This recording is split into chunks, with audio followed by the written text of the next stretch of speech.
Hello everyone, this is Top Romance Stories. To like the video and subscribe to the channel. This will give me more motivation to create more high-quality videos. Thank you all very much, and I wish you a wonderful new day. In the 10th year of the Great Kai Thuan era, the crown prince fell ill in the Eastern Palace. The winter was freezing and medicine was ineffective, so His Majesty ordered the national preceptor to use soul-summoning arts. Wu Yin, following the emperor's command, went to the altar to perform the soul-summoning dance, each graceful step like the wind, stirring people's hearts. As the hem of her robe brushed the ground, a bolt of lightning suddenly tore through the sky, striking the Eastern Palace directly. Inside, Feng Jinyan startled awake, his whole body covered in sweat. He tremblingly raised a hand to brush back his drenched hair and asked in a hoarse voice, "Is anyone there?" "I." The emperor rushed in from outside, calling out urgently, "Wu." He tremblingly parted the curtains, approached, and tightly gripped the crown prince's hand, his eyes shining with joy as he said, "My son, you're finally awake. This is wonderful." Feng Jinyan stared blankly at the person before him, a hint of vigilance appearing in his eyes. Then, he suddenly flung the man's hand away and shouted angrily, "Insolent! What old man dares to wear my royal father's dragon robe? Drag him out and execute him for me." The eunuchs and palace maids who rushed to support the emperor were stunned. The emperor shouted in anger, "What other royal father do you have?" Feng Jinyan replied in a stern voice, "The emperor of Great Cheng, of course." The emperor gritted his teeth in fury. "Guards, tie this rebellious beast up." Feng Jinyan was bending down to retie his robe when he froze. What? Before he could react, he was dragged off the bed, his hands were bound behind his back, and his mouth was gagged with a cloth. He struggled to escape, but it was useless. The emperor ordered, "Summon the national preceptor immediately." The eunuchs scurried away. A moment later, Wu Yin entered and bowed. "Your subject, Wu Yin, pays her respects to your majesty." The emperor pointed directly at the bound Feng Jinyan and questioned, "We ordered you to summon the crown prince's soul, so why did he wake up like this?" On the bed, Feng Jinyan's hair was a mess, his clothes disheveled. His entire appearance was unkempt as he continued to struggle with all his might. Wu Yin observed for a moment, her eyes hesitant. Could it be that the wrong soul was summoned? She clasped her hands and reported, "Your Majesty, last night the cold north wind howled, causing my spirit tablet to shift slightly. Therefore, when the crown prince awoke, his soul was unstable. Please allow your subject to step forward and re-examine." The emperor frowned, then sighed and nodded, approved. Wu Yin slowly approached. Feng Jinyan glared at her warily. He leaned away, trying to avoid her. Wu Yin raised her hand, and the bracelet on her wrist immediately glowed, emitting a faint green mist. Ignoring his resistance, she bent down and lifted the crown prince's chin. Her lips parted to reveal 2 sharp fangs, and then she slowly bit into his neck and took a sip of blood. Feng Jinyan shuddered. The scene before his eyes turned into pitch-black darkness, and amidst a sea of crimson blood and scorching flames, the gloomy figure of a man appeared. He realized in horror that he was dead. "Where is this?" Wu Yin pulled away from his neck, licked the trace of blood from her lips, and looked down at him, her expression contemplative as she mused. "It seems this is a rare find indeed." Feng Jinyan panted heavily, then gritted his teeth and demanded, "What did you do to me? Who on earth are you?" Before he could finish, Wu Yin whispered, clearly reciting the information. "Born in the 81st year of the previous dynasty, died in the 11th year after the founding of Great Kai." Feng Jinyan startled, his eyes widening. Wu Yin stood up straight, chuckled softly, and continued, "You must be tired of living for over 900 years. The space fell silent. Feng Jinyan suddenly shot up in alarm. "What did you say? What year is it now? How many years since the founding of the nation?" Wu Yin turned her back and replied nonchalantly, "The 30th year of the Great Kai Taishan era, 911 years since the founding of the nation." Feng Jinyan was stunned, his face darkening as he thought, "Could it be that I've come 900 years into the future? Then isn't that old man my descendant? Wait a minute. After rearranging the family hierarchy in his head, Feng Jinyan roared, "You are truly an unfilial descendant. Why haven't you untied me yet? I am your ancestor. Even if I don't scold you, I'm still your great-great-great-great-grandfather." The emperor heard this as if struck by lightning, and trembled with anger. A eunuch quickly held him back, advising, "Your Majesty, calm your anger, your Majesty." But the emperor roared, "Rebellious son, we must strangle you." Wu Yin quickly stepped forward to report, "Your Majesty, a patient who has just recovered from a serious illness is prone to mental confusion, and their behavior is thus erratic." The emperor frowned and asked, "So he's not possessed by an evil spirit?" Wu Yin bowed and replied, "Not at all. This is a delusion." Feng Jinyan thrashed on the bed, shouting, "Foolish ruler, believing that little girl's words will lead to the ruin of the nation." The emperor ignored him and asked, "Then is there a solution?" Wu Yin replied, "If your subject is allowed to stay temporarily in the Eastern Palace for 1 day to perform blessings and exorcisms 3 times, the crown prince will surely recover quickly." The emperor turned and waved his hand. "Approved. The national preceptor must do her utmost." Wu Yin bowed. "Your subject respectfully sees your majesty off." Then she turned back to look silently at the crown prince. Looking into Wu Yin's eyes, Feng Jinyan trembled all over, his breath coming in short gasps as he cried out in alarm, "Wait, grandson, come back quickly. This woman is by no means simple." Wu Yin walked slowly towards the crown prince, suddenly thinking to herself, Wu Yin, national preceptor of the founding of Great Kai, have always kept a secret. I wonder if I should reveal it?" Feng Jinyan sat up straight, his eyes full of vigilance as he stared at her, his voice stern. "What kind of demon are you? What trick did you just play on me? Furthermore, what do you mean by staring at me so intently? You charlatan." Wu Yin smiled faintly. "Charlatan?" Feng Jinyan curiously followed her gaze. As soon as he saw clearly, his face flushed red with anger as he roared, "In broad daylight, how dare a woman like you think about that kind of thing?"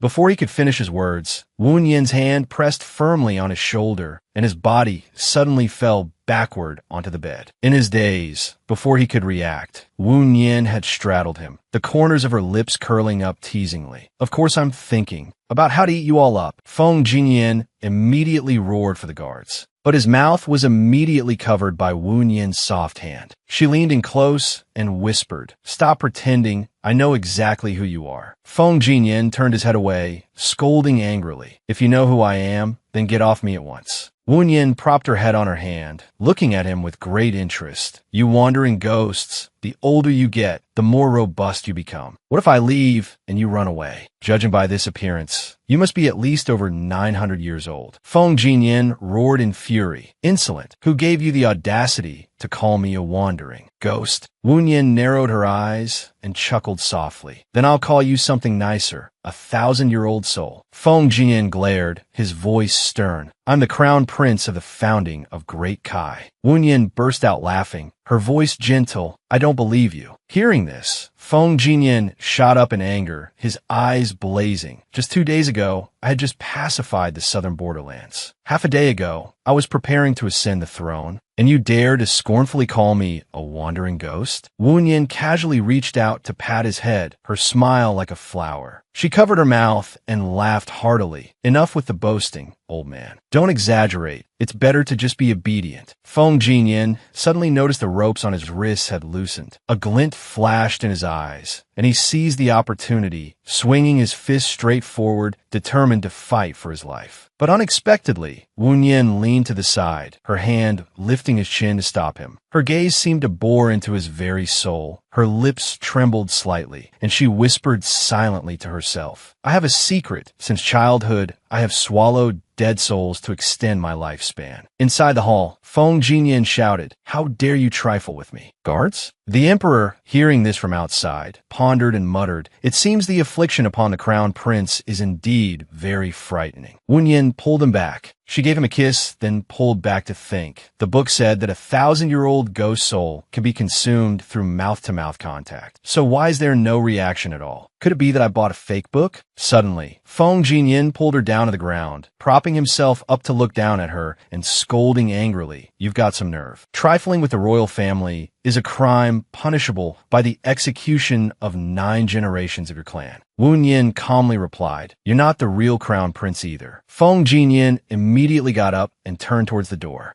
Wu Yin sat up and watched him, terrified. This is big trouble. I can't eat him, can't tie him up. How am I going to explain this to His Majesty? Feng Jinyin reached the door and tried to open it, but no matter how hard he pushed, it wouldn't budge. He got annoyed. Why won't it open? Meanwhile, outside, the guards were using all their strength to block the door. The emperor stood outside and called out, Yinner, you must be obedient and receive treatment. Your emperor thinks it's not a serious illness. Don't give up on treatment. Feng Jinyin angrily banged on the door, shouting, Open the door for me. Your ancestor is about to lose his temper. Wu Yin then made a suggestion. Don't waste your energy. How about we negotiate a bit? Even if you get out now, sooner or later someone will discover that you're not the crown Prince Feng Jinyin. He heard the logic in her words, stopped, and turned his head, saying sternly, Continue. Wu Yin waved him over. His Majesty told me to exorcise the evil spirits for the crown prince. She sat down at the tea table and continued, It seems now that I can't exorcise you. If His Majesty finds out, I'll probably lose my head. Why don't you help me, and I'll help you? Feng Jinyin also sat down at the tea table. After a moment of silence, he asked, You mean you want me to pretend to be this sickly crown prince, and you'll help me? Wu Yin smiled. I have one more condition. Feng Jinyin immediately scolded, Don't push your luck. Wu Yin played with her hair and told him, Every month, I have to eat a dead soul, so every month you have to find one for me. After hearing this, Feng Jinyin slammed the table in a rage. What? So you were doing that just now because you wanted to eat me? Wu Yin nodded. That's right,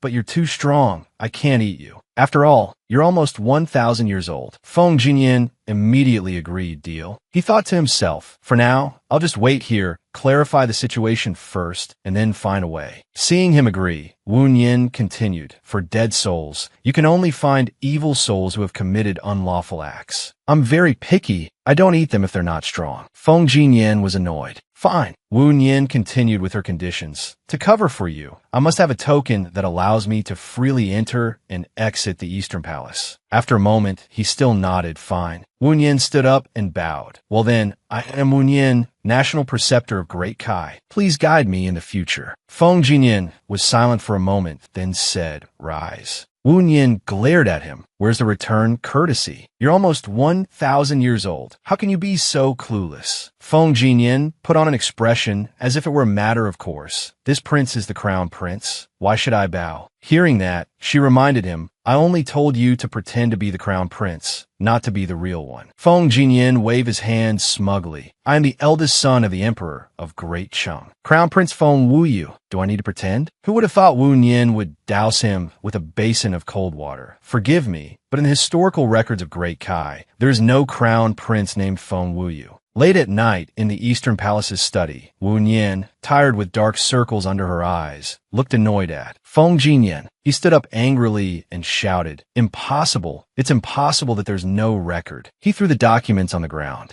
Wu Yin explained to him, in the 10th year of Great Kai, the eldest son Feng Wuyang was made crown prince. The following year, the first emperor passed away and the crown prince ascended the throne. The first emperor had no son named Feng Wuyu at all. Feng Jinyin then said, Feng Wuyang is my younger brother. When did he become the eldest son? Wu Yin pondered, then replied, The younger brother you speak of, that probably means you've been completely erased from history. Then she made a throat-slitting gesture. Hearing this, Feng Jinyin's face darkened. I am the crown prince. Who would dare? Wu Yin ran her hand over the name Feng Wuyang printed in the book and asked, Who took your throne? Who would dare to take such a risk? Hearing this, Feng Jinyin was startled. Remembering the scene on the battlefield, I must get to the bottom of this. So he handed another pile of history books to Wu Yin. Keep looking. It must be in one of these volumes. Wu Yin's face darkened. What? Then she took the books and threw them at him, scolding, Look for your sister. You've already turned this entire library upside down. Feng Jinyin quickly reached out and grabbed Wu Yin's collar. Unexpectedly, this caused both of them to fall to the ground. Wu Yin looked down at the fragrant Feng Jinyin and thought, 1,000-year-old soul, I can see it but can't eat it. Then she suddenly yawned and said to him, Don't be noisy. I want to go to sleep. Seeing this, Feng Jinyin fell silent. Then he grabbed her and flipped her over. If you want to sleep, we'll sleep together. Wu Yin looked at him, her mind filled with only one thought. I want to eat him, I want to eat him. Just then, the emperor pushed the door open. Absolutely not. If you want to find someone to warm your bed, you just have to say a word to your royal father. Why would you make such a joke with a national preceptor? Feng Jinyin startled and blushed. I am not that desperate. The emperor nodded. You're grown up. It seems it's time to select a consort for you. Suddenly, Wu Yin sat up and stopped him, no? But Feng Jinyin said,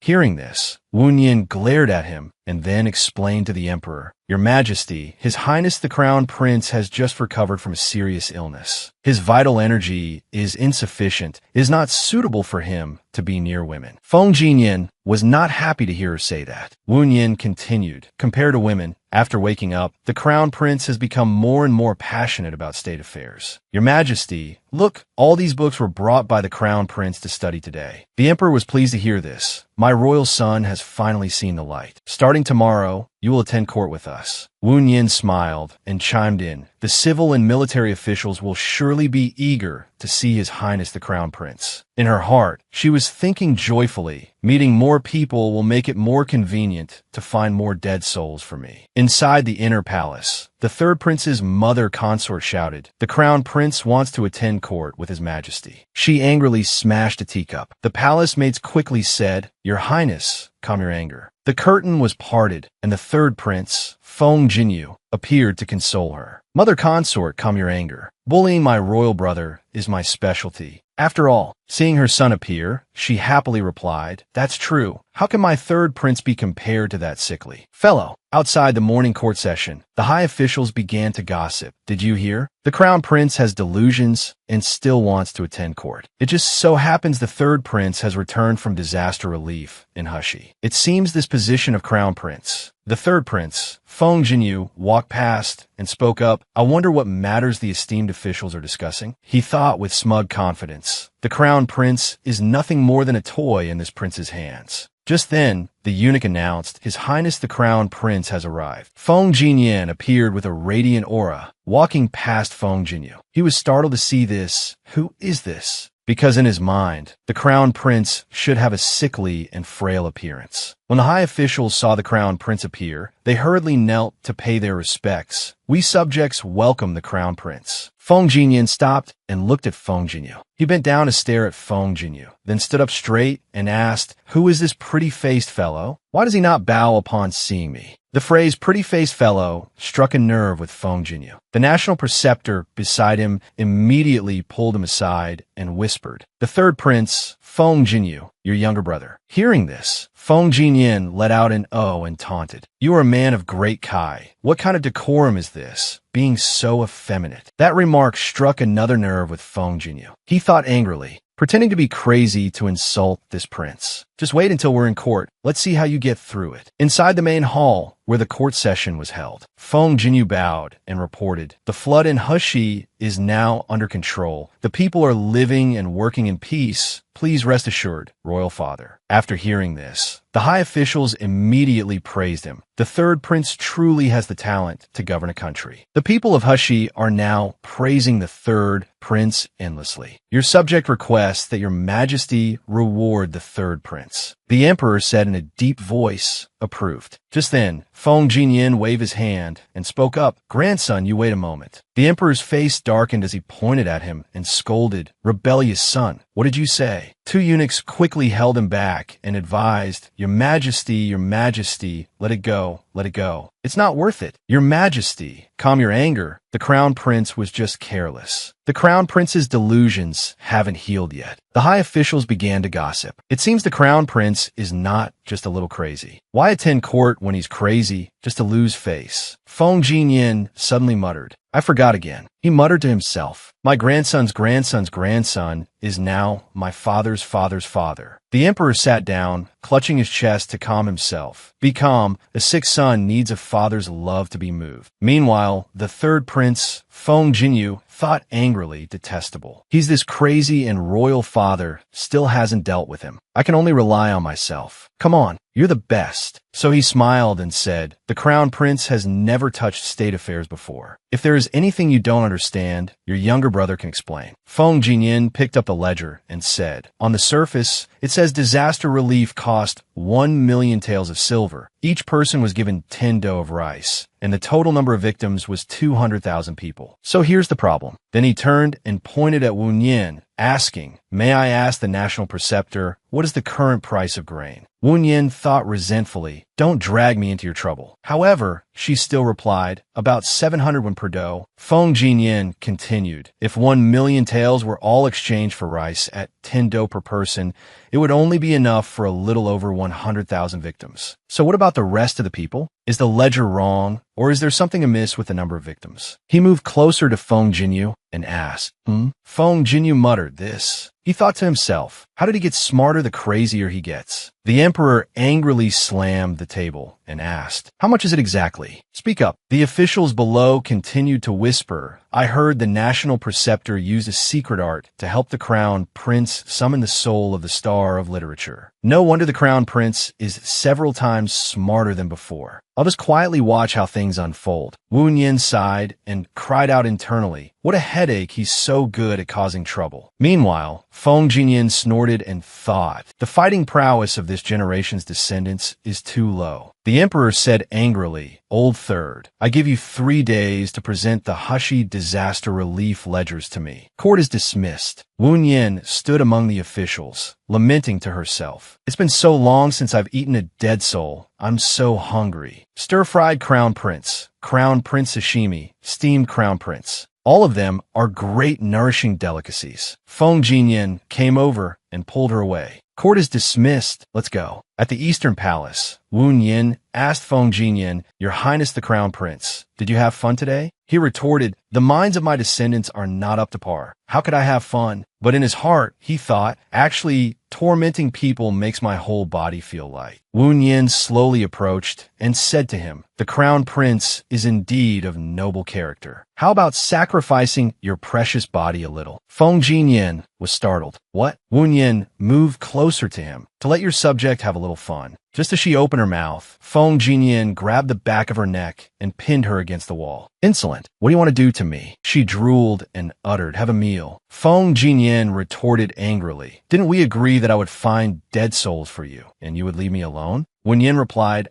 so we're the dead souls. Before you find a dead soul, you should at least give me some benefits. Feng Jinyin asked angrily, what do you take me for? Unexpectedly, Wen Yin answered bluntly, food, of course. This sentence pierced his heart like an arrow. He thought resentfully, sooner or later, this prince will deal with this exotic food-eating demon. Over here, a eunuch said to Feng Jinyu, Your Highness the Third Prince, after the national preceptor stayed in the Eastern Palace to treat the Crown Prince, the Crown Prince has become more and more different from before. Feng Jinyu said irritably, I must go and see what tricks they are up to. So he climbed the wall of the Eastern Palace. The scene inside made him curse to himself. Holy Mother! In the Third Prince's eyes, the Crown Prince was pinning the National Preceptor against the wall, and the National Preceptor was also pulling at the Crown Prince's clothes. A pink aura of love surrounded the two of them. In Feng Jinyu's eyes, Wu Yin was pulling on Feng Jinyin's collar and saying coquettishly, Crown Prince, your subject wants hugs and kisses. Let's be happy. So Feng Jinyu excitedly took out a brush and paper, excitedly brandishing his brush like a madman, reciting as he wrote, Day something, month something. Witness the Crown Prince and the National Preceptor doing this and that, debauching the inner palace. However, the actual situation was this. Feng Jinyin was covering the National Preceptor's mouth and scolding her. That old man must be crazy to let you stay. No. Wu Yin was pushing his face away just one bite. The Third Prince continued to craft his story. Utterly treasonous. Insulting the royal father as an old man. Count one. Feng Jinyin shouted again. I think this grandson of mine definitely wants to be a foolish ruler. Feng Jinyu continued to write and muttered, Wait until I tell royal father. Then we'll see how long you can be so smug. He made a considerable noise, and Feng Jinyin immediately noticed. He shouted, Who's there? "Come out." Feng Jinyu, who was focused on brandishing his brush like a madman, replied, "Not coming out." Then he realized his mistake and quickly covered his mouth with his hand. Feng Jinyin scolded angrily, "Feng Jinyu, get out here." Feng Jinyu immediately sensed a murderous aura. Feng Jinyin pointed at Feng Jinyu and said, "Come down here and take your punishment." Jinyu, on the wall, leaned his head and called down, "You tell me to come down, so I have to come down? If you have the ability, come up here and get me." He thought smugly, "The Crown Prince doesn't know martial arts. As long as I don't go down, what can he do to me?" Just as he finished that thought, Feng Jinyin leaped up using lightness skill, then cracked his knuckles, making him jump in fright. Feng Jinyin approached and kicked Feng Jinyu down. "Down you go." He lay on the ground and thought angrily, "I want him dead." Feng Jinyin picked him up and made him lie on his stomach, then asked, "Does this naughty little descendant dare to say such treasonous words again?" Wu Yin walked over, clasped her hands, and bowed. "Your Highness the Crown Prince, the third prince is your younger brother. Brothers should love each other." Suddenly, a book fell to the ground, attracting Wu Yin's attention. Wu Yin bent down, picked up the book, and read, "The National Preceptor debauches the inner palace." Then she let out a cold laugh. She squeezed the book tightly and turned to say to Feng Jinyin, "Your Highness the Crown Prince, as the proverb goes, to hit is to cherish, to scold is to love." Feng Jinyu cried out in fear, "Don't you dare do anything reckless. I'm also a prince of Great Kai." Feng Jinyin raised his hand again and said, "And I am your ancestor." Then, while spanking his bottom, he lectured, "When a child is naughty, the parents must discipline them." Feng Jinyu shouted, "You're humiliating me, and you're not my royal father." Feng Jinyin retorted, "Don't you know an older brother is like a father?" With that, he started spanking his younger brother's bottom. Wu Yin smiled at the scene. Beating a younger brother is a sign of deep brotherly love. Indeed. Then Feng Jinyin picked Feng Jinyu up and asked, "Do you want to go back to the manor?" Feng Jinyu agreed without hesitation. "I do." He thought to himself, "You just wait. I will definitely get my revenge." Feng Jinyin let him go and lifted his chin. "Help me find as many dead souls as possible." Feng Jinyu was stunned. "What did you say?" He wondered, what kind of illicit business is this guy up to? She stepped forward and patted the Crown Prince's shoulder. "Here, let me say it. You have to be mindful of your words." She grabbed Feng Jinyu by the collar and said, "Speak. Where are there many dead people?" "Many dead people." Seeing this, Feng Jinyin had a helpless headache. Saying it like that is even worse than how I said it. Feng Jinyu said in fear, "The floods in Hushi caused countless casualties. Of course there are many dead people there." Hearing this, Feng Jinyin and Wu Yin smiled. "That's the place." Inside the inner palace, the third prince's mother angrily questioned, "Why was the crown prince praised by your royal father, while you came limping back?" Feng Jinyu walked in, clutching his sore bottom, and explained to his mother, "Your son was just momentarily distracted and unfortunately tripped." His mother then asked him, "So how do you plan to report the Hushi matter to your royal father?" The third prince replied confidently, "Since things are like this, it's impossible to hide. It's better to use this opportunity to shift the blame to the crown prince." In the imperial study, the emperor was reviewing memorials. He looked up at Feng Jinyu, who was kneeling on the floor, and asked,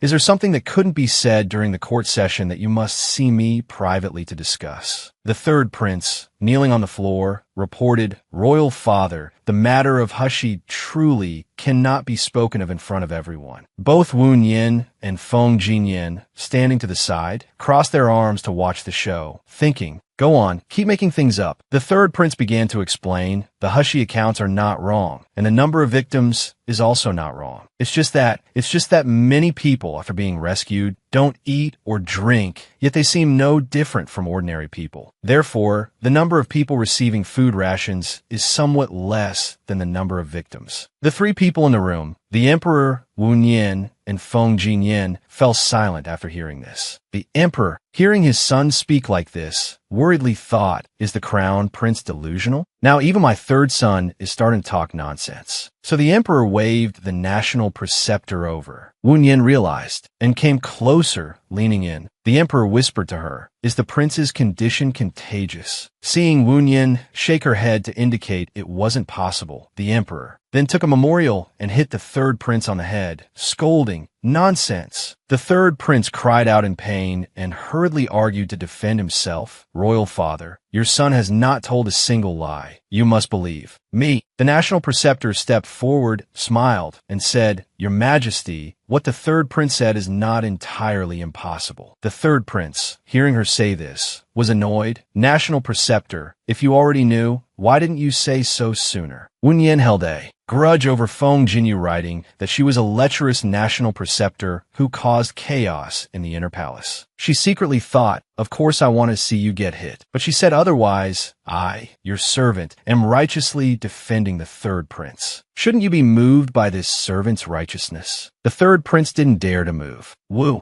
Nian continued to report, Your Majesty, after a great disaster, evil spirits often appear. I wish to go to Hushi to investigate. Feng Jinyu realized he could shift this disaster onto the crown prince. Feng Jinyu then said, Royal father, yesterday the crown prince discussed with your son his desire to personally go to Hushi to handle this matter. He wiped his sweat, thinking, I finally managed to shift this disaster. Hearing this, Feng Jinyin immediately realized this little brat is setting a trap for the crown prince. He went along with Feng Jinyu, smiled, and said, This prince indeed had this intention. Furthermore, I invite the third prince to come along for the trip. Hearing this, Feng Jinyu was startled, not expecting that he still couldn't escape. He blurted out, Wait. He thought in fear, this doesn't seem to be going in the direction I imagined. And yet, upon hearing this, the emperor immediately gave a thumbs up, happily saying, When brothers are of one mind, any difficulty can be resolved. Seeing that the two of you have such a good relationship, your father is very happy. Hearing this, Feng Jinyin and Feng Jinyu glared at each other, sparks flying, and muttered, Who has a good relationship with him? The next day, the three of them got into a carriage to go to Hushi. The crown prince and the national preceptor sat together on the left. Feng Jinyin sat in the carriage with his back straight, eyes closed, leaning against the door, while Wu Nian leaned on his shoulder, sleeping. Feng Jinyu sat alone on the right, cross-legged, and said arrogantly, This prince has never sat in such a shabby carriage in my life. Why does royal father insist we act secretly and sneakily? The crown prince, seeing him talking too much, immediately kicked his leg and scolded, Shut your mouth. If you wake her up, I'll beat you. In the third prince's eyes, Wu Nian was leaning on the crown prince, sleeping, while Feng Jinyin looked at her gently, his eyes full of affection. To him, this was a shameless public display of affection with no regard for others. Feng Jinyu looked at them angrily, thinking, this pair of man and woman are indeed on the same side. But the truth was this. Feng Jinyin was afraid that if she woke up, she would stare at him like a meal and say, Time to eat, time to eat, time to eat. Feng Jinyin thought, she's truly most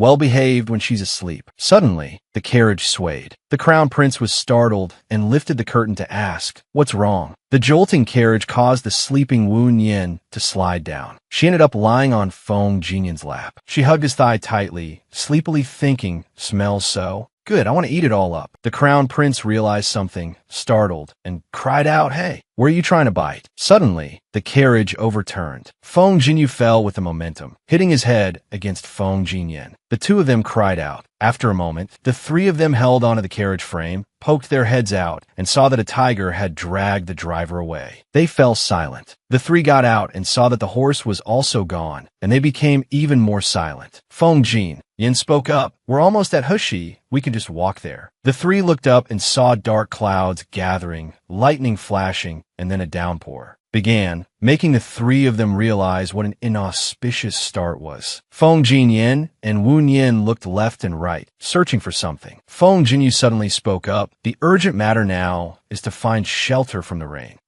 He noticed the other two weren't saying anything. When he turned his head, he saw both of them staring at him with bright eyes. He was startled and asked, What are you looking at me for? I'm not going to look for it. Unexpectedly, Feng Jinyin, acting domineeringly as the older brother, kicked him and said, Go. Come back quickly. Have a safe trip. 15 minutes later, Feng Jinyin stood silently under a tree for shelter from the rain, while Wu Nian used the hem of his robe to cover her head and asked, Why isn't he back yet? Suddenly, from the village, a cry for help from The third prince was heard. Hearing this, they looked at each other, startled. This is not good. So Feng Jinyan picked up a rock, and Wu Nian grabbed a tree branch. They rushed into the house where Feng Jinyu's voice came from and asked, "What's wrong?" He was sitting on the ground, pointing at a trembling dark shadow, saying, "There's a ghost, a monster." Seeing that dark shadow, Feng Jinyan and Wu Nian were also startled. The third prince, who was terrified of ghosts, cried out for help. "National Preceptor, save me. Hurry and deal with it." Feng Jinyan went over and pushed his head down. "Calm down." As soon as Feng Jinyu looked up, he saw Wu Nian holding up a little boy. He was extremely embarrassed and muttered, "So it's just a kid." Feng Jinyan approached and asked the boy, "Where are the adults in your house?" The boy cried, shook his head pitifully, and replied, "They're gone. Big brother, can you take me with you?" His face clearly showed weakness, pitifulness, and helplessness. The third prince, whose childhood dream was to be an older brother, was ecstatic inside. He blushed and stammered, "Me, big brother. I finally have a chance to be a big brother." Suddenly, Feng Jinyan refused, causing the third prince's emotions to plummet as if falling from the ninth heaven. Feng Jinyu was annoyed and asked back, "Why not?" "I think it's fine." He immediately pulled the little boy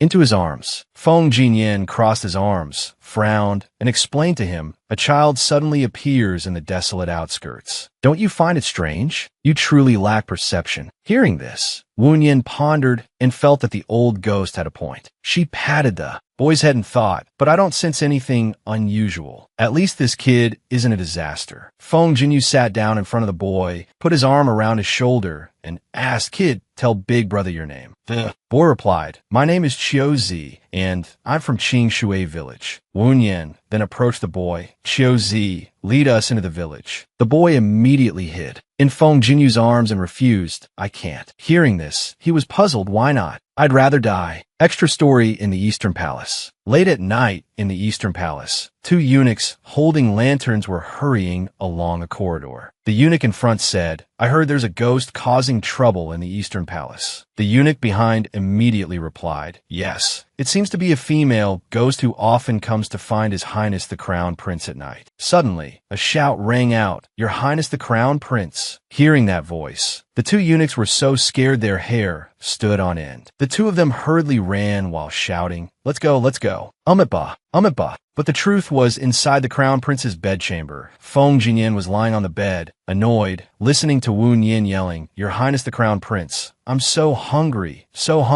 I want a midnight snack." Feng Jinyan sat up and saw Wu Nian clinging to the door, her eyes shining as she looked at him, muttering, "A great, nourishing, strange soul. This National Preceptor sees you. This National Preceptor is so hungry. I want a midnight snack so badly." Feng Jinyan stood up, annoyed, went to the door, pulled Wu Nian in, and then slung her over his shoulder. He threw her onto the bed and took off his robe, knocking on a man's door late at night. "You've got some nerve.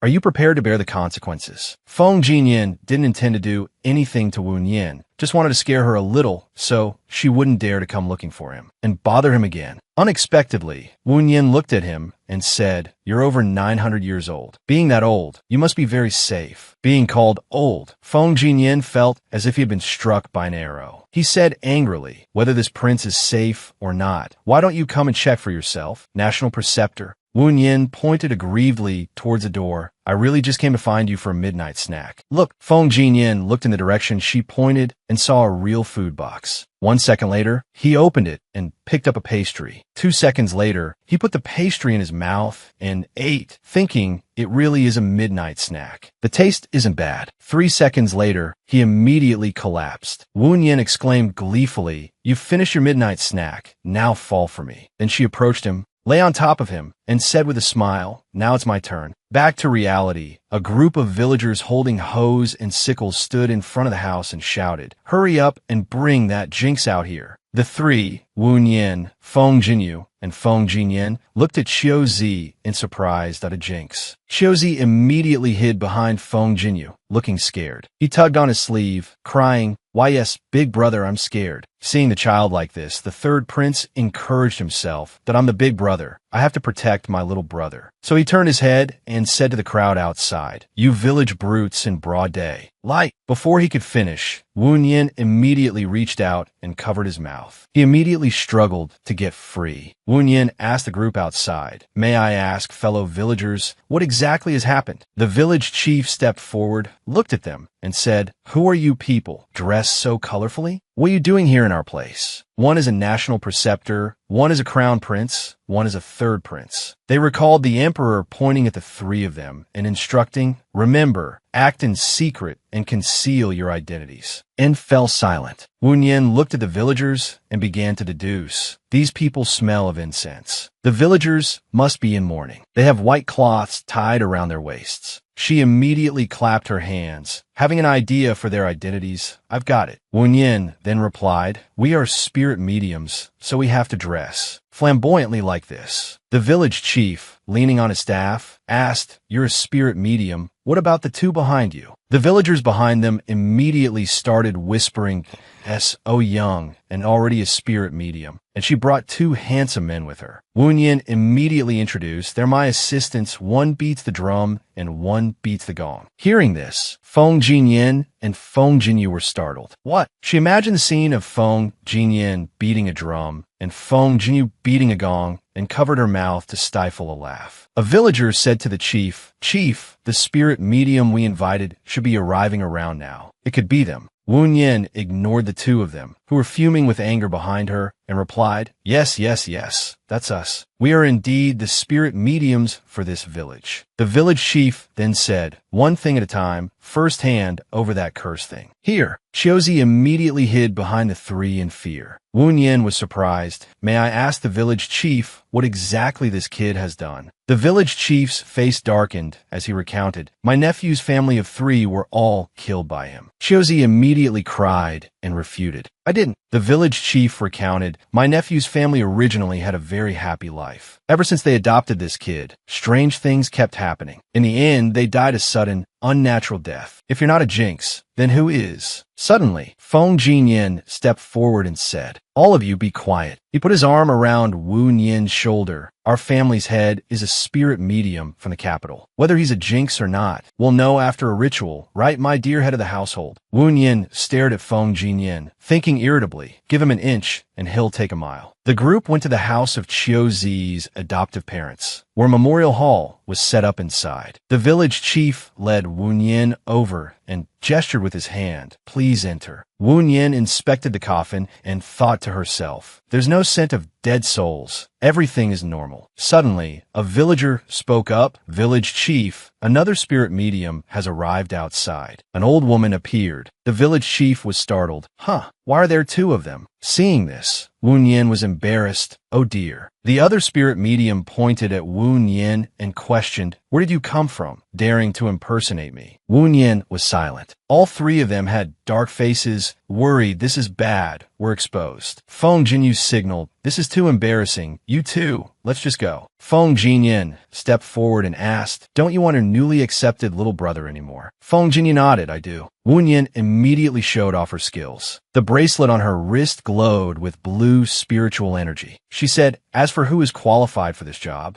why don't we each show our abilities?" With a wave of her hand, a gust of wind rose. The other spirit medium was startled. "This technique is you are from the Leaf family." Wu Yin smiled. The spirit medium said angrily, "Village chief, you invited someone from the Leaf family, so why did you call me here? Are you trying to make things difficult for me?" With that, she turned and walked away. The village chief asked, confused, "What Leaf family, Wang family?" The spirit medium explained, "The Leaf family of Linshan knows the heavens and understands the earth, able to communicate with ghosts and gods. In all of Daki, who would dare to show off their meager skills in front of someone from the Leaf family?" Hearing this, Feng Jinyin asked, confused, "Leaf family? Isn't your surname Wu?" Feng Jinyu, beside him, teased him, "He's really delusional. He even forgot who her master is." Feng Jinyu suddenly felt a strange sense of superiority and explained, "Her master is the first-generation head of the Leaf family, and also the previous national preceptor of Ardaki." Outside, the village chief and the villagers all knelt down and shouted, "Great Immortal, you must help our village." Hearing them call her Great Immortal, Wu Yin was startled. Great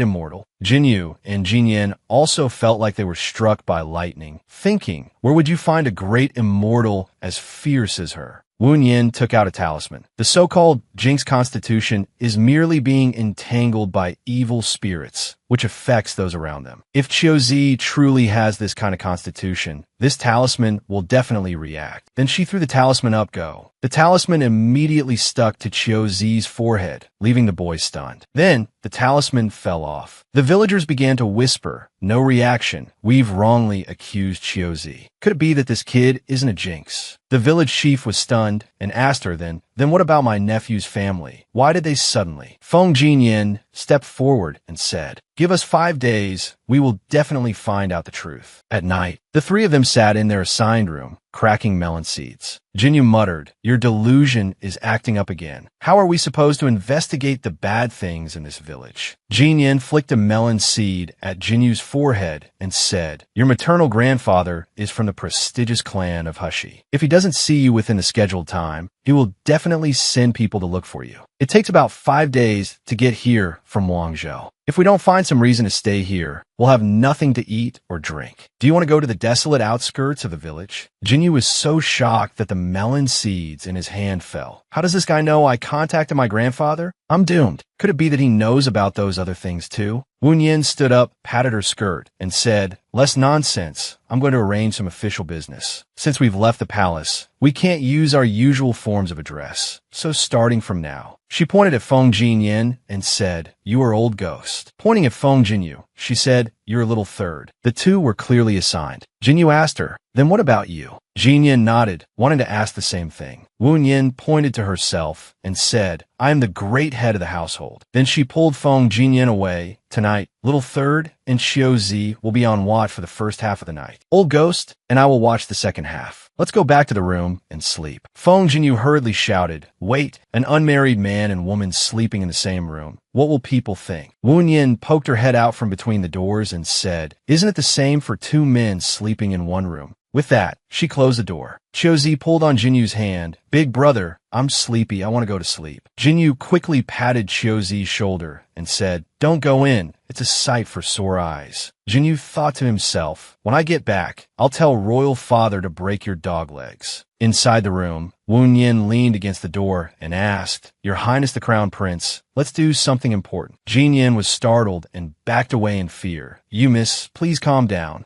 Wu Yin lay on the bed and patted the spot next to her. What are you thinking? I want to talk to you about official business. Feng Jinyin was frightened by her tiger-like pouncing momentum. So Feng Jinyin sat on the floor in front of the bed, facing her.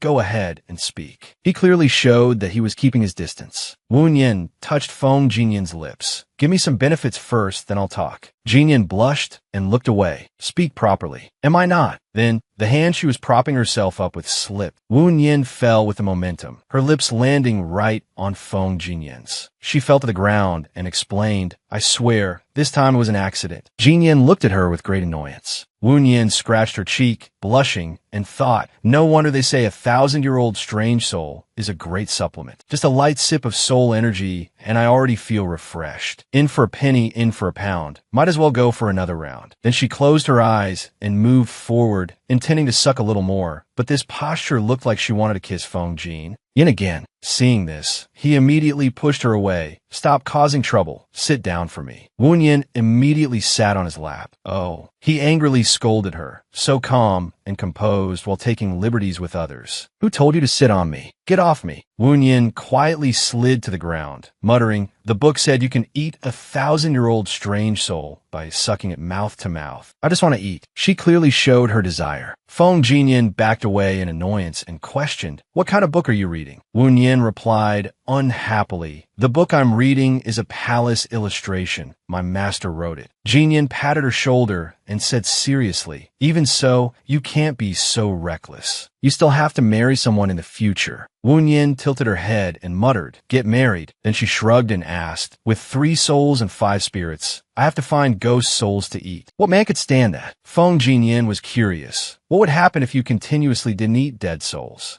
Wu Yin shrugged nonchalantly. I die. Seeing Feng Jinyan's expression, she smiled cheerfully and waved her hand. I'm just tricking you. Feng Jinyan rubbed Wu Yin's head. If you're really hungry, I'll go out for a walk and see if there are any dead souls. He thought to himself to avoid being noticed. Wu Yin stopped him. It's useless. There's something strange here. Feng Jinyan was surprised. What do you mean? Wu Yin said seriously, I specifically pulled you in here to tell you this. Wu Yin explained, even if the soul of a recently deceased person leaves quickly, it should still leave some soul energy behind. But I've checked, this village is very clean, not a trace of soul energy. Jinyan pondered, could it be that besides you, there's someone else in this world with a passion for eating dead souls? Suddenly, the door creaked, startling him. Jinyan went to push the door open, but it didn't budge at all. Wu Yin cried out, this is not good. Feng Jinyan banged on the door and shouted, stupid third, are you outside? At the kidnapper's place, someone exclaimed, you good for nothing, you caught the wrong person. Didn't I say to bring the one who beats the drum here? Jinyu, lying on the ground, thought to himself, beats the drum? What are they talking about? His hands and feet were tied. The other person replied, isn't this the one who beats the drum? Feng Jinyu opened his eyes to look and was startled. So it's them. Jinyu immediately shouted, I'm the one who beats the gongs. If you don't believe me, look down. The image Wu Yin had imagined of Feng Jinyan beating the drum and Feng Jinyu beating the gongs appeared. The village chief was worried. Then what do we do with this one? The spirit medium said, keeping him is just a waste of food. Kill him. Just then, Feng Jinyan and Wu Yin kicked the door open, startling the village chief and the spirit medium. Wu Yin's face darkened as she smiled. So it was you. The spirit medium pointed at them and shouted, quick, seize them. The group of villagers immediately advanced with their clubs. Feng Jinyan thought irritably, a bunch of riffraff. He turned to Wu Yin and said, leave them to me. Hearing this, Wu Yin was startled, old ghost. Feng Jinyan immediately went forward and kicked those villagers. The entire group was wiped out. The village chief trembled in fear and stammered. He's not the one who beats the drum? How is he so powerful? The spirit medium beside him was silent for a moment, then pulled out a sword. Beats the drum? I'm not that easy to fool. I'll capture this 1,000-year-old great ghost. She pointed the wooden sword at Feng Jinyan. Wu Yin stepped in front of him to block. I dare you to try and steal my man. She used 2 fingers to grab the blade of the spirit medium's wooden sword, then used her spiritual energy, and the wooden sword immediately shattered. Seeing this, the village chief hurriedly knelt down. Great immortal, spare our lives. It was all this woman's idea. We had nothing to do with it. The spirit medium beside him was startled, then cursed, useless fool. She immediately took out a bell and rang it. Wind immediately blew in from nowhere. Wu Yin and Feng Jinyan were startled. It's the scent of dead souls. Wu Yin smiled and waved her hand, and her bracelet immediately lit up. Just a moment ago, I said this village was too clean, so it turns out they were hidden. The spirit medium continued to mutter while ringing the bell. Feng Jinyan was also affected by the sound of the bell. Wu Yin noticed this and asked him, are you all right? She thought to herself, what is this bell that it can even affect old ghost? Feng Jinyan's face darkened. This is a big problem. I want to go on a killing spree. Outside, a strong wind blew and dark clouds gathered. The third prince, who was pretending to be dead, saw the fight in the room and thought to himself, go on and fight.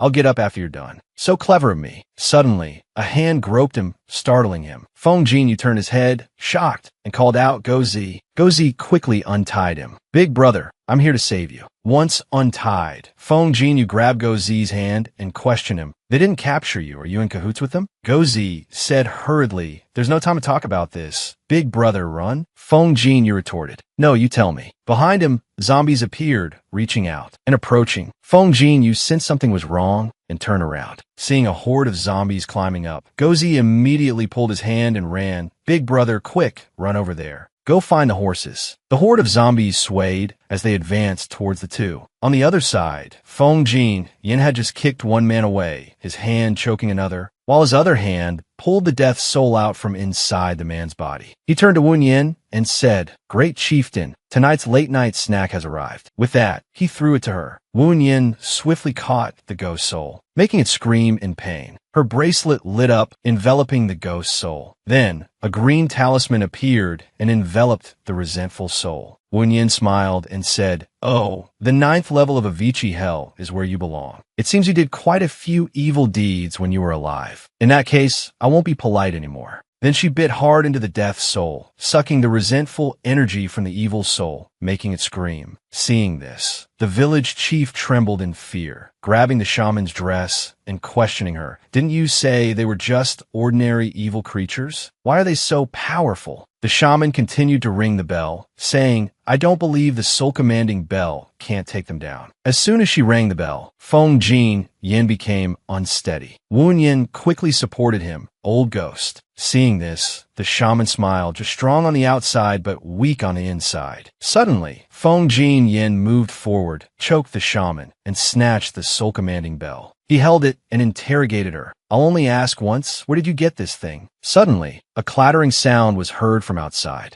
A buffalo charged in, breaking the door and knocking Feng Jinyu down. Feng Jinyu, sitting on the buffalo's back, pulled the reins with all his might to make it stop. The shaman, crawling on the ground, thought tremblingly, "I must take this chance." The shaman and the village chief immediately bolted. "Let's get out of here." Annoyed, Feng Jinyu grabbed Jinyu from the buffalo's back and pulled him down. He stared blankly at Feng Jinyu. The crown prince angrily knocked him on the head and scolded, "You idiot! Are you trying to get yourself killed?" Feng Jinyu trembled in fear. "You scared me to death." Feng Jinyu quickly explained, "I wanted to find a horse to get you two out of here. Who knew this village only has buffaloes? I just wanted to ride it for a bit. Who knew it would run like crazy?" Seeing them fight, Wen Yin pointed to the crowd of corpses outside and said, "Well, a blind shot hit the mark anyway." The three of them, exuding the aura of extremely malevolent fiends, stepped forward to interrogate. Feng Jin Yin spoke up, asking the village chief, "You, tell us what this is all about." The village chief, unable to escape, was forced to kneel on the ground and recount. She had a flood, and many people in the village died. One day, that old woman suddenly came to our village. She said she had a divine technique to resurrect the dead. Gozi hugged Feng Jinyu, crying, "Big brother, I'm sorry. The old granny said that if I lured you big brothers into the village, she would bring my parents back to life." Feng Jinyu held his head in frustration, sighed, and blamed himself. I'm the idiot.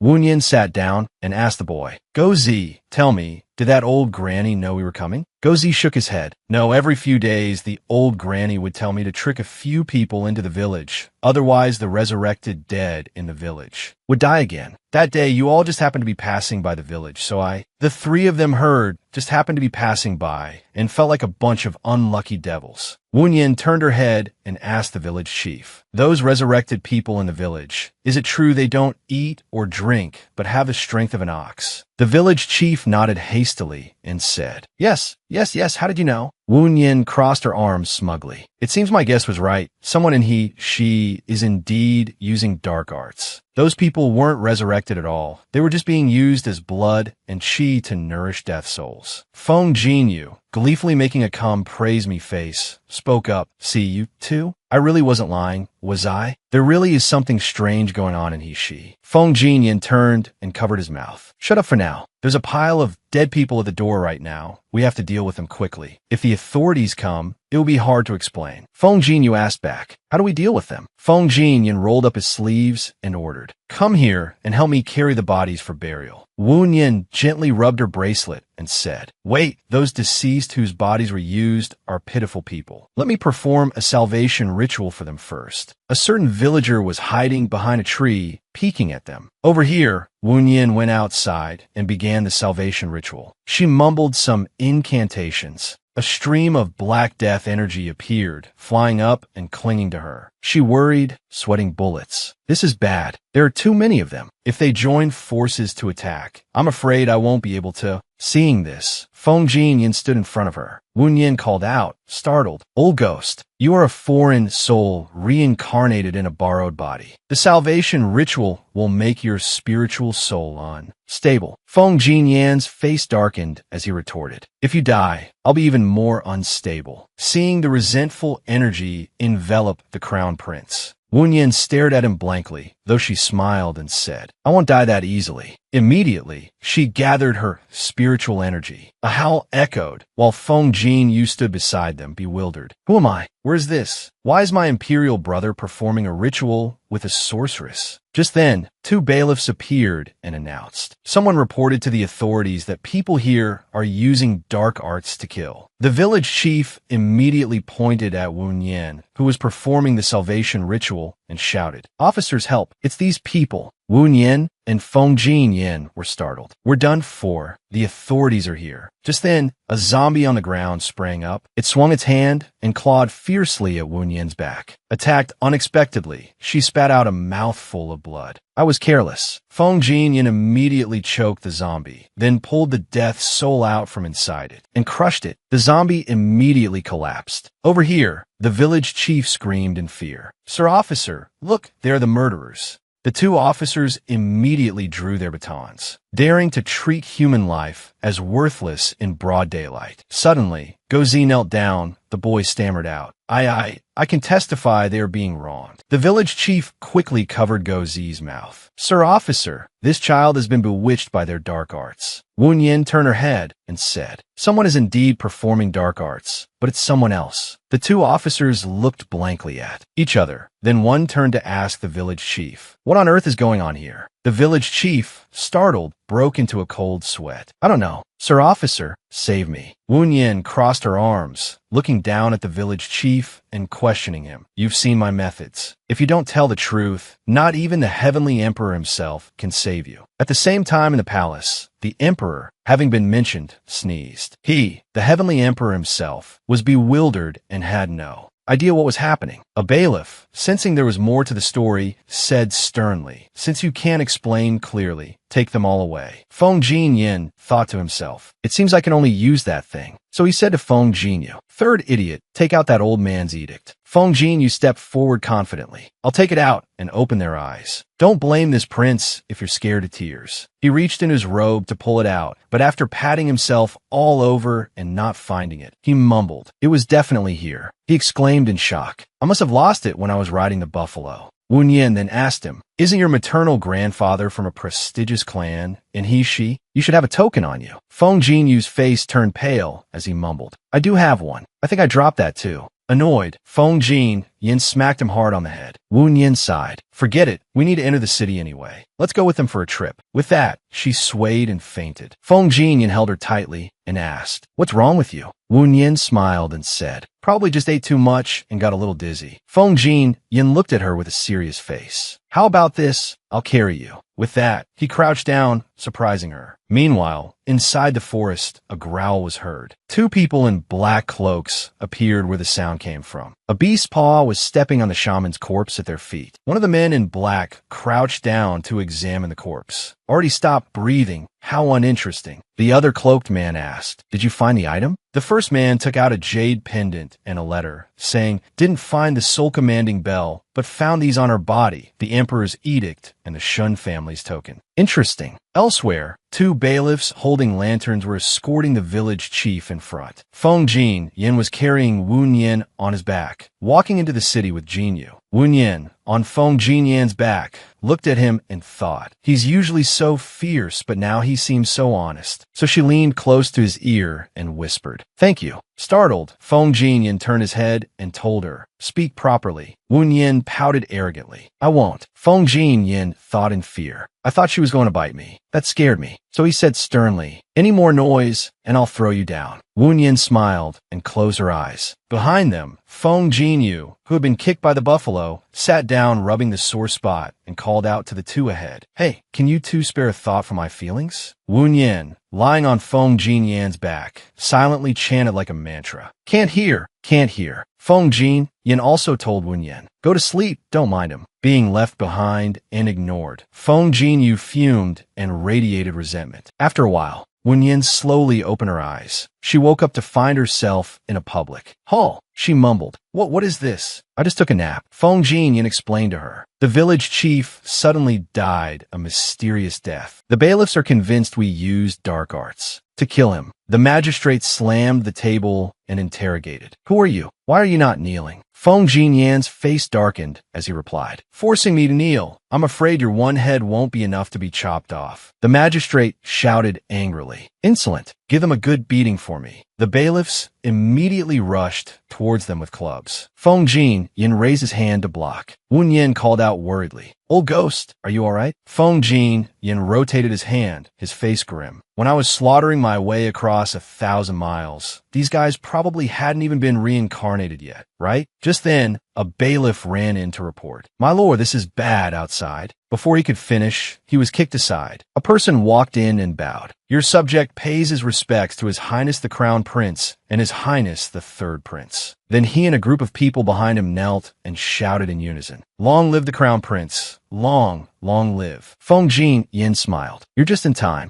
As for that magistrate, he was so scared his limbs went soft and he slid off his chair, mumbling, "Crown, crown, crown prince. Marquis, be careful." An attendant helped the official up after he paid his respects. The official asked respectfully, "Are you two all right?" Feng Jin Yu angrily pointed at the magistrate soldiers. "Not all right. They didn't give me food. And they cursed at me." The two soldiers trembled in fear and kowtowed, begging, "This lowly one deserves death. Your Highness the Third Prince, please forgive me." Jin Yu glared and smiled smugly. "Scared now, are you?" Too late. That magistrate also hurriedly begged for mercy. He was sweating profusely, his whole body trembling like prey begging a hunter for its life. "Your Highness the Crown Prince, Your Highness the Third Prince, please forgive me. After the natural disaster, a series of occultists came here. So there have been many incidents of people being harmed by dark arts these past few days, which is why I misunderstood you." Jin Yu said in a low voice. On this side, Marquis Shan understood the hint and turned to give an order. "How dare you speak nonsense in front of His Highness the Crown Prince? Get out." Wu Yin, being sharp, quickly stopped him. "There are clues we must ask about. Don't get out, come back here." Suddenly, Jin Yin pulled her sleeve to remind her. "We've just arrived. We shouldn't act rashly. Understand the situation first before acting." Wu Yin understood immediately and couldn't help but sigh in her heart. The old ghost truly hasn't lived in vain. His schemes run so deep after so many years. Marquis Shin also spoke up. "It's getting late. I invite Your Highness the Crown Prince, Your Highness the Third Prince, and the State Preceptor." They moved to the Shin residence. After some time, Wu Yin was strolling around the residence when she happened to overhear the maids gossiping. "His Highness the Crown Prince doesn't allow anyone into his room to serve him. Didn't they say the Crown Prince is frail? Why is he so fierce?" Hearing this, Wu Yin suddenly thought of his firm body and six-pack abs. She chuckled lightly and commented in her head, "Actually, he's not exactly frail. Just thinking about it makes me hungry." She walked up and raised her hand to knock on the door. Suddenly, a voice came from inside. "This prince has already said, I don't need anyone to serve me." Wu Yin replied softly, "It's me." He opened the door and stepped out with his clothes in disarray, revealing those alluring abs. Seeing the crown prince before her, her cheeks flushed and her eyes sparkled, clearly showing her immense infatuation. So fragrant, so fragrant, so fragrant. At this moment, he realized something was wrong and got goosebumps, quickly covering himself up. "If you have something to say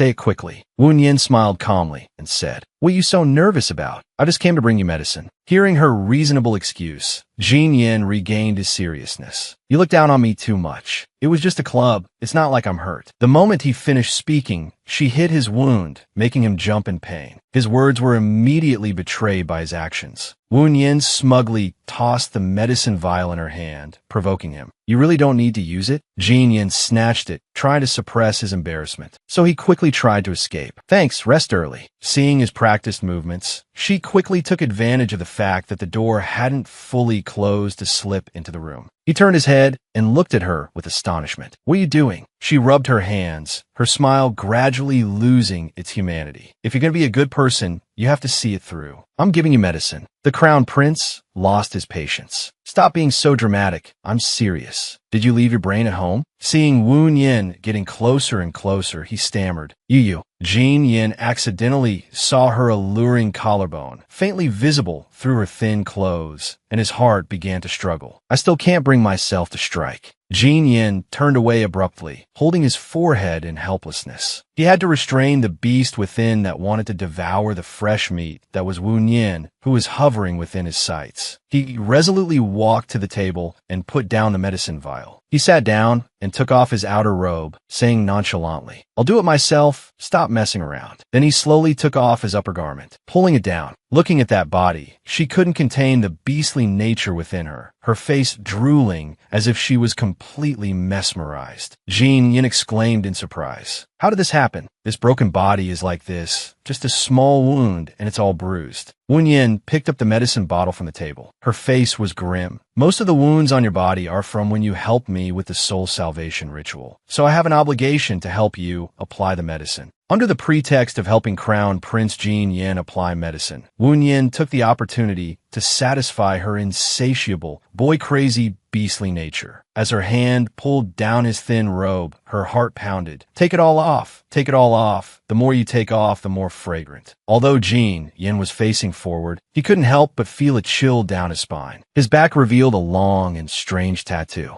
She was stunned, not knowing what it was, and exclaimed, What is this?" He turned to look at her and replied nonchalantly, "What's so strange about a tattoo? My previous body had one too." Wu Yin voiced her suspicion. "You're a man who rides horses and fights in battles, so it's not strange for you to have a tattoo. But for a sick person who's always bedridden to have a tattoo is very strange." Suddenly, a voice called from outside, interrupting them. "Your Highness the Crown Prince, your bath water has arrived," he said in a low voice. "Bring it in." The servant who had just entered saw a scene he shouldn't have, and he couldn't help but exclaim, "It's always this exciting? Don't move, it's not done yet." Just by looking at the ambiguous posture of Jean Yin and Wu Yin applying medicine, he had already imagined 49 other positions. As for what else they were doing, you can imagine for yourselves. Therefore, the servant quickly left the room, constantly mumbling to himself. Didn't see anything. His appearance at this moment was truly like that of a teenager who had accidentally seen something not suitable for those under 18, full of awe and embarrassment. In another room, Jin Yu and Marquis Shun were talking to each other. His Highness the Crown Prince is a world apart from the previous Crown Prince. Your Highness the Third Prince must be careful. Suddenly, a servant came in to interrupt and report the situation. Marquis, just now a servant came to report that the state preceptor is in the Crown Prince's room and even saw the Crown Prince completely naked. Before he could finish, the old Marquis Shun turned in astonishment. "What?" Jin Yu shrugged, looking helpless as he held a wine cup, took a sip, and said nonchalantly, "I'm already numb to it, this dog couple." The old Marquis Shun reacted strongly. "Your Highness, how can you be so calm? If Wu Yin has a relationship with His Highness the Crown Prince, it is an extreme threat to you, to noble consort Shun, and to the Shun family." Jin Yu glanced at the other person and said, "What does maternal grandfather mean? Isn't she just someone who helps imperial father choose ministers? Pretending to be mystical all day." The Marquis's face darkened again. Her master died long ago, but the Li family behind her still exists. Jin Yu arrogantly held the wine pot, pouring as he spoke. What's there to be afraid of? How could the Li family possibly care about her? What does the third prince mean by that? He continued schemingly. How did the old state preceptor Lier die? Could it be that maternal grandfather has never heard the rumors? Marquis Shun stroked his chin, calculating. So you're saying the old state preceptor's death is related to Wu Yin? Jin Yu took a sip of his wine. If my guess is correct, Wu Yin is a thorn in the side of the Linshan. Li family. Over here in the Crown Prince's room, Wu Yin had been mercilessly kicked out. "I want to take a bath. You should go back and sleep." "What?" She turned to leave, feeling regretful. "What a pity. I missed a show of the old ghost playing in the water, complete with singing and theatrics." Ahem, ahem. The sound came from a hidden corner. On the path, Wu Yin quickly found a place to hide to see what was happening. It was a young lady with a delicate face. "Eldest miss, please go back. The wind is strong outside, and your illness hasn't fully recovered." With that, the maid draped a cloak over her shoulders. Wu Yin, standing nearby, overheard. "Eldest miss, could this be the Shun family's eldest miss? Shun Jishi?" She gently replied to the maid. "I have already asked the great master. She said that if I pray sincerely on the night of the full moon, the moon goddess will be able to hear me." The maid awkwardly tried to persuade her. "Miss, the matter of entering the palace for the selection of the crown princess has already been reported to His Majesty by the Marquis. It's useless for you to torment yourself." Wu Yin's eyes widened in surprise. "Crown princess? This old ghost has such a difficult taste to find. And just like that, he's getting a wife? What a pity, what a pity." Suddenly, she felt a chill down her spine. Wait, why is there such a terrifying aura behind me? It turned out to be Jinyu. At this moment, he was not an innocent prince, but was radiating killing intent. Crown Prince, you've got some nerve. First, you steal Imperial Father's love, and now you want to steal my cousin. She jumped in fright and shouted, My God, isn't this the third idiot? She heard the noise. There's someone over there. The maid immediately stood in front of her protectively. Who's sneaking around over there? Get out here now. Jin Yu and Wu Yin struggled, pushing each other back and forth, neither willing to give in. If they came out now, She would discover they were eavesdropping. At that point, they'd wish for a hole to crawl into immediately. You go out. I can't lose face. A woman's strength was no match for his. Wu Yin was mercilessly pushed out of her hiding spot. She fell sprawling on the ground. As she got up, she cursed silently. You can't lose face, but I can? What kind of dog prince is this? The eldest miss of the Shun family, Shun Ji, looked at Wu Yin with suspicion and asked, who are you? Wu Yin turned and froze for 3 seconds, then exclaimed,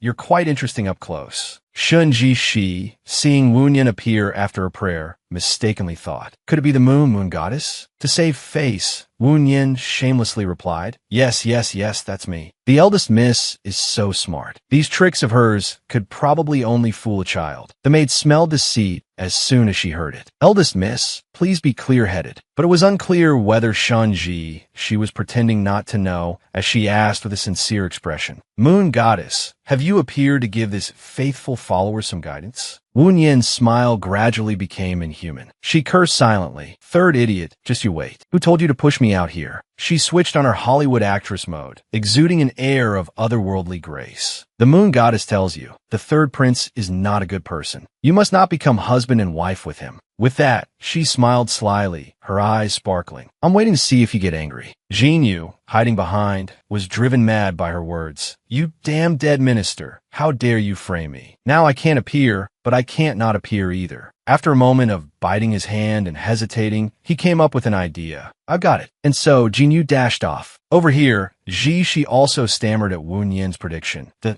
third prince is just my cousin. Wu Yin rubbed her chin as if she had grasped the hidden meaning she was always concealing. Ooh, that just sounds like there's more to the story. She continued her words helplessly. Besides, my grandfather has already submitted a memorial to His Majesty, recommending me as the crown princess. She didn't agree. Wu Yin guessed from the other's expression. Shi's eyes were filled with sadness. Not daring to speak directly, not daring to be rude. So that means she doesn't agree. I don't know why I feel a sense of relief in my heart. Wu Yin, a loud shout from behind, made her jump. My God, it turned out to be Jin Yin. He was only wearing a thin inner robe and a cloak, looking as if he was in a great hurry. She's maid cautiously pulled her back and shouted at him. Who are you? Miss, be careful. However, he paid them no mind, brushing past them and heading straight for Wu Yin. He placed his hand on her shoulder and asked worriedly, Are you all right? Did they rescue you? Faced with his abrupt question, she looked at him in confusion. What rescue are you talking about? Feng Jinyan's face darkened as he explained. That third idiot said you fell into the lake. It seems he wants another beating. He frowned, but had to restrain himself from flying into a rage on the spot. Perhaps this brilliant plan was orchestrated by Jinyu. He called Jin Yin to interfere in order to shut Wu Yin up. Turns out the third idiot isn't that idiotic after all. This time, the third idiot is in for it and won't be able to escape. Wu Yin frowned in annoyance and asked Jin Yin, Do I look that foolish? That's what she said on the surface. But in her heart, she had already decided to remove the third idiot from her list of friends. Chi watched the two of them bicker and cautiously inquired, This young master is? Without hesitation, Wu Yin pointed a finger at him, the crown prince. Shin Qi's eyes widened in astonishment. What? His Highness the Crown Prince? Jin Yin impatiently pulled Wu Yin away, much to her surprise. Let's go, it's freezing. Are you coming or not? I'm not going. As soon as the words left her mouth, he decisively threw her over his shoulder and headed back to the room. Qi watched the crown prince's retreating back and Wu Yin's innocent, blameless face, calling out after them, Goddess of the Moon. The maid beside her couldn't help but place a hand on her hip and call out, My lady. How could she possibly be? Shin Qi laughed out loud. I know, but that young lady is just too interesting. His Highness the Crown Prince is also not what I imagined. It seems things won't be boring. Early the next morning, Jin Yin and Wu Yin went out despite Marquis Shen's advice against it. Your Highness, there's nothing strange in he-she. Please rest assured and stay in the residence for a few days. Suddenly, he turned to look at the Marquis with a sharp, cold gaze. Marquis Shun, instead of having time to stop me, you might as well go dote on your maternal grandson. Meanwhile, Jean was hugging a blanket and sobbing, a large bump on his head. Boo-hoo-hoo, why am I always the one who gets hit? Wu Yin and Jin Yin went out to the crowded streets. They were leisurely enjoying a bowl of hot noodles while discussing. The one who claims to draw Mao Shan talismans made it all up. To the left of the fortune teller's stall, he's pretending to be blind. After surviving the great disaster, the common people are more willing to believe in the power of gods and Buddhas than the imperial court, creating opportunities for swindlers. Seeing her rambling on, Jin Yin cut her off and picked up a drumstick for her. No talking while eating. Seeing this, she let out a surprised "ha." Suddenly, the sound of hurried footsteps stopped near them. Just as Wen Yin was about to pick up the chicken drumstick to eat, someone ran up and tugged at her clothes. While Wu Yin was still stunned, a man chasing from behind kicked their table hard, sending all the food spilling onto the ground. Wu Yin looked heartbrokenly at her chicken drumstick that had vanished into thin air. My chicken drumstick! Gozi grabbed Wu Yin's hand tightly, his eyes welling with tears as he said pitifully, "Big sister, save me." Wu Yin looked at the boy in surprise. "Gozi, why are you here?" At that moment, the thug was kicked to the ground by Feng Jin Yin. "You're looking for death." The thug on the ground looked up and said fiercely, "I work for the Great Master. These things were bought to serve the Great Master. Who among you dares?" Feng Jin Yin glanced at him coldly. "What Great Master? What the hell does that have to do with me?" He growled, apologized to the chicken drumstick. Then he kicked the thug hard in the head. Seeing this, Gozi clutched Wu Yin's clothes and said pitifully, "After you guys left, I begged on the streets to survive. Today, he suddenly wanted to capture and sell me. I'm scared, big sister. Save me." Seeing this, Wu Yin patted the boy's head comfortingly. "Don't be afraid. Don't be afraid." Then she glanced coldly at the thug and asked, "Who is your great master, and where is she?" The thug, terrified and teary-eyed, said, "The Great Master is called the Blind Lady. Today, she is holding a ritual in the outskirts. Hero, spare my life. This lowly one was wrong." The surrounding commoners heard this and began to whisper, "Aya, you actually dare to offend the Great Master's people. The Blind Lady's magical powers are extraordinary. Everyone in he-she, from high-ranking officials to common folk, has received her blessings." Feng Jin Yin said coldly, "Whether her powers are extraordinary or she's about to go to jail, we'll have to wait until I go see for myself." Half an hour later, Wu Yin, holding Gozi's hand, looked at Feng Jin Yin and spoke. "Passers-by say the Taoist temple is just ahead." Gozi exclaimed in fear, "Big sister, will that great master take me away? I'm scared." After walking for a while, the three of them saw a horse-drawn carriage approaching. Wu Yin clicked her tongue and thought to herself, "This carriage belongs to someone either rich or noble." When the carriage reached the three of them, it suddenly stopped. The person inside gently lifted the curtain. Shen Qi looked at the three in surprise and spoke, "Lord State Preceptor and His Highness the Crown Prince, why are you here?" Wu Yin raised her hand, signaling for Shen Qi to lower her voice. "Lower your voice." She cursed inwardly. It seems that third idiot told her who I am. Shen Qi's eyes widened as she looked at Gozi. This child. Gozi also stared at Shen Qi. In Lady Shen's eyes, it was a happy family of three walking together. Shen Qi smiled faintly. It seems the relationship between these two is indeed unusual. Shen Qi smiled as she looked at Gozi. This child and His Highness the Crown Prince. Hearing this, Feng Jin glanced at Gozi beside him. There seemed to be a strong resemblance. Beside them, Wu Yin's smile was stiff. "Wait a minute, has Lady Shen misunderstood something?" She placed her hands on Gozi's shoulders and explained, "This is Gozi. He has no father or mother and was being bullied on the streets. So I brought him along." Shen Qi covered her mouth in surprise. "So young. How pitiful. The residence happens to be short of a young servant. Why don't I take him back? At least he'll have a place to stay." Wu Yin knelt down, looked at Gozi, and asked, "Gozi, do you want to go?" Gozi nodded in agreement. "I want to go." Shen Qi waved her hand. "Then I'll take this child back to the residence first. That way, it will be more convenient for whatever the Crown Prince and the State Preceptor wish to do." Feng Jin and Wu Yin were stunned. What? Watching the carriage drive away, Wu Yin was helpless. Hey, she glanced at Feng Jinyan beside her and said, Marquis Shun has already submitted a memorial to His Majesty, requesting that Lady Shun be chosen as the crown princess. Feng Jinyan's brows furrowed in anger. How dare he choose a wife for his ancestor? This nephew is getting more and more disobedient. Wu Yin lowered her eyes and asked, if Lady Shun becomes your wife, would you like that? Feng Jinyan flicked her forehead hard. Wu Yin cried out in pain.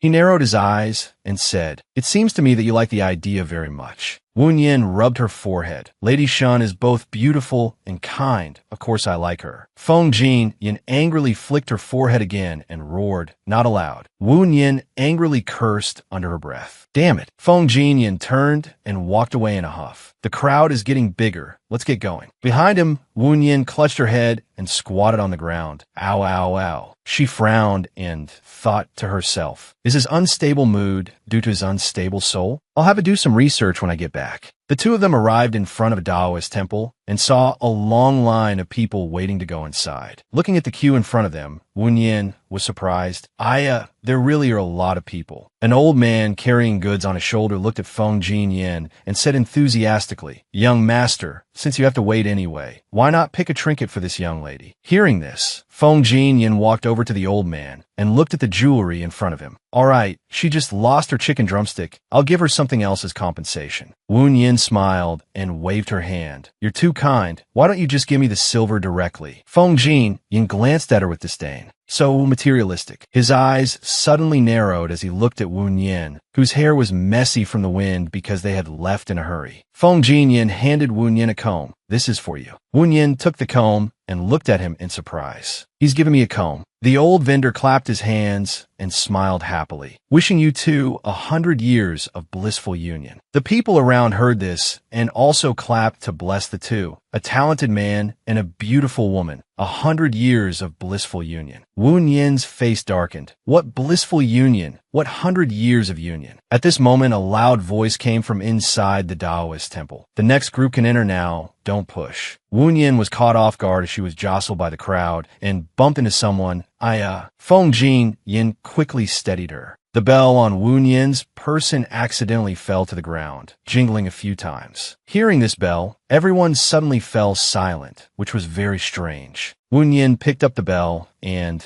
noticing the unusually quiet atmosphere, became vigilant. What's going on? The atmosphere suddenly changed. It's a bit eerie. Wu Yin whispered to him. These followers are a bit strange. Feng Jinyan nodded with a hum. The moment the soul-controlling bell fell, it suddenly became so quiet. Wu Yin wiped the corner of her mouth and narrowed her eyes. But there's no taste at all. It's probably not a broken, deathly soul. The people in line suddenly became noisy again. Don't push, there are too many people. I want fish, I want beef noodles. Looking at the boisterous crowd, Wu Yin touched her chin and frowned, thinking, could it be that the strange feeling just now was just my imagination? An incense sticks time later, a young Taoist priest looked at Feng Jinyan and Wu Yin and asked, you two look unfamiliar. Is this your first time here? Wu Yin smiled and grabbed Feng Jinyan's arm. Yes, this is my older brother. Ever since he was swept away by the flood, he's become this foolish. We heard the blind lady's powers are very strong, so we came here especially. Feng Jinyan's face darkened, a foolish older brother with water in his head. The young Taoist priest waved his hand impatiently. All right, I'm tired of hearing those stories. Then he gave them 2 red strings. If you're new, wear this. Remember, you can't take it off at any time. Feng Jinyan took the bracelet and sniffed it, so fragrant. Then he handed the bracelet to Wu Yin with bold reasoning. Help me put on. Wu Yin sighed, took his hand, and put the red bracelet on him. Feng Jinyan pressed his lips together in a slight smile. The young Taoist priest saw this and sneered. He can't even do something like this. He really is an idiot. Feng Jinyan shouted angrily. What did you say? The young Taoist priest cowered. Wu Yin gently patted Feng Jinyan's head. Older brother, be good, don't scare people. Feng Jinyan's cheeks flushed as he stared at her. At this moment,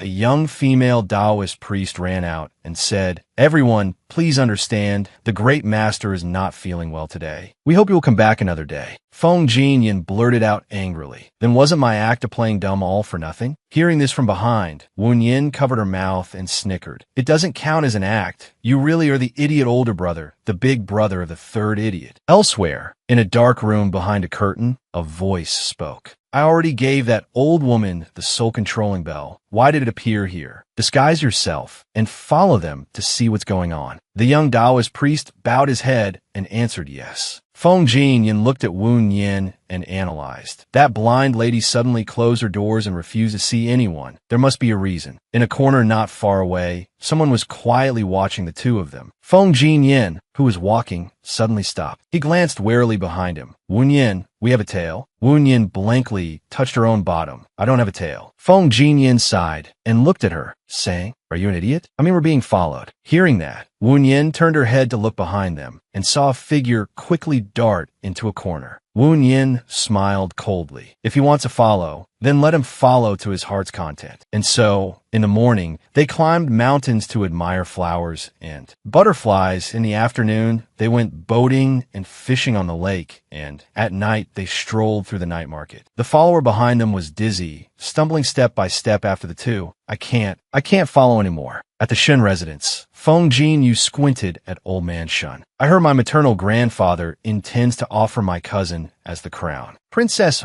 Marquis Shin coughed a few times and replied, "This is just a temporary measure. Once he becomes crown prince, Chi Qi will naturally be." At this moment, a subordinate ran in, panting, "Not good. The eldest miss has fallen into the water." Feng Jinyu shot up an alarm. "What?" In the library pavilion, Feng Jinyin frowned at the book in his hand. Wen Yin sighed wearily. "So tired. The library pavilion in the Shun residence holds thousands of books. How long will it take to find it?" Feng Jinyin looked at her and explained. The moment the soul-controlling bell fell, the surrounding atmosphere was very abnormal. That blind lady first closed her doors to visitors, then sent someone to follow us. Feng Jinyin continued with a frown. It's very clear that the fall of the soul-controlling bell attracted her attention. Wen Yin sighed and said, It seems we have no choice but to clarify the origin of this soul-controlling bell." He pointed to a page in the book. "Found it." Wen Yin stood up and looked at the book in his hand. "The holy cult of the southern borderlands has a magical artifact that can control people's souls. It's an item of the holy cult of the southern borderlands." Feng Jinyin murmured, "The holy cult of the southern borderlands." Wen Yin looked at him in surprise and asked, "Did you discover something?" Feng Jinyin rested his face on his hand, narrowed his eyes, and pondered. "In my past life, I was in the southern borderlands to suppress that holy cult. Before I closed my eyes, I also heard the sound of a bronze bell." Wen Yin looked at him with a serious expression. "Such a coincidence. Could it be that your death is also related to this soul-controlling bell?" At this moment, a child's voice cried out from outside. "Help! Help! The eldest miss has fallen into the water." Hearing the commotion, the two looked out the window and saw Go Zi sitting on the ground crying. "The eldest miss has fallen into the water." Feng Jinyin frowned. "Let's go. We should go take a look too." Wen Yin hummed in agreement. By the lake, everyone was shouting anxiously, "Eldest miss, eldest miss." A person surfaced from the water and asked, "Found her yet?" The other person shouted, "It's too dark.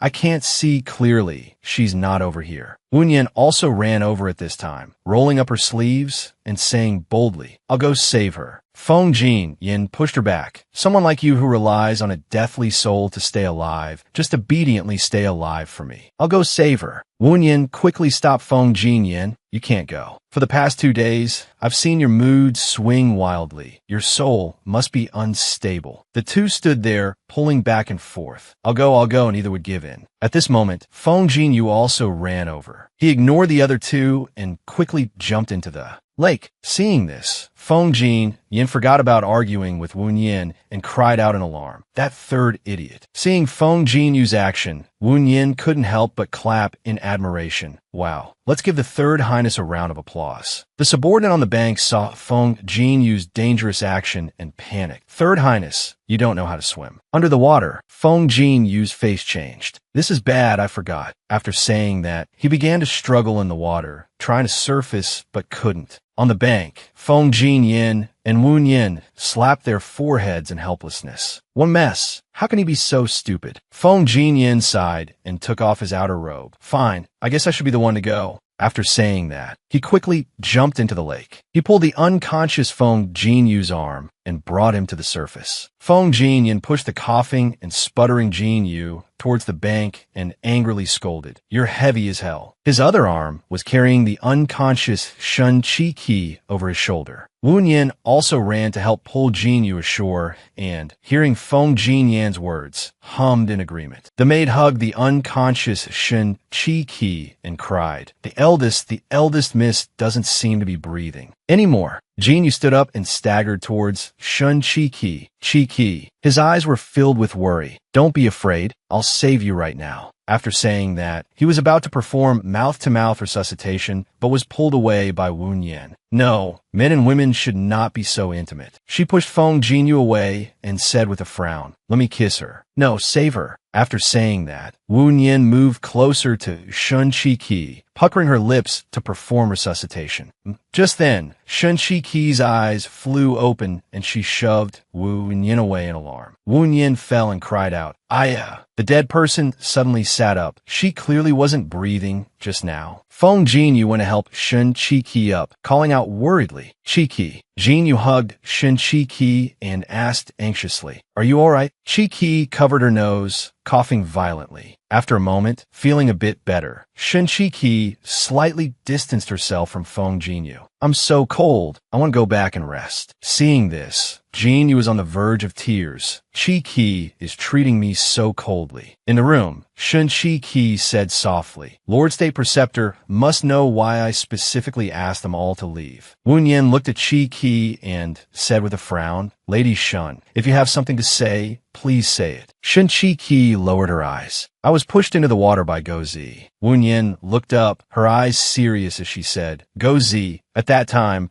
he was the first one to cry and run everywhere looking for someone to save you. "This must be a misunderstanding." Shun Chi frowned. "In that case, you were the one who gave me this child. You wanted to harm me." Wu Yin pointed a finger at herself in surprise. "Me? I eat your family's food, drink your family's water, live in your family's house. Why would I want to harm you?" Shun Chi shouted angrily. "I saw that you like the crown prince, so you hold a grudge against me." Wu Yin was so surprised she used an exclamation. "I like the crown prince?" Shun Chi's brows knitted tightly. "So it's true. Could it be that you're jealous that I'm about to become the crown princess, so you plotted to harm me?" Wu Yin narrowed her eyes and stared at Shun Chi. Lady Shun's speech and actions after waking up are truly strange. I might as well go with the flow and probe her a bit. Thinking of this, she feigned surprise. "Crown princess? I thought Lady Shun seemed unwilling." Before, Shun Chi sneered, "I've reconsidered. After all, when His Highness the Crown Prince saved me, we had physical contact." Wu Yin tilted her head with a half-smile and said, "I think you're deliberately seizing this opportunity to secure the connection." Shun Chi gritted her teeth in anger. "What is your relationship with His Highness the Crown Prince that you dare to speak to me like that?" Wu Yin didn't answer her. She raised a finger to her lips and said with a smile, "Take a guess." Her personality has completely changed. So strange. Wu Yin frowned and asked the guard, "Where is the crown prince?" The guard quickly said, "Reporting to the state preceptor, His Highness the Crown Prince is in the library pavilion." Wu Yin stood before the library pavilion door, hands on her hips, glaring at it angrily. She raised her hand to open the door, but suddenly stopped. She touched her chin, her face scrunched up in thought. "What am I angry about? Why am I angry?" She turned to leave. "So strange. I'll just go back to sleep." Wu Yin told herself inwardly, "You are just protecting your food. Protecting food is a human instinct. Don't retreat, charge." Wu Yin had an epiphany and gave herself a thumbs up. Well said. Inside the library pavilion, Feng Jinyin had gotten tired from reading and had fallen asleep at the table. Wu Yin reached out and carefully pulled a book from under his arm. Unfortunately, she bumped a bowl of water on the table and it fell to the floor. Feng Jinyin shot up, glancing warily to the side. "Who's there?" He grabbed Wu Yin's arm and pinned her neck with his other hand. Wu Yin's face contorted as she struggled to breathe. He looked at her in surprise. Wu Yin. Wu Yin coughed up blood, hacking a few times and said weakly, "How long are you going to hold on? I'm about to die." He let go of Wu Yin and looked at her, asking, not sleeping in the middle of the night, running around again. Wu Yin lay on the desk and stared at Feng Jinyin. Let me ask you a question. She sat up straight, cupped his face, and said seriously, if someone covets the chicken drumstick in your bowl, what would you do? Feng Jinyin looked straight into her eyes and said nonchalantly, finish the chicken drumstick, then beat him up. Wu Yin smiled in satisfaction. All right, then I won't be polite anymore. After saying that, she kissed him on the lips. Feng Jinyin let out a surprised hum. A moment later, Wu Yin pushed Feng Jinyin away and said with a frown, the taste isn't quite right. Seeing that he was being disdained, Feng Jinyin got angry. You're being picky? Wu Yin grabbed his collar. Then let me try again to see if the taste is right. Wu Yin came to her senses, covered her mouth, and turned her face away. Oh my God, her cheeks flushed. Doing this kind of thing with someone who has lived for over 100 years is indeed a bit strange. He also turned his head away and slapped his forehead in helplessness. This is not the action of a gentleman. I shouldn't be angry with her. Their thoughts were completely different. Wu Yin licked her lips and patted his shoulder comfortingly. Even if you can't be my chicken drumstick, don't be too sad. I'll think of another way. Feng Jinyin was fuming. Who cares about being your chicken drumstick? Wu Yin ignored his anger and turned to leave. She touched her chin, thinking seriously. Let me think, I seem to have read a relevant ancient book before. As she was walking, Wu Yin slipped and fell against Feng Jinyin's chest. Her hand accidentally pulled off his red bracelet, which fell to the ground. Wu Yin looked at the bracelet in shock. Her eyes widened. The taste is back. Late at night, Wu Yin sat in her room, examining the red bracelet in her hand. Could the problem be this bracelet? She looked at him and exclaimed, give me your hand. Feng Jinyin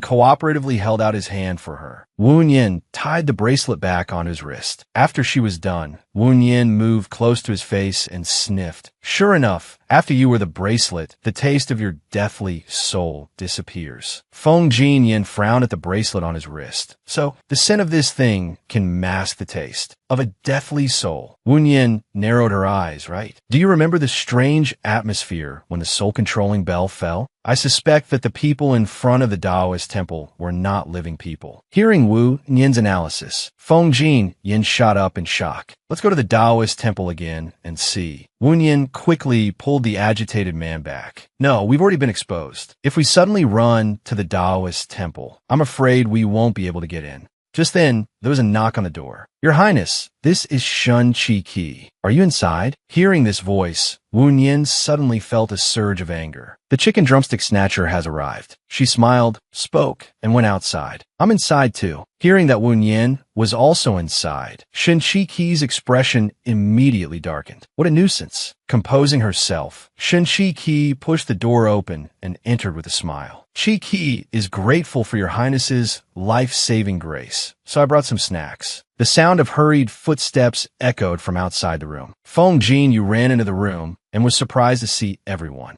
Chi-Ki, so you're here. Imperial brother, why are you here? The two women sat opposite each other, having a staring contest. Feng Jinyin sat between them in helpless silence. Seeing that everyone was here without him, Feng Jinyin said pitifully, why didn't you guys call me to come along? Shun Chi-Ki placed a small box on the table and said with a smile, Your Highness, I made this myself. Feng Jinyin took the box and frowned. You just fell into the water. You should go back and rest. Shun Chi-Ki rested her chin on her hand and smiled gently. Thank you for your concern, Your Highness. Jinyin ignored her and pushed the box of pastries in front of Wu Yin. See if there's anything you like to eat. Seeing this, Shun Jishi's smile stiffened and her face darkened. This man, he's not moved in the slightest. Feng Jinyin, sitting beside her feeling wronged, tugged at Shun Jishi's clothes. Jishi, I'm hungry too. Shun Jishi irritably pushed him away. Then she feigned weakness. I didn't mean to. But you don't touch me. Wu Yin squinted, looking over. Miss Shin seems to be very afraid of the third fool. Feng Jin, you still remembered when they were little. Shunji, she gave him a box of pastries. Third prince, this is for you. Back then, he had happily given Shunji a flower in return, but now his cousin didn't need him anymore. Feeling hurt, Jinyu sat in a corner, nursing his sorrow. Jinyin looked at Ji Shi and asked coldly, Miss Shin just said she wanted to repay me. Shunji, she nodded shyly. Yes, I'm willing to offer myself. Feng Jin Yin narrowed his eyes, his gaze cold. I met you at the Taoist temple before. It seems Miss Shun is also a patron there. Why don't you make another trip tomorrow, Mississippi? Shunji, she looked at him in surprise. Wu Yin pretended to be friendly, leaning on his shoulder and saying with a smile, let us ride in the carriage with you, Mississippi. That way, we won't be discovered. Shunji, she was flustered.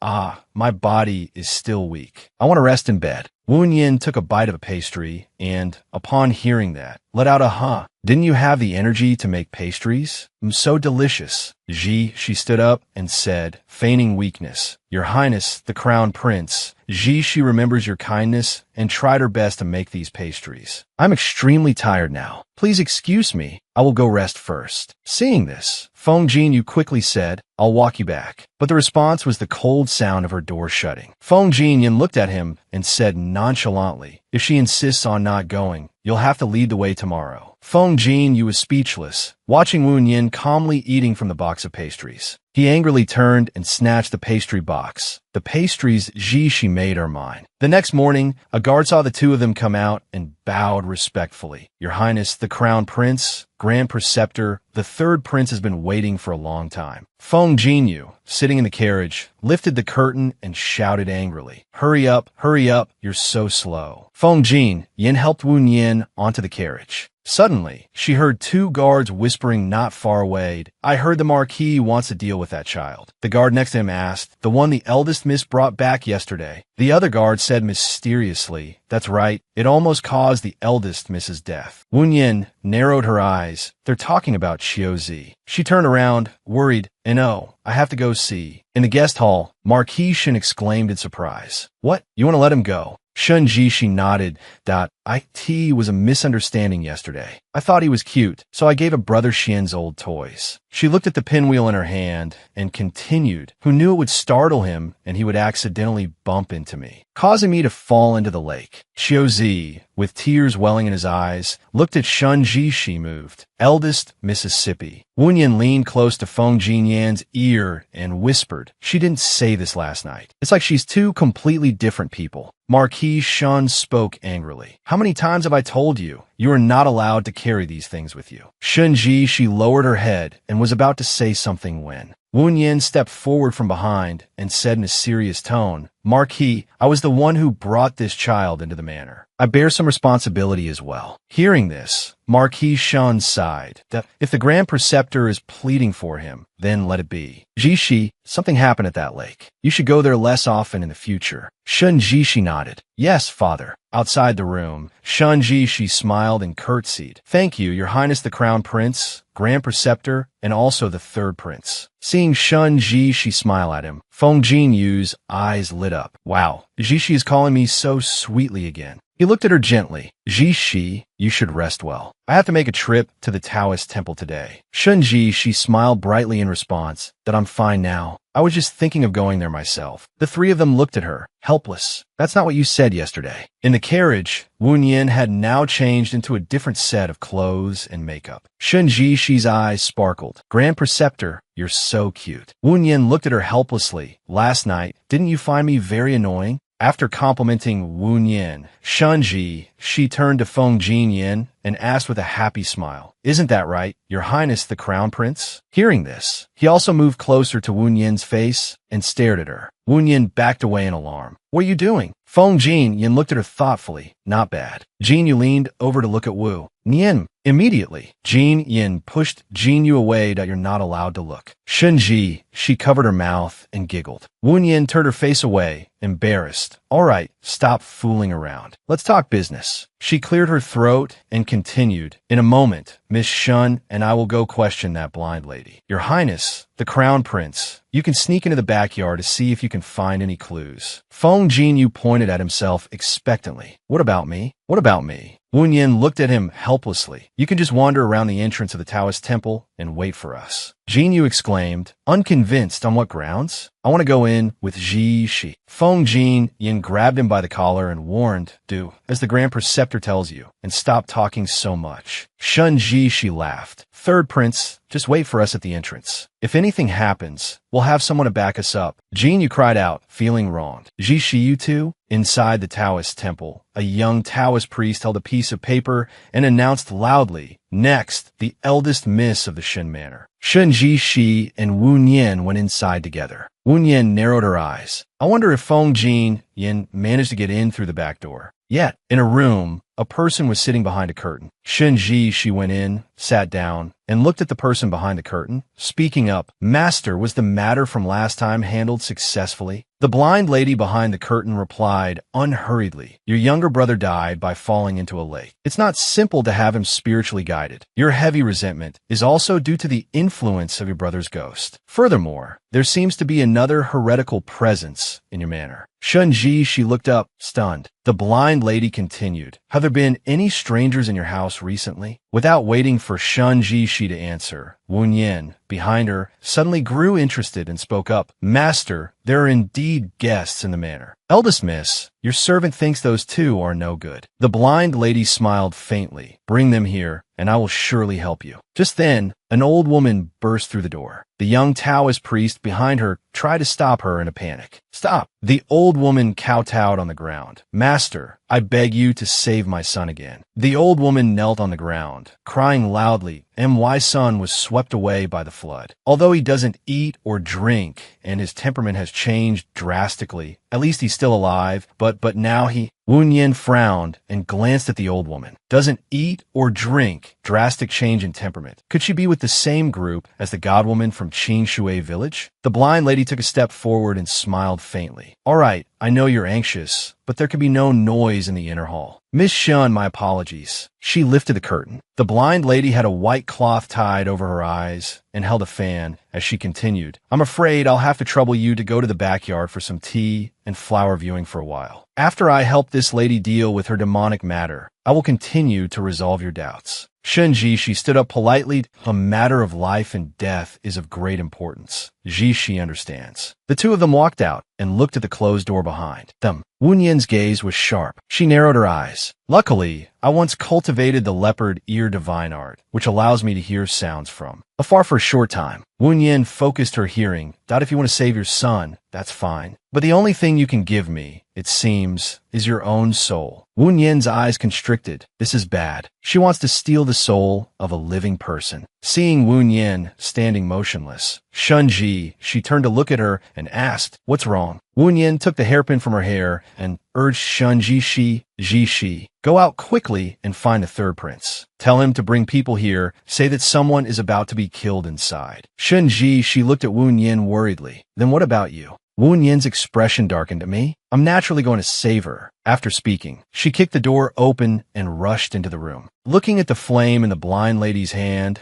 and the old woman lying unconscious on the ground, her life unknown, Wu Nian narrowed her eyes and said coldly, as expected, a heretic deceiving the world to gain fame. The blind lady retracted the flame and said in a cold voice, barging in here like this, you truly aren't afraid of death. Wu Nian's face was cold as she shouted angrily, you used the bodies of those who died in the flood as vessels to nurture souls, turning them into walking corpses to wreak havoc. The one who deserves to die is you. The blind lady smiled sinisterly. Little girl, it seems you're no ordinary person. In that case, I'll have him come and greet you. Then she began to chant an incantation. Those corpses suddenly went blank for a moment, then all ran towards the room. The walking dead ran over and surrounded Wu Nian. She held the soul-controlling bell in her hand and said coldly, if you have any other tricks, you should use them now. These walking corpses are fundamentally nothing. Then she began to ring the bell in her hand. Hearing the ding-dong of the bell, the walking corpses began to contort, no longer under the blind lady's control. Seeing this, she angrily questioned, who on earth are you? Why is the soul-controlling bell in your hands? Wu Nian gave a faint smile and spoke. Wu Yin, Grand Preceptor of Decai, using the dead to nurture souls. What is your ultimate goal? The blind lady's face darkened. Grand Preceptor, no wonder there's been no news from that old god woman. It seems you took care of her. The sword on the rack suddenly trembled, causing the corpses to fall to the ground. Wu Yin frowned. The blind lady touched her lips. Oh, what if you have a soul-controlling bell? What can you do to me? Wu Yin rushed towards the sword. It's that blade that's causing trouble. As her hand was about to touch the sword, it suddenly shook violently, throwing her back. Wu Yin coughed up blood, lying severely injured on the ground with a pale face. That demonic blade. I can't get near it all. The blind lady licked her fingers and said seductively, the Grand Preceptor of Decai, as a vessel for my soul nurturing, the very thought is exciting. You there, drag her before me. Just then, a loud bang was heard. The crown prince leaped into the room from outside. His gaze was sharp as he looked at the blind lady and said coldly, you dare harm her? Do you think you've lived too long? Wu Yin looked up, worried. Feng Jin Yin, be careful of that blade. He glanced at the blade, then stood up, walked over, and gripped the blade firmly in his hand, lifting it up. The blind lady screamed in astonishment. He can actually lift the soul-shattering blade. Jin Yin coldly swung the blade once. Fresh blood splattered everywhere. The blind lady fell backward, clutching her injured arm. She was still in shock. The soul-shattering blade can recognize a master. Other than its master, no one can touch it. Who are you? Feng Jin Yin rested the blade on his shoulder and narrowed his eyes. I should be the one asking you. Why is my thing in your possession? The blind lady exclaimed in disbelief. You are impossible. That person died 800 years ago. Feng Jin Yin said impatiently, too much nonsense. He raised the blade, about to strike the blind lady down, when a weak voice called out, wait. Wu Yin weakly stopped him. Don't kill her. I still have questions for her. At this moment, Jin Yu and Shun Ji, she arrived with men. Jin Yu frowned. He saw Feng Jin Yin holding a blade, standing in the middle of the room, surrounded by corpses. The blind lady saw the newcomers and tried to shout, officers, these two have killed so many commoners. You must seek justice for the people. Shenji, she looked at Feng Jinyu and quickly explained, third prince, that's not it. These people suddenly went mad. Feng Jinyu narrowed his eyes. I understand. I'm afraid these people are just like the ones in Qing Shui village, no longer truly living. Jin Yin walked to Wu Yin's side, held her in his arms, and said softly, it's all right. Then he picked Wu Yin up and looked at Feng Jinyu. I'll leave this to you for now. Capture that blind lady and lock her in the dungeon to await my interrogation. That night at the Marquis Manor, Wu Yin lay unconscious on the bed, her face pale and her brows tightly furrowed. Monster living on dead souls. You will surely not live past 20. You're doomed to die. Treacherous disciple who killed her master. Wu Yin's eyes suddenly flew open, tears streaming down her face. She screamed in a panic, no, I'm not, I didn't. Seeing she was awake, Jin Yin immediately pulled her into his arms to comfort her. After a moment, he loosened his hold slightly and looked at her tear-filled eyes. He said, his heart aching, today I'll allow you to treat me as medicine. Hearing this, Wu Yin's eyes lit up. I can treat you as medicine. Wow. She couldn't wait any longer and moved close to his face. A promise is a promise. Don't you dare go back on your word. After speaking, Wu Yin bared her teeth and opened her mouth. Suddenly, she stopped her movement. Wu Yin looked left and right, sniffing the aura on his body. She frowned deeply. The old ghost's aura is a bit weak. Are you tired from the fight? Wu Yin planted a light kiss on his cheek and said gently, I'm not that hungry. Just a little taste. Jin Yan's cheeks flushed as he looked at her and asked, in your sleep, you kept calling for your master. What happened to your master? Wu Yin lowered her eyes. It's nothing. He passed away many years ago. Jin Yin, not knowing how to comfort her, blurted out, oh, that's just like me. When I get a chance to meet him, I'll send him your regards. Wu Yin exclaimed helplessly, Feng Jin Yin, is it because you never got married in your past life? Hit right on the mark. He looked at her blankly. How did you know? Wu Yin said nonchalantly, after all, someone who talks so blandly like you. Normally, no one would want to marry you. Hearing this, Jin Yin was so angry he could spit blood. Wu Yin tilted her head and exclaimed, "Ah, I'm so hungry." Feng Jin Yin was stunned. "Didn't you just say you weren't that hungry?" "I'm not always this generous, you know." Seeing his misunderstanding, Wu Yin said helplessly, "The kind of hungry I'm talking about is the kind that wants to eat a meal." She smiled cheerfully and continued, "Don't be nervous." Jin Yan's face darkened with anger. "That who's nervous?" Wu Yin raised her hand, looking at the bracelet on her wrist with a smile. "Although getting beaten this time was a bit humiliating, at least I managed to harvest quite a few dead souls. In that regard, I've stored up a good amount of food." Feng Jin Yin gently stroked her head. "That it's not humiliating. You protected others at a critical moment. You did very well." Wu Yin turned her face away, embarrassed. "That's right, it's all that blade's fault. Otherwise, I definitely could have handled the blind." "Lady," Jin Yin held the blade in his hand. "You mean the soul shatterer?" Wu Yin fearfully dove under the covers. She peeked her head out, looking at the blade warily. "Why was your blade from your past life in the blind lady's hands?" He caressed the blade in his hand. In my past life, I died during the campaign against the southern borderlands. The soul-shattering blade was most likely lost in the southern borderlands. I'm afraid this blind lady is connected to the southern borderlands." Wu Yin excitedly emerged from the blanket. "It's the southern borderlands again." "That's right. She said the godwoman from Qing Shui village was one of her people, both connected to the southern borderlands." Feng Jin Yan's gaze sharpened. "The southern borderlands, they caused my unclear death, and now they've come to harm the people of Dakai. What exactly are they plotting?" "In the study of the Shun Manor," Feng Jinyu exclaimed in frustration. "It was just supposed to be an investigation into the flood disaster. Now there's a pile of dead bodies. How am I going to explain this to Father Emperor when I get back?" Marquis Shen looked at him and said, "Your Highness, this is a great opportunity." Jinyu looked at him, confused. "Huh?" Marquis Shan frowned and said, "The Crown Prince massacred commoners. This is a serious crime. We just need to embellish it a little, and we can make His Majesty reconsider the matter of choosing an heir." Jinyu sat up straight, serious. "Grandfather, you don't know. The Grand Preceptor saw long ago that the blind lady used dark arts to alter their souls. Those people were actually already dead." Marquis Shin shot to his feet, furious. "Your Highness, how can you believe this heresy meant to deceive the masses?" Jinyu earnestly defended. "Grandfather, I truly encountered these things before in Qing Shui village." Marquis Shun's face darkened.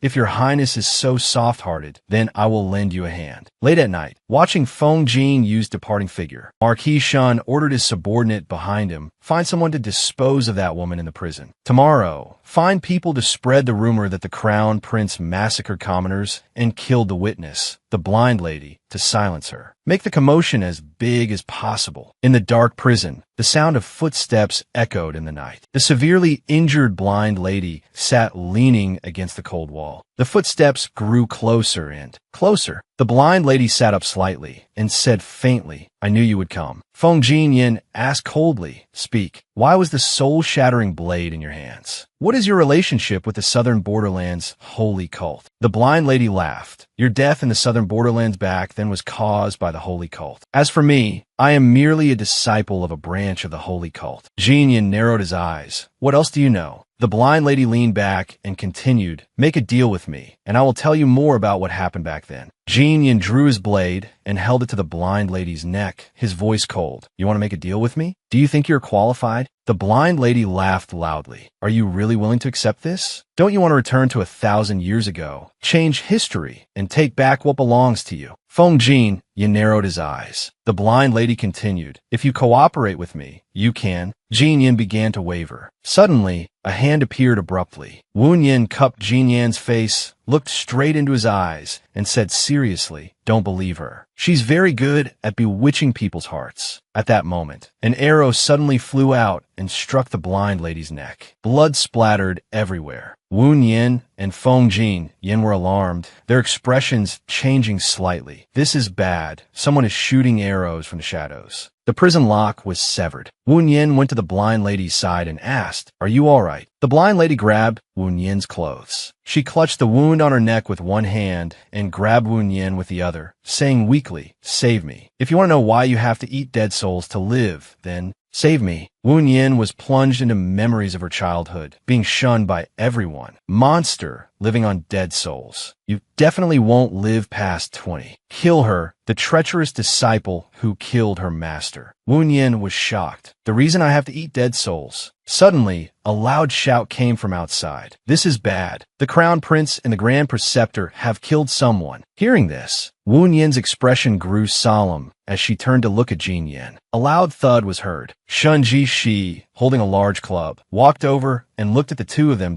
I've knocked the bailiffs unconscious. You two should go quickly. Jin Yin frowned at her. Why are you here? Wu Yin was stunned. Miss Shun. Shinji, she turned her head away and said, You protected me, Ji Shi, once during the day. I'm not an ungrateful person. Wu Yin and Jin Yan's faces darkened. She's not like she was during the day again. The three of them looked at the blind lady on the ground, and their faces grew even darker. This is bad. The blind lady is dead. Shunji, she looked up at the two of them, worried. You must leave quickly. Jin Yin frowned at her and asked, How did you know something would happen here? Jishi's expression was grave. You don't need to worry about that. In short, the urgent matter at hand is... Jin Yin said faintly, We can't leave anymore. If I'm not mistaken, this was all planned in advance. The moment we step outside, we'll be walking right into a trap. Jishi looked up and said, Your Highness, the Crown Prince, you still don't trust me? But right now, we're surrounded by high walls. Do you two have a way out? While the two were still arguing, Wu Yin raised her hand. I have an idea. She held up her bracelet and said with narrowed eyes, This blind lady used corpses as tools to manipulate souls. After her death, she should also get a taste of what it's like to become a tool herself. After speaking, Wu Yin touched 2 fingers to the blind lady's forehead. Go on, put on a good show, or else I'll eat you. At this time, Marquis Shin also arrived with his men. Seeing the unconscious bailiff on the ground, he became furious. Why is the bailiff unconscious? Who did this? Marquis Shin strode inside and frowned at the 3 of them as, Oh, it's your highness, the Crown Prince and the Grand Preceptor. Wu Yin and Feng Jin Yin looked at him and said faintly, Marquis. As for Shanji Shi, seeing her father arrive, she hid fearfully behind Wu Yin, not daring to peek out. Marquis Shin looked at the blind lady on the ground and feigned surprise.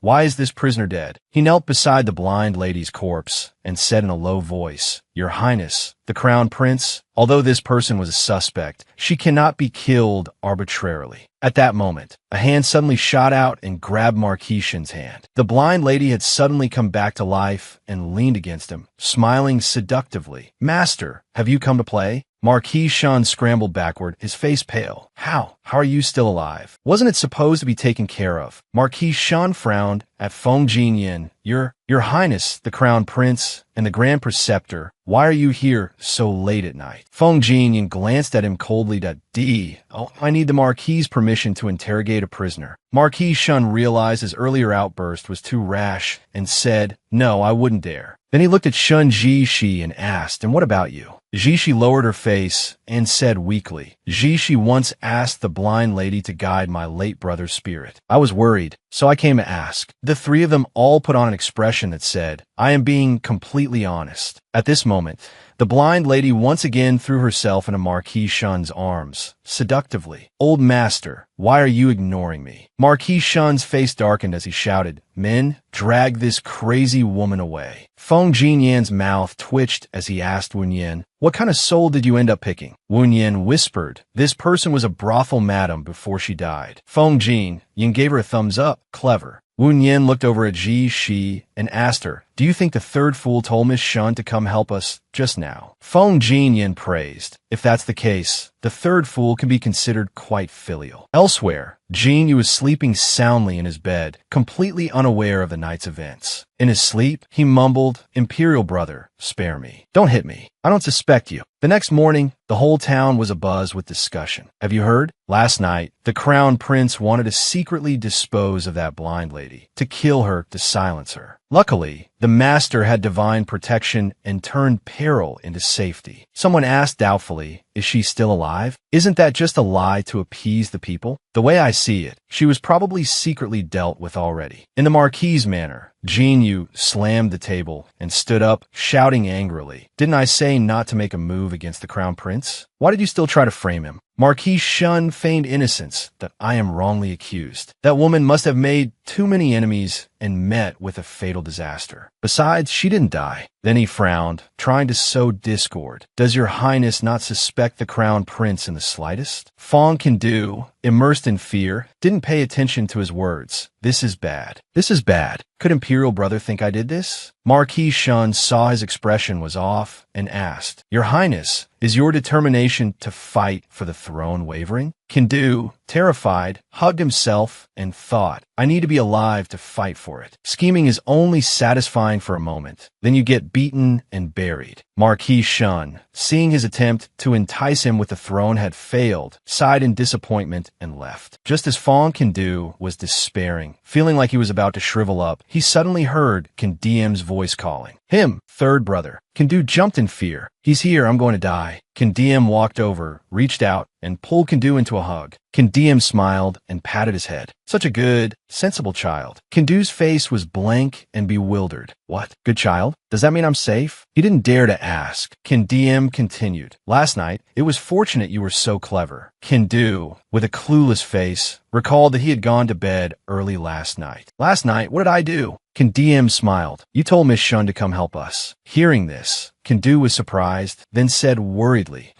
She just slipped out last night. It's very dangerous for a girl to be out like that. Seeing his expression, Kindiem laughed inwardly. Indeed, it's impossible for the stupid third brother to become smart. Fong Kindu reacted and thought. Why did his face suddenly darken? Was there a flaw in my words? Kindu tried to curry favor. Ah, that's right. I searched the blind priestess's temple and found some ancient books. I'll give them all to you. Kindiem took the books and flipped through them. That blind priestess knew quite a few old stories. These books might be useful. Seeing Kindiem carrying the stack of books away, Kindu hurriedly asked, Imperial Brother, where are you going? Fong Kindiem said coldly, to find Gunian. Kindu laughed a few times in his heart. Man. Gunian and Kindiem sat in the study, engrossed in reading. Gunian suddenly stopped. This book records some unbelievable things. Could there really be a secret art in this world to turn back? Time and space? She looked up, her fingers toying with a lock of hair. Kindiem looked at her and asked, Yesterday, you didn't answer the blind priestess's question. Can you answer me today? She narrowed her eyes. If you could, would you want to go back 800 years? Kindiem frowned, and after a moment, he looked at Ngo Nian and asked, I've returned. So what would you do? Ngo Nian waved her hand nonchalantly and said, Don't worry. Without you, I still have other ways. Kindiem's face darkened. Other ways? He grabbed Ngo Nian's chin, forcing her to look in his eyes, and said through gritted teeth, Find a few more men like me? How could a Kai let you cause harm so easily?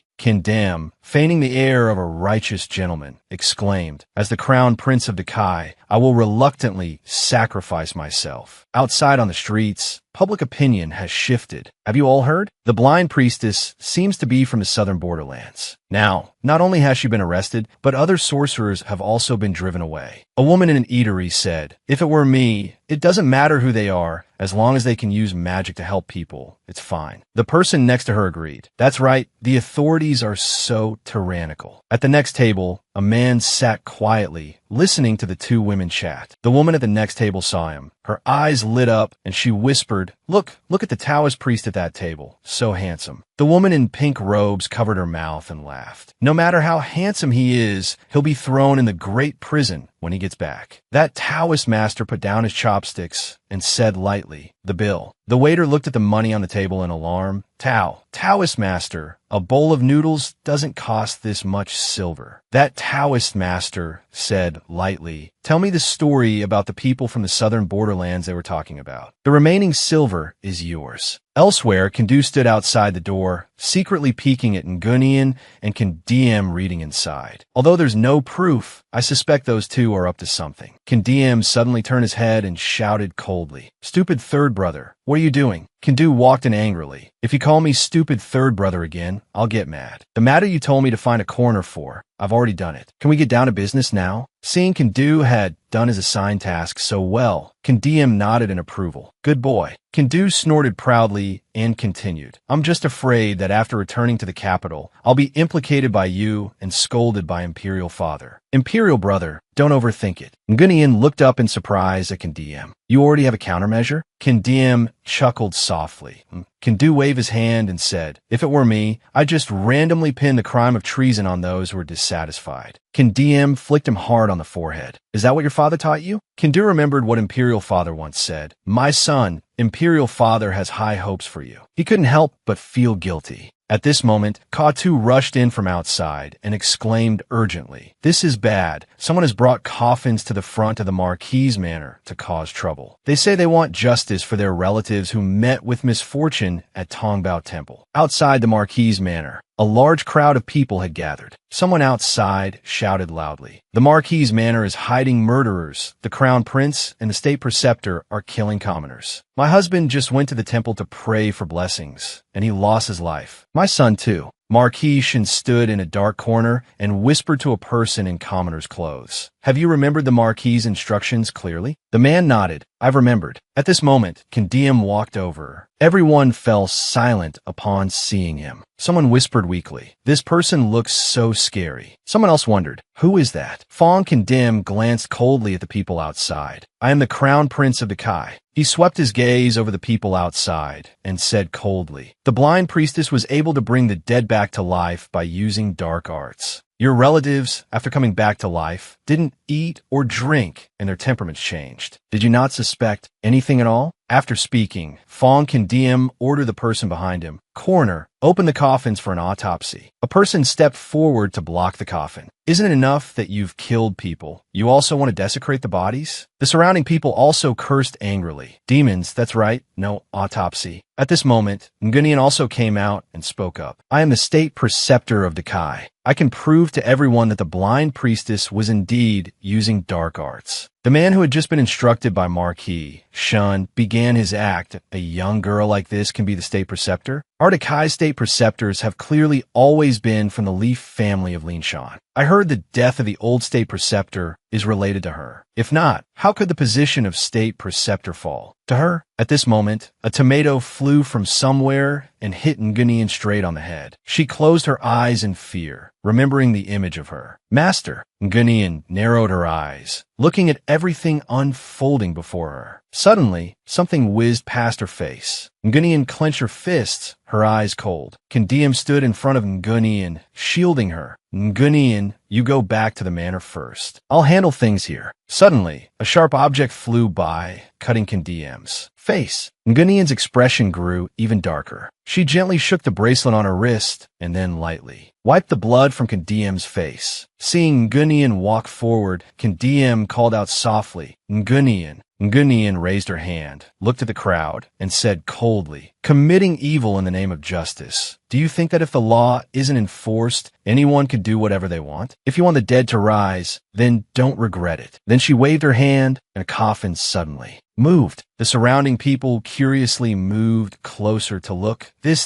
What kind of dark art is this? The coffin is moving. Ngunian laughed coldly. How ridiculous. That blind priestess and I use the same methods. So how is it that she's a goddess descended to earth, but when it comes to me, it becomes dark arts? At this moment, a skinny hand with sharp claws pried opened the coffin lid and stood up. Seeing this, everyone cowered in fear and backed away, no one daring to say a word. Ngunian stepped forward and continued coldly. The dead coming back to life is an absurd matter to begin with. A soul-swap person only has 3 months to live. Although they act as usual, their personality changes drastically. Did no one notice anything strange? She let out a cold laugh. No, you just didn't want to believe it, so you took your anger out on the innocent. The tongues of the world can erode even iron and stone. Ngunian raised the bracelet on her wrist. Fine, if you insist on demanding justice. Ngunian, with a dark expression, looked at the crowd and said with a cold smile, then I will grant your wish. After speaking, she waved her hand, and the person in the coffin stepped out with a ferocious face and walked towards the crowd. The crowd screamed in fear and ran away quickly. Ngunian smiled coldly. What, scared now? Kindiem frowned, looking at Ngunian. Something's not right with Ngunian. At this moment, a Taoist priest suddenly appeared. Haven't seen you in 3 years. Still playing with those dead souls? You really haven't improved at all. Ngunian was startled. It's you. He squeezed the dead soul's head. This dead soul thing is truly nauseating. Then he crushed the dead soul. Ngunian covered her face with her hands. At this moment, footsteps rushed over. Fong Kindiem stood protectively in front of Ngunian. The two men stared at each other. Kindiem said coldly, "Who are you?" The Taoist priest smiled. "I am Lai Nu of Linshan, and also—" His sharp gaze glanced at Ngunian behind Kindiem, the fiancé of the woman behind. "You." The three of them stood outside the Marquis Manor gate, glancing at each other in a very strange manner. Kindu, hiding in the shadows and enjoying the show, was also full of questions. What is this situation? A battle to protect love. Kindiem said coldly, "The two of you are not compatible. The engagement is cancelled by imperial decree." Kindu, in the shadows, was fuming. Imperial father is still healthy. When did it become your turn to issue imperial decrees? Lai Nu smiled and said, "Your Highness the Crown Prince, this engagement was arranged by the late Emperor." Kindiem looked at Lai Nu and continued coldly, "Then you can go to the underworld to find him." He laughed inwardly. "The late Emperor was just my great-great-great-grandson, the grandson of one of my underlings." Lai Nu, living in the mountains with outdated news, thought angrily, "Who said the Crown Prince was sickly and weak?" Then he looked at Fong Kindiem. "So what is this incompatibility the Crown Prince speaks of based on?" Kindiem stepped in front of Lai Nu from above, looking down with a cold smile. "It's based on your shortness." Then he made a gesture comparing their heights. Seeing this, Kindu was moved to tears. Finally, a second person has appeared to be despised. The henchman ordered by Marquis Shan began to incite the crowd. "Hey, everyone, don't believe his words."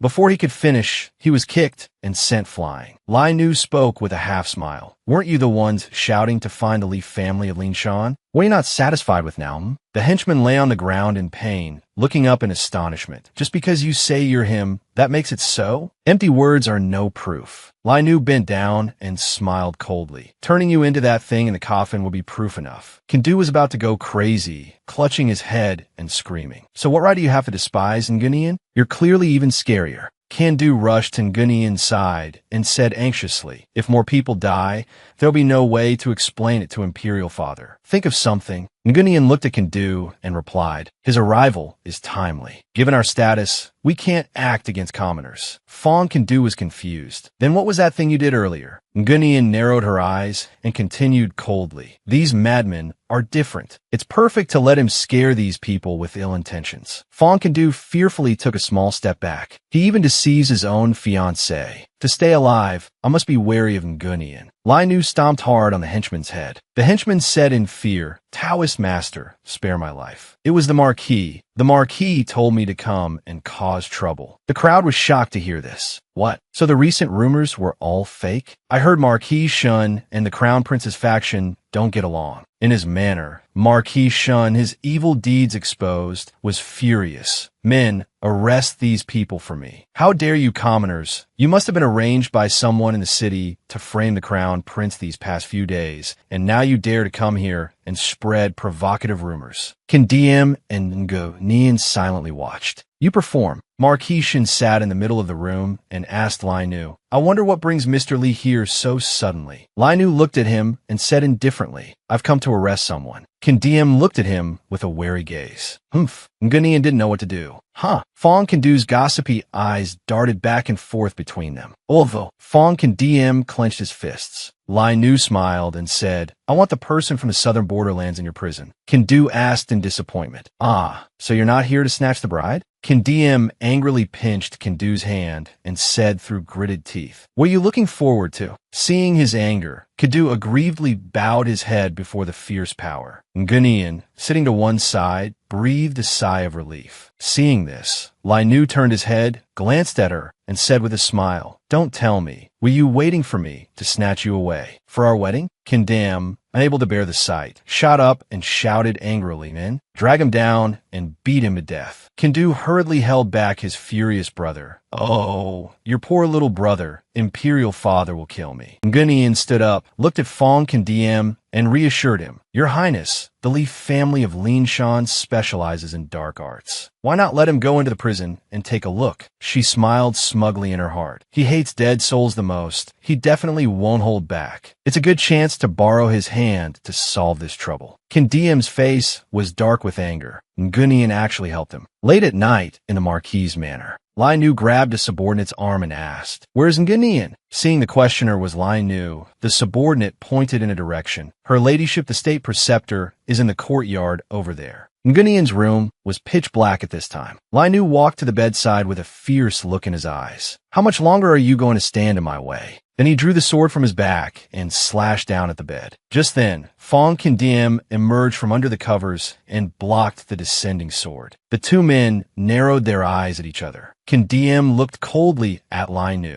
"Do you want to try the feeling of reincarnation?" Lai Nu turned away and said in a cold voice, "Your Highness the Crown Prince, please continue sleeping. I'm going to find Ngunian." Fong Kandiem angrily kicked in the rear, sending him tumbling to the ground. After doing so, he sat down on the bed, one hand holding his sword, and looked at him coldly. "Did you ask me before you try to draw your sword on her?" Elsewhere, Kandu, who was sleeping soundly in his bed, frowned. Oh, the continuous noise from outside was preventing him from sleeping well. Kandu sat up angrily and shouted, in the middle of the night, "Who's making a racket? Men, go and arrest them." A subordinate rushed in and said, "Your Highness, His Highness the Crown Prince and Mr. Li are fighting in the courtyard." Fong Kandu scratched his face in surprise.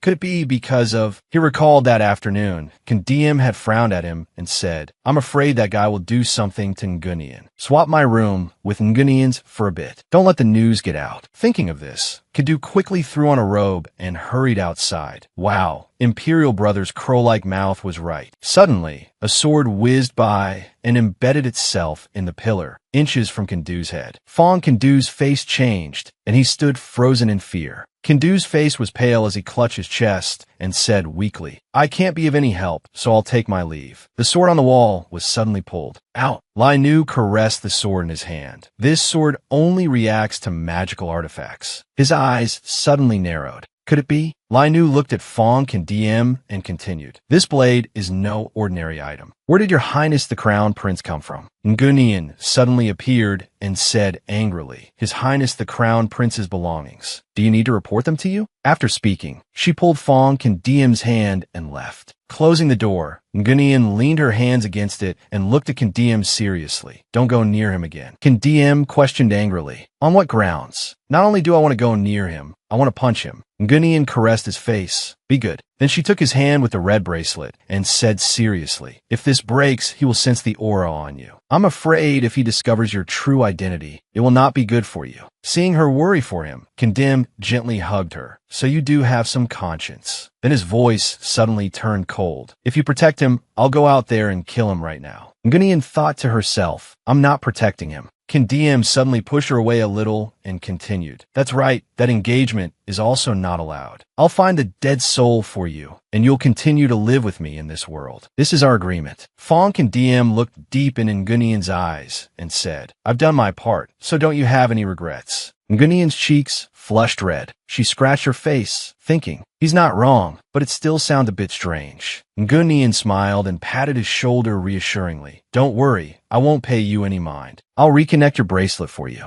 But don't cause any more trouble tonight. If you want to settle scores with Lai Nu, you have to wait until tomorrow. I'll go out and say a few words to him to prevent him from..." She raised her hand to open the door, but a strong hand pressed hers firmly against the door. Kandiem threw her over his shoulder impatiently, nagging, "You're sleeping here tonight." After speaking, he pressed Ngunian onto the bed. She lay on the bed, her eyes wide, staring at him. Oh my God, the plot from the storybooks is actually happening to me. In Ngunian's storybook brain, Fong Kandiem pressed down on her, gently kissing her fair neck. After a moment, Kandiem gently removed the clothes on her. But in reality, after placing Ngunian on the bed, Kandiem stood up straight. "His target is you. You'll be safer by my side." Ngunian let out a disappointed hiss. "Ngunian, wake up. Storybooks are all fake." Having said what needed to be said, Fong Kandiem took a blanket and pillow, spread them on the floor, and lay down. "I'll sleep here." Call me if you need anything. Ngunian lay on the bed, her hand propping up her cheek, and smiled. Fawn condemn, you're very bold. Aren't you afraid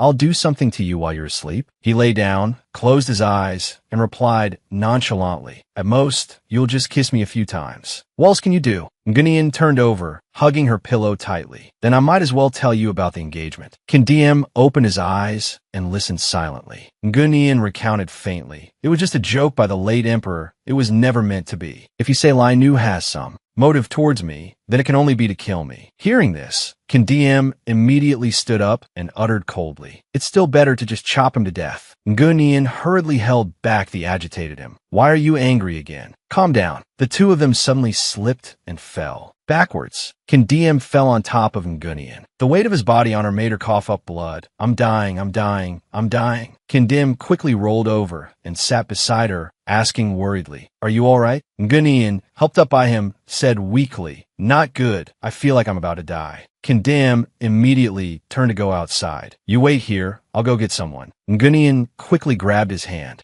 Don't go, she said guiltily. You just sit here. I'll be fine in a moment. Kindiem had no choice but to sit down, his brow tightly furrowed. Ngunian sat helplessly beside him, looking at him. She said softly, Lai Nu is not only the new master of the Li family, but also my master's biological nephew. Fong Kindiem's face darkened. Childhood sweethearts, senior brother and junior sister. Fong Kindiem looked at her, confused, and asked, then why does he want to kill you? Ngunian hesitated, not knowing how to say it. He gently stroked her head to comfort her. If you don't want to say it, I won't force you. Go to sleep. After a while, Ngunian, lying on the bed, spoke up. Today, with those people causing trouble at the manor gate, I lost a bit of control. Ngunian's voice grew softer and softer. I'm a little scared of myself. If I lose control again, will I harm others? Harm you? Fong Kindiem lay down and fell asleep instantly. Hearing his snores, the corner of her mouth twitched, and she tooted. Suddenly, a shadow flashed by. Ngunian immediately got up, walked to the door, and opened it. Outside, Ngunian's eyes turned cold. Attacking the crown prince at night is enough to be sentenced to death. His Highness the Crown Prince let you go once. If you know what's good for you, you'll stop. Lai Nu looked at her and spoke. You swapped the soul of that woman from the southern borderlands because you wanted to hide something? Where did that woman's soul go? Ngunian sighed. It scattered. Lai Nu was furious.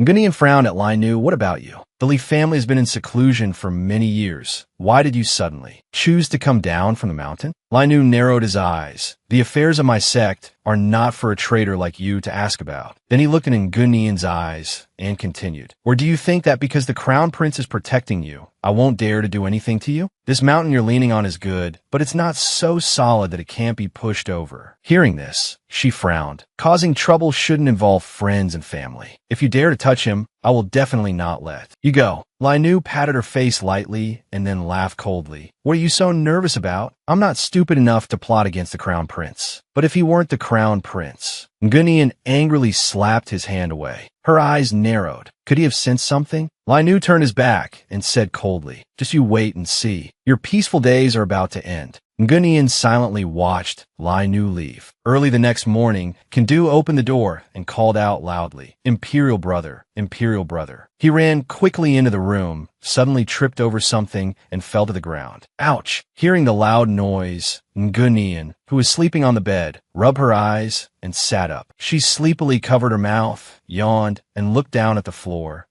Kindu was momentarily stunned to see Ngunian here. His eyes were full of surprise as if to ask, why are you sleeping here? Suddenly, a growling voice came from beneath him, startling him, and he immediately jumped to his feet. Kindu hummed and looked down to see Kindiem lying underneath. A large bump quickly swelled on Kindu's head, causing him immense pain. He plopped down next to the table, clutching his head, laughing happily, and exclaimed, that Taoist priest killed the blind priestess. This time, we can finally wash our hands of this. Kindiem looked up at Ngunian, thinking deeply. Could it be that last night, Ngunian deliberately led Lai Nu into the prison? Hearing this, Ngunian gave a forced laugh. She sighed softly. Lai Nu is from the Li family. The person he killed must be a demon. This matter no longer concerns us. We can return to the capital to report. Kindu immediately reacted, raising his hand to signal a stop. Wait. He whispered and stammered. I want to stay a few more days. Ngunian tilted her head and looked at him intently, asking, "You still want to stay in Hashi?" Kadu scratched his head and replied with a forced smile, "Just for a few more days." Kandiam stood up and slowly walked out. He waved his hand and said, "You take your time. We'll meet back at the palace." Kindu suddenly threw himself on the ground, rolling around and wailing, "I already told Chi-Ki that the four of us would go see the Lixia Lantern Festival together." He suddenly sprang up, clenching his hands into fists. His eyes flashed with determination. "This time, I must clearly show my feelings to Chi-Ki." Ngunian stood speechless, watching Kadu crying and making a fuss like a child. Meanwhile, Fong Kandiam frowned angrily at the chaotic scene. Bringing a child along is so troublesome. Fine, have it your way. We'll stay a few more days." Kandu looked up, bewildered and confused. Bringing a child? What child? On the night of the Lixia Lantern Festival, the streets were ablaze with brilliant lights, and crowds of people eagerly flocked to the festival. Ngunian, licking a lollipop in her hand, said, "Let's go on ahead. Kid number 3 over there should be fine, right?" Kandiam waved his hand nonchalantly. "He's fine." He said he has everything prepared. At this moment, Kindu was gleefully bathing, muttering to himself while looking in the mirror, "Today, I must be more charming than my older royal brother." At the festival, a cute little girl in a short pink tunic held a bamboo basket, introducing with a bright smile, "Everyone, come buy a water lantern and make a wish by the riverbank. They're very effective." Ngunian, attracted by the shimmering lanterns, stopped to look. Fong Kandiam asked curiously, "What are you wishing for?" Ngunian replied as she wrote, "For money to fall from the sky." Fong Kandiam shook his head, speechless. He looked at her helplessly and said softly, "Be a little more ambitious." Ngunian looked at the pile of brilliant lanterns in her hands and exclaimed with excitement, "Wow, it's really effective." She enthusiastically raised her hand and called out, "Shopkeeper, one more please." Then she skipped to the riverbank and released the water lanterns one by one. Fong Kandim walked beside her and asked softly, "What did you write on the second one?" Ngunian dodged his hand as he tried to grab the paper, her lips curling into a smile. "If I tell you, it won't come true anymore." Fong Kandim, embarrassed, turned his head away and pouted slightly. Clearly, telling me would make it even more effective. Ngunian lowered her gaze. "In the end, no one can help me with this." She raised her head and looked ahead, suddenly catching sight of a familiar figure.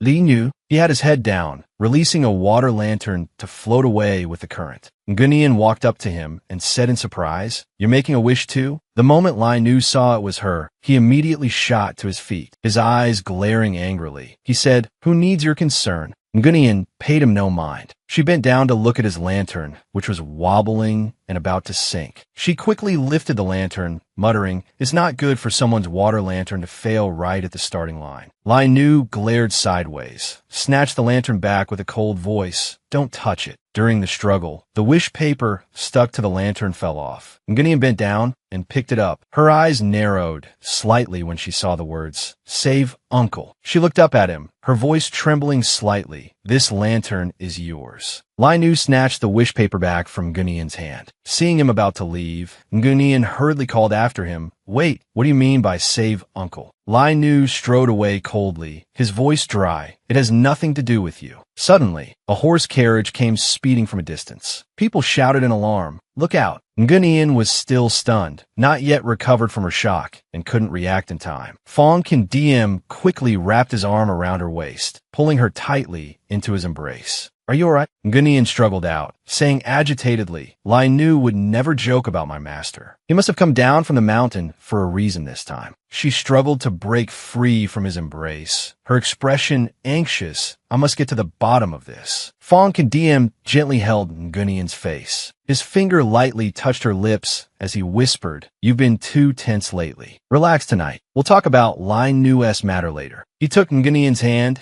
and pulled her along. "We have an appointment with number 3 on the bridge. Let's go." Ngunian took a deep breath to calm down and nodded slightly. Meanwhile, elsewhere, Tam Chi-Ki was sad and unhappy. Her eyes darted around as if searching for something. Kindu stood beside her with a sorrowful gaze. Everything seemed different from what he had imagined. In his dreams, he saw Chi-Ki shyly holding his hand, but reality was completely different. When he saw Tam Chi-Ki walk away, Chuka hurriedly chased after her, calling out, "Eldest young lady, please walk slower. Eldest young lady, even the third prince can't keep up with you." Tam Chi thought angrily to herself, "I shouldn't have agreed to go out with that guy." Just then, Kadu approached holding a stuffed rabbit, his face beaming. His voice was full of hope. "Chi, look, I remember you really liked this when we were little." Tam Chi frowned indifferently. "Why don't I remember?" Suddenly, her eyes lit up as if she had an idea. She smiled faintly, feigning gentleness. "Now, I like lotus lanterns. Could you buy one for me, cousin?" Hearing this, Kindu smiled happily. "All right, wait a moment. I'll go buy it right away." Watching his retreating back, Chi-Ki's expression immediately changed. She turned to Chu-Ka with a cold voice, "That I'm not feeling well. I want to go back to the residence." Chu-Ka asked doubtfully, "Aren't you going to wait for the third prince?"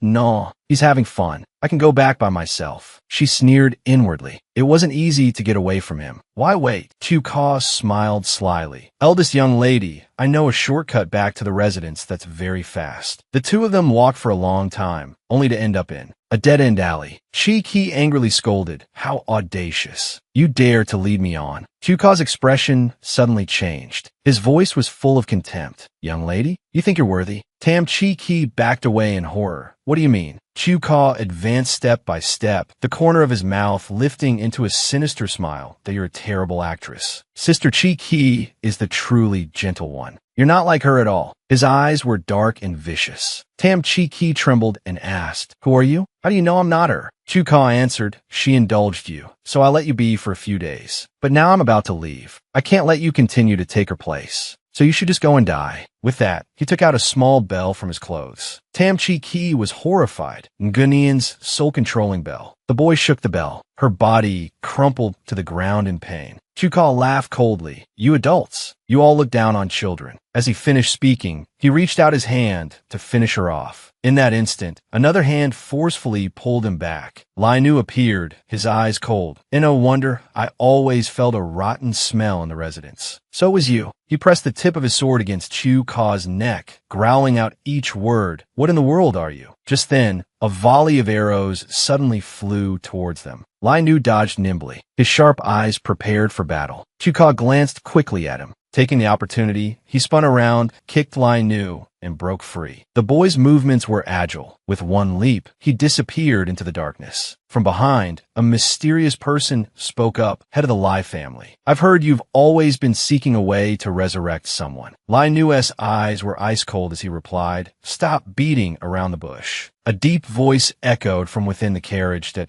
"If you spare that child today, the holy sect of Nanjiang will surely repay you in the future." Lai Nu just snorted coldly and fell silent. Late at night, the bright moon cast a silver glow over the road. Ngunian's group was waiting anxiously. Just then, Kindu ran over breathlessly and asked urgently, "Did Chi come looking for you?" Fong Kindiem frowned in reply. "Wasn't she with you?" Kindu said, panting, "Chi and Chu-Ka have both disappeared." At that moment, the bracelet on Ngunian's wrist glowed brightly. She gripped her wrist. "I can feel Lai Nu performing a spell. We have to go check." On Lai Nu's side, he was carrying Tam Chi, walking with heavy steps. The three of them arrived just in time to see that scene. Kindu immediately rushed forward, calling out, "Chi." Then he angrily grabbed Lai Nu's collar and yelled, "What did you do to her?" Lai Nu's face remained calm, his voice even. "Let go. And while you're at it, take her. She's very heavy." Back at the Tam residence, the group sat before Marquis Tam to report. The old man frowned in disbelief. "How could you call harm Chi? He's just a child." He glanced at Fong Kindiem, his gaze profound.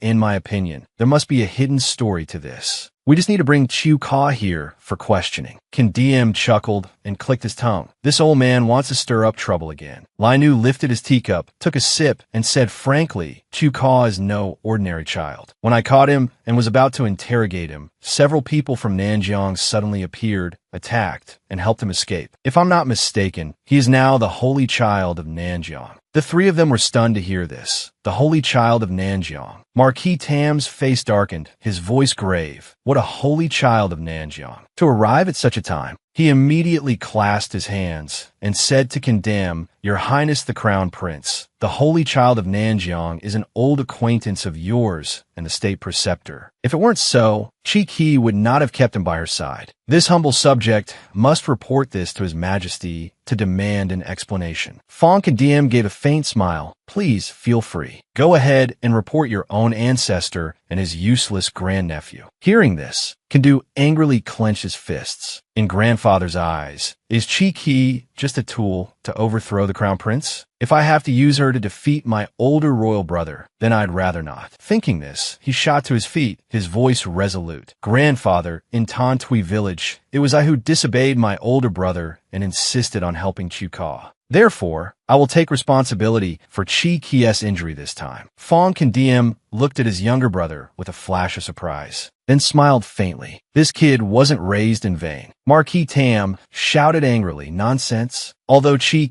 is the third prince's cousin, you cannot arbitrarily take responsibility." Ngunian then stepped forward, her voice serious. "Everyone, please be quiet for a moment." Kandu anxiously asked her, "How is Chi?"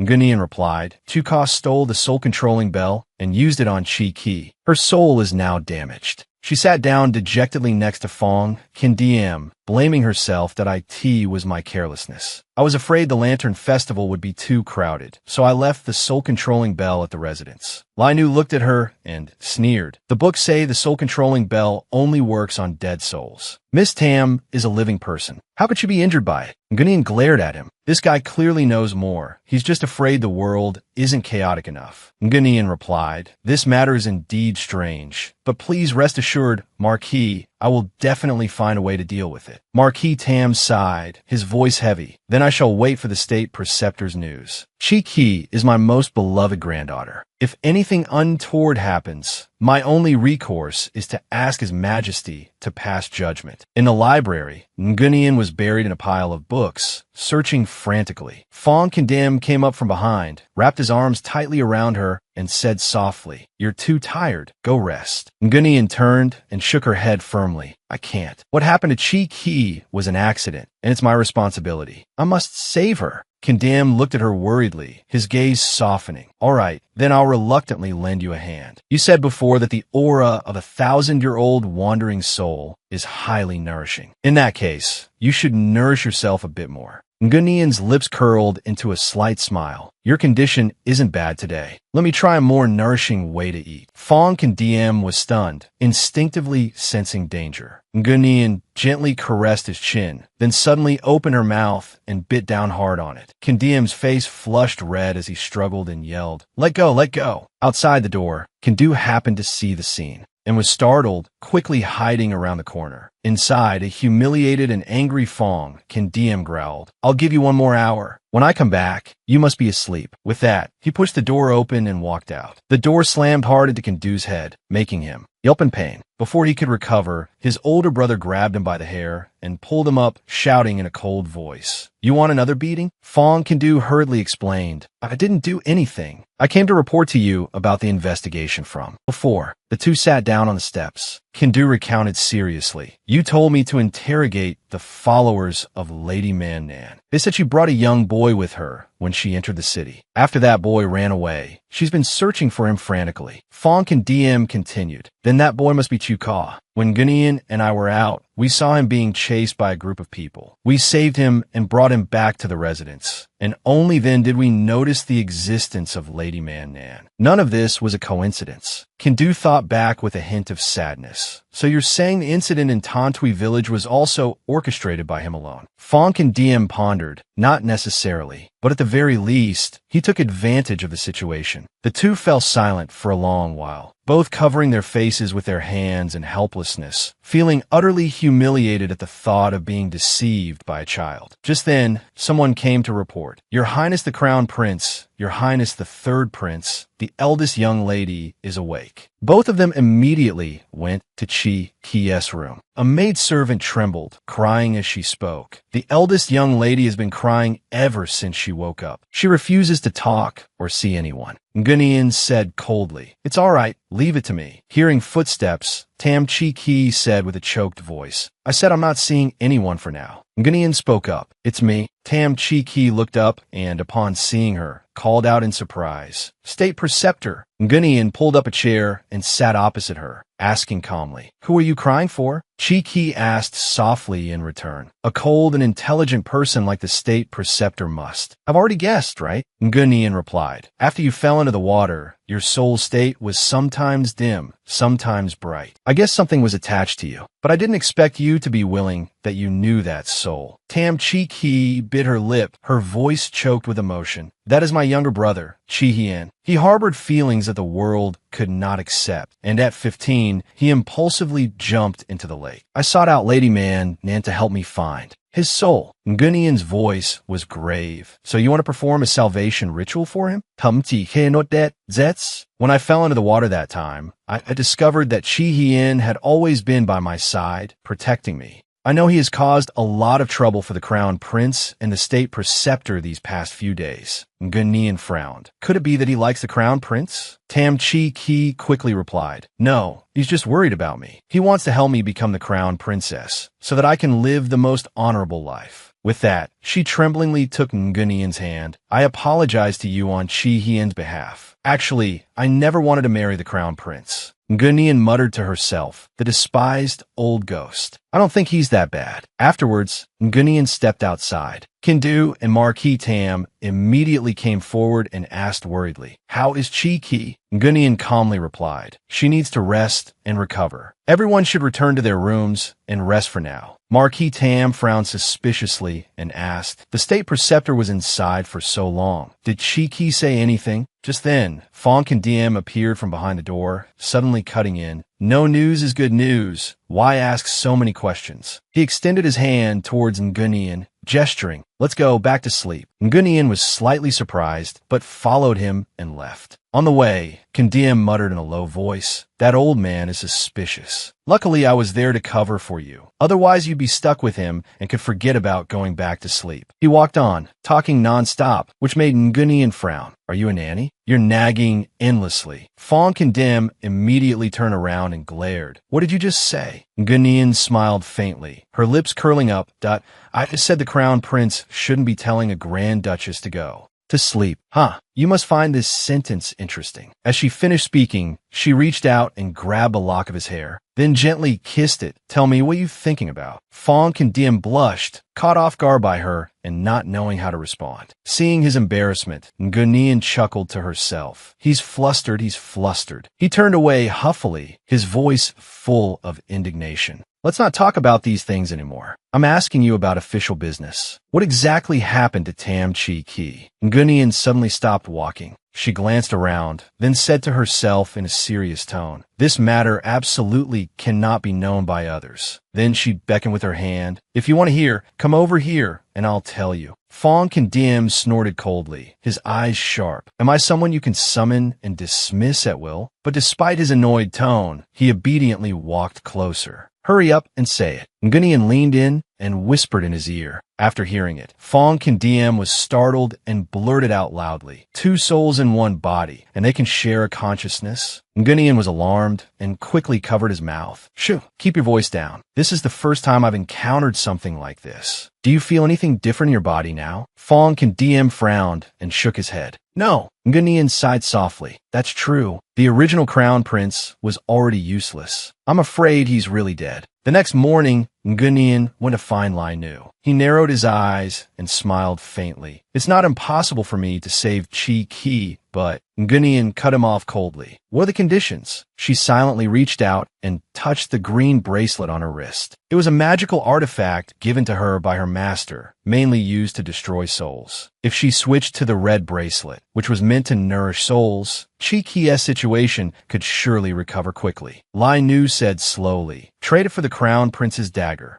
Ngunian was stunned, thinking angrily to herself, "You've calculated this well. Could it be that he already knows the origin of the soul-shattering blade?" Just then, Marquis Tam walked over, smiling and clasping his hands. "Young Master Lai, State Preceptor, so you two are here enjoying tea at your leisure." Ngunian immediately stood up. "Marquis, is there something you need from us?" Marquis Tam replied calmly, "I was looking for young Master Lai because of Chi Ki's illness. I hope young Master Lai will take good care of her from now on." Ngunian whipped her head around to face Lai Nu. What? You've already agreed to help the Marquis treat Chi Ki's illness. She gritted her teeth, growling softly. This bastard dared to trick me. Lai Nu calmly sipped his tea and smiled faintly. The origin of the magical artifact on the crown prince is unknown. As the state preceptor, you must naturally investigate it thoroughly. Seeing the two of them whispering, Marquis Tam coughed several times to remind them of his presence. There is another matter concerning the state preceptor. Ngunian turned back and nodded. Marquis, please speak. Marquis Tam said gravely, a letter just arrived from the capital. His Majesty misses the Crown Prince and the Third Prince, and urges your Highnesses and the State Preceptor to return to the palace soon.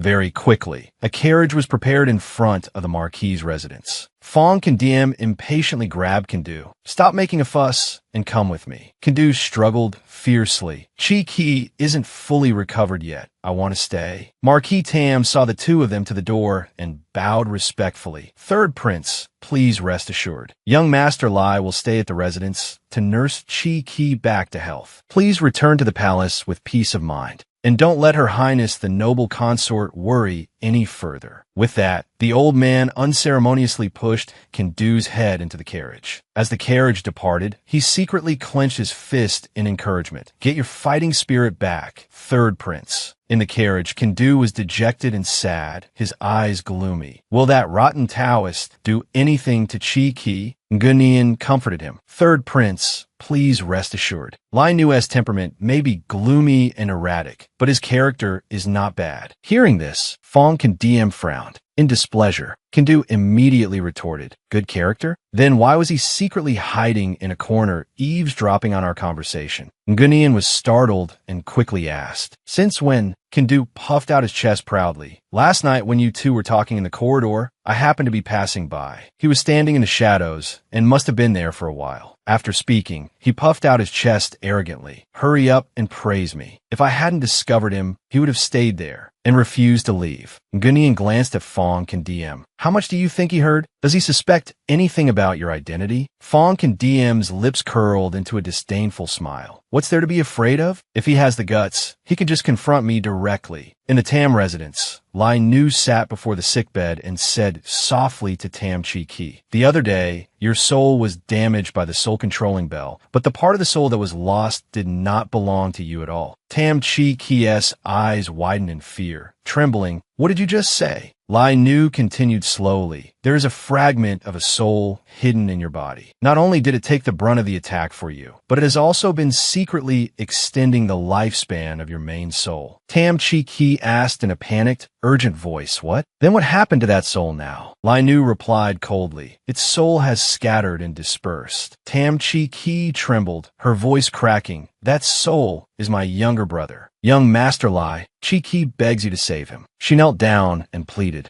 But Lai Nu just stood up, the hem of his robe fluttering slightly, his eyes ice cold. He turned to leave, that will see what my mood is like. The bracelet in his hand suddenly glowed a brilliant red. His voice echoed with a faint laugh. Such deep sisterly love. For your sake, I'll keep her around for a few more days. Perhaps she'll still be useful. Later, at the imperial court, the officials gathered, buzzing with discussion. I can't believe the crown prince has truly recovered. Moreover, he even resolved the strange affair in Hushi. Even the third prince has to admire the crown prince a little. It seems the rumors about the crown prince suffering from delusions were just baseless rumors. Indeed. Upon returning to his residence, Fong Kandiem collapsed onto the bed, exhausted, his breathing heavy. This broken body is so useless. Just a few days on the road, and it's already worn out, as if it's about to fall apart. At this moment, the emperor strode in and shouted, insolence! You return to the palace without reporting and dare to lie around here. Fong Kandiem slowly sat up, yawning widely. Isn't it enough that number 3 reported? Father Emperor, you're still young, yet you're already nagging so much. The emperor was stunned to hear this. Still young? It seems his son's delusions haven't fully recovered. The old man frowned, sighed, and sat down on the edge of the bed. Father Emperor is about to select a consort for you. You can't keep talking so wildly like this. Fong can DM glance sideways at his father emperor, his lips curling slightly before he casually lay back down on the pillow. That I'm not selecting anyone. I'm still young. The old emperor's face turned red with anger as he slammed the table. When I was your age, I already had number 3. He pointed a finger straight at him. The matter of selecting a consort is settled. I will have a state preceptor check the horoscopes and choose a few suitable noble ladies. Fong Condemn narrowed his eyes nonchalantly and sighed. As you wish. It's not like Ngunian will agree anyway. That night, while Ngunian was engrossed in her work, Fong Condemn angrily shoved the door open and strode in. The rough action made the door slam with a bang, startling her. He felt utterly slapped in the face. It was one thing for that grandnephew of his to cause trouble, but for even Ngunian to actually nod and agree. He strode forward and snatched the paper from her hand that are not allowed to look. Ngunian looked up and said calmly, "Defying an imperial edict is a beheading offense, big brother. If you don't want to marry, do you want to be married off instead?" Fong Condemn grabbed the brush and drew a heavy line. He crossed out all the names on the paper. Wu Yin frowned and quickly reached out to stop him. "Stop it, my head is about to fall off my neck." Fong Kanayan immediately leaned in close and said, "If I take a wife, who will immortalize your soul? How will you help me hide my identity? At that point, both of us will be in danger." Wu Yin's gaze wavered slightly. Fong Kanayan pressed a step closer. "Besides this aura of a 1,000-year-old ghost soul, do you really not want it?" He gritted his teeth and tried his best to release his special fragrance. Wu Yin blushed, her heart pounding uncontrollably. At that moment, a young eunuch ran and flustered. "State Preceptor, Your Excellency." Seeing the scene before him, his face immediately flushed red as he stammered. "His Majesty sent this servant to ask how the horoscope reading is progressing." Wu Yin, as if suddenly awakened, quickly turned around. She glanced at the list, her heart growing more anxious. "This is bad. The names of all the young ladies on the list have been completely crossed out." Fong Kanayan placed a heavy hand on her shoulder. "The State Preceptor once said the Crown Prince's fate is too fierce. Whoever marries him will surely meet a deadly fate. I want to see who else dares to come." The next day at court, Wu Yin reporting to Your Majesty, "The Crown Prince's fate is extremely fierce. If a marriage is forced, the woman's side will easily fall gravely ill and die." Upon hearing this, the emperor's face darkened. How can this be? San Yu glanced sideways at Fong Kanayan. He sighed and spoke, "If my fate is already so, then let's not harm others." San Yu sighed again. "Some people look formidable, but in the end, it's all just fate." The emperor frowned and said, "But how can he not take a wife? Why not find another master to help the crown prince?" After a moment's thought, he clapped his hands in realization. "That's right. Isn't the third son of the Li family from Linshan also in Hushi? Why not ask him to find a way to break it?" Fong Kanayan froze for a moment, remembering Li Ru, Wu Yin's childhood fiancé. His eyes darkened as he glanced at Fong Sanyu and nudged him with his elbow, signaling frantically. Sanyu screamed internally, "Why do you keep dragging me into your business?" He quickly fabricated a story. When Li Ru was in Hushi, he was severely injured while helping us. He is currently recuperating at the Shun residence. I'm afraid it would be inconvenient for him to travel. The emperor frowned and huffed that we do not care. As the state preceptor, Wu Yin must help the crown prince defy heaven and change his fate. Wu Yin could only force a smile. If this subject had such an ability, I would have changed my own fate long ago. An idea suddenly flashed in her mind, and she quickly said, "That's right, your subject has a way. If we can find a woman whose fate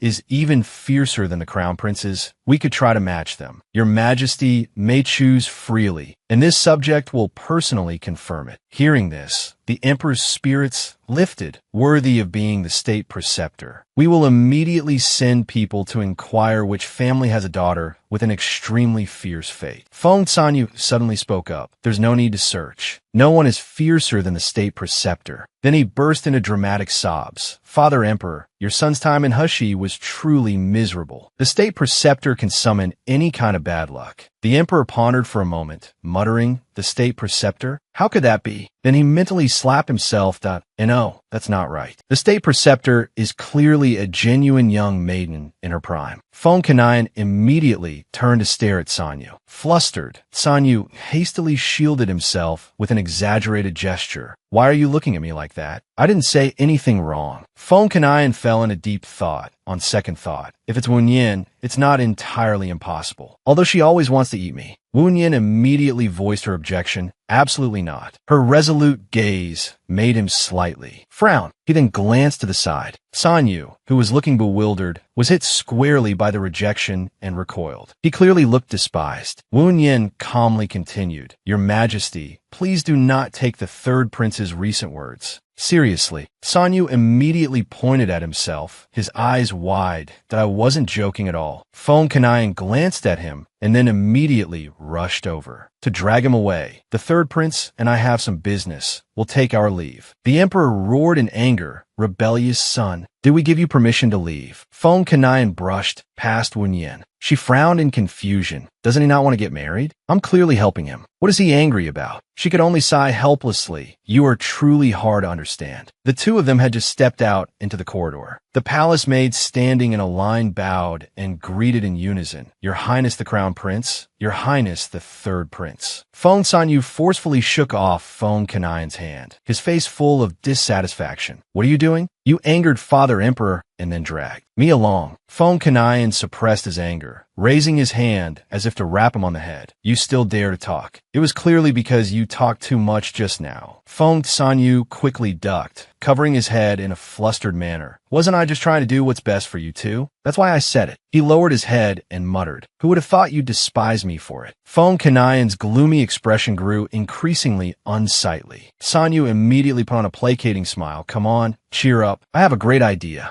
Speak. Very quickly, a rumor spread throughout the palace. Did you hear? His Highness the Crown Prince angered His Majesty again. That's right. I'm afraid His Highness's delusions are acting up again. He's even set his sights on the state preceptor. At this moment, Wen Yin was passing by and paused when she overheard. She asked, Has His Highness the Crown Prince not returned yet? Reporting to the state preceptor, it seems His Highness the Crown Prince has left the palace. Wen Yin was startled. Just a few days ago, he was lying around refusing to move. Now, he has this much energy. This is not good. I have to find him. I absolutely cannot let him do something foolish and expose his identity. With that thought, she hurriedly turned to leave. Just then, Phone Kanayan returned from outside, his cloak disheveled, his face a little weary. Wen Yin ran up and asked, Where did you go? Why do you look like you've just been trampled? Phone Kanayan suddenly remembered Sanyu's advice. You must be cold and disdainful. He lifted his chin and walked straight past her, his voice indifferent. This prince goes where he pleases. It's not for you to manage. Wen Yin, bewildered, only replied with an oh. This caused a fire of anger in Phone Kanayan's heart to flare up. Oh, is that all? He immediately strode into the room. Wen Yin remained outside, calling after him. Try not to go out alone in the future. It's very dangerous. His voice echoed from inside the room. I went to a brothel to drink. Then the door slammed shut. Wen Yin immediately imagined a scene of beautiful young ladies surrounding him, cooing coquettishly. Young master, you're so wonderful. Young master, you smell so good. A hot rush of blood surged through her, and she shouted in anger. You have some nerve. Inside the room, Phone Kanayan heard her, and a smirk crept onto his lips. Not bad. That idiot third brother is reliable for once. Wen Yin stomped over resentfully and kicked the door, her voice stern. Don't be so debauched. It will destabilize your soul. Phone Kanayan immediately reached out, grabbed her wrist, and pulled her straight into the room. His voice was low. Then why don't you help me check if it's stable or not? Wen Yin found this extremely strange. Normally, he tried his best to refuse her. So why was he suddenly so proactive today, even inviting her repeatedly and teasing her with bold words? Come and eat me. She worriedly placed her hand on Phone Kanayan's forehead. Are you all right? Has her mind gone bad? Phone Kanayan again remembered Sanyu's advice. You have to find a way to provoke her, make her feel a sense of danger. He lowered his head and smiled, his voice deliberately nonchalant. A whole bunch of young ladies surrounded me. I felt it was really quite good. Wen Yin's face darkened, a dangerous glint slowly appearing in her cold eyes.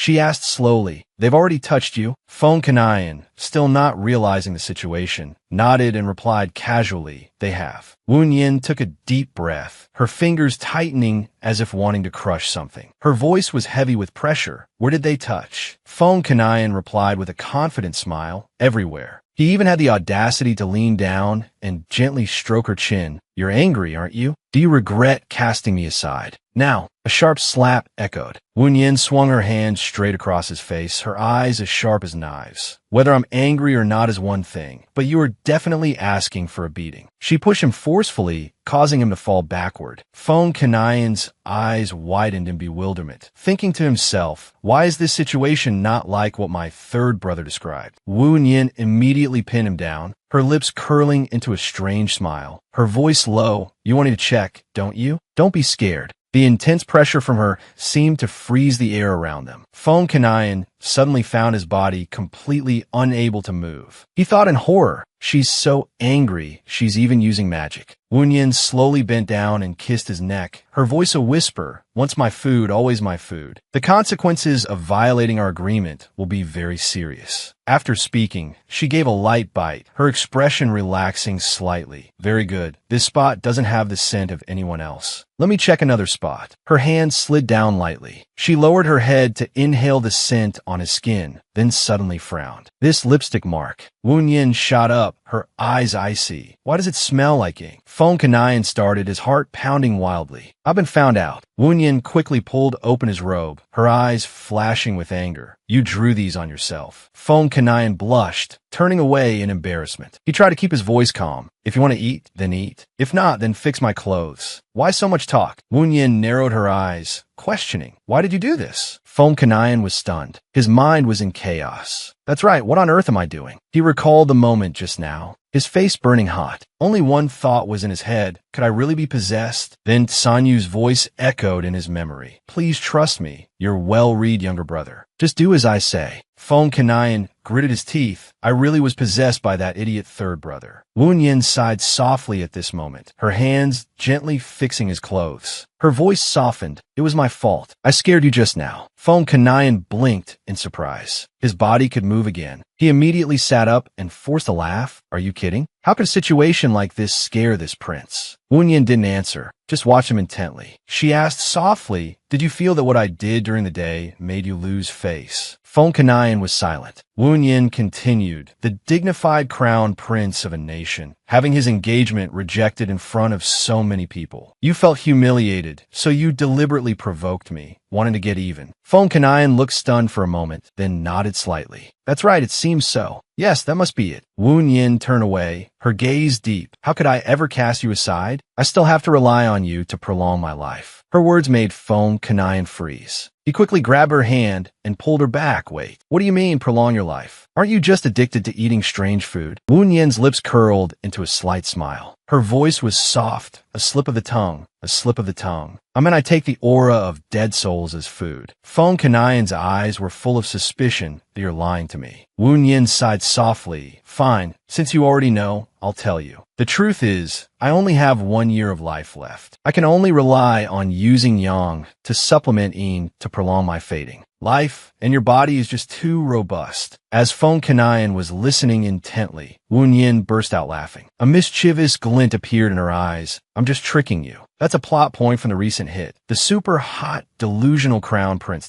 Don't overthink it. Go to sleep early. With that, she stepped out of the room. As the door closed softly, the smile on her lips vanished, her face sinking into gloom. On Feng Sanyu's side, he was currently kneeling before his mother, her face cold. What kind of bewitching potion did the crown prince give you? You actually schemed to help him with the consort selection. Sanyu quickly replied, your son heard that maternal grandfather intended to have Jishi participate in the crown princess selection. But if the crown prince makes Wu Yin his consort, maternal grandfather will have even less of chance. His mother angrily clenched her fists. Your father is truly an old fox of the court, always leaving a way out for himself. But no matter what, Wu Yin cannot become the crown princess. That year, she killed her master and was expelled from the Li family. It was your father, Emperor, who forcibly suppressed the rumors. Only now have a few people started mentioning it again. Feng Sanyu's eyes widened in shock as he exclaimed, what? That rumor is true?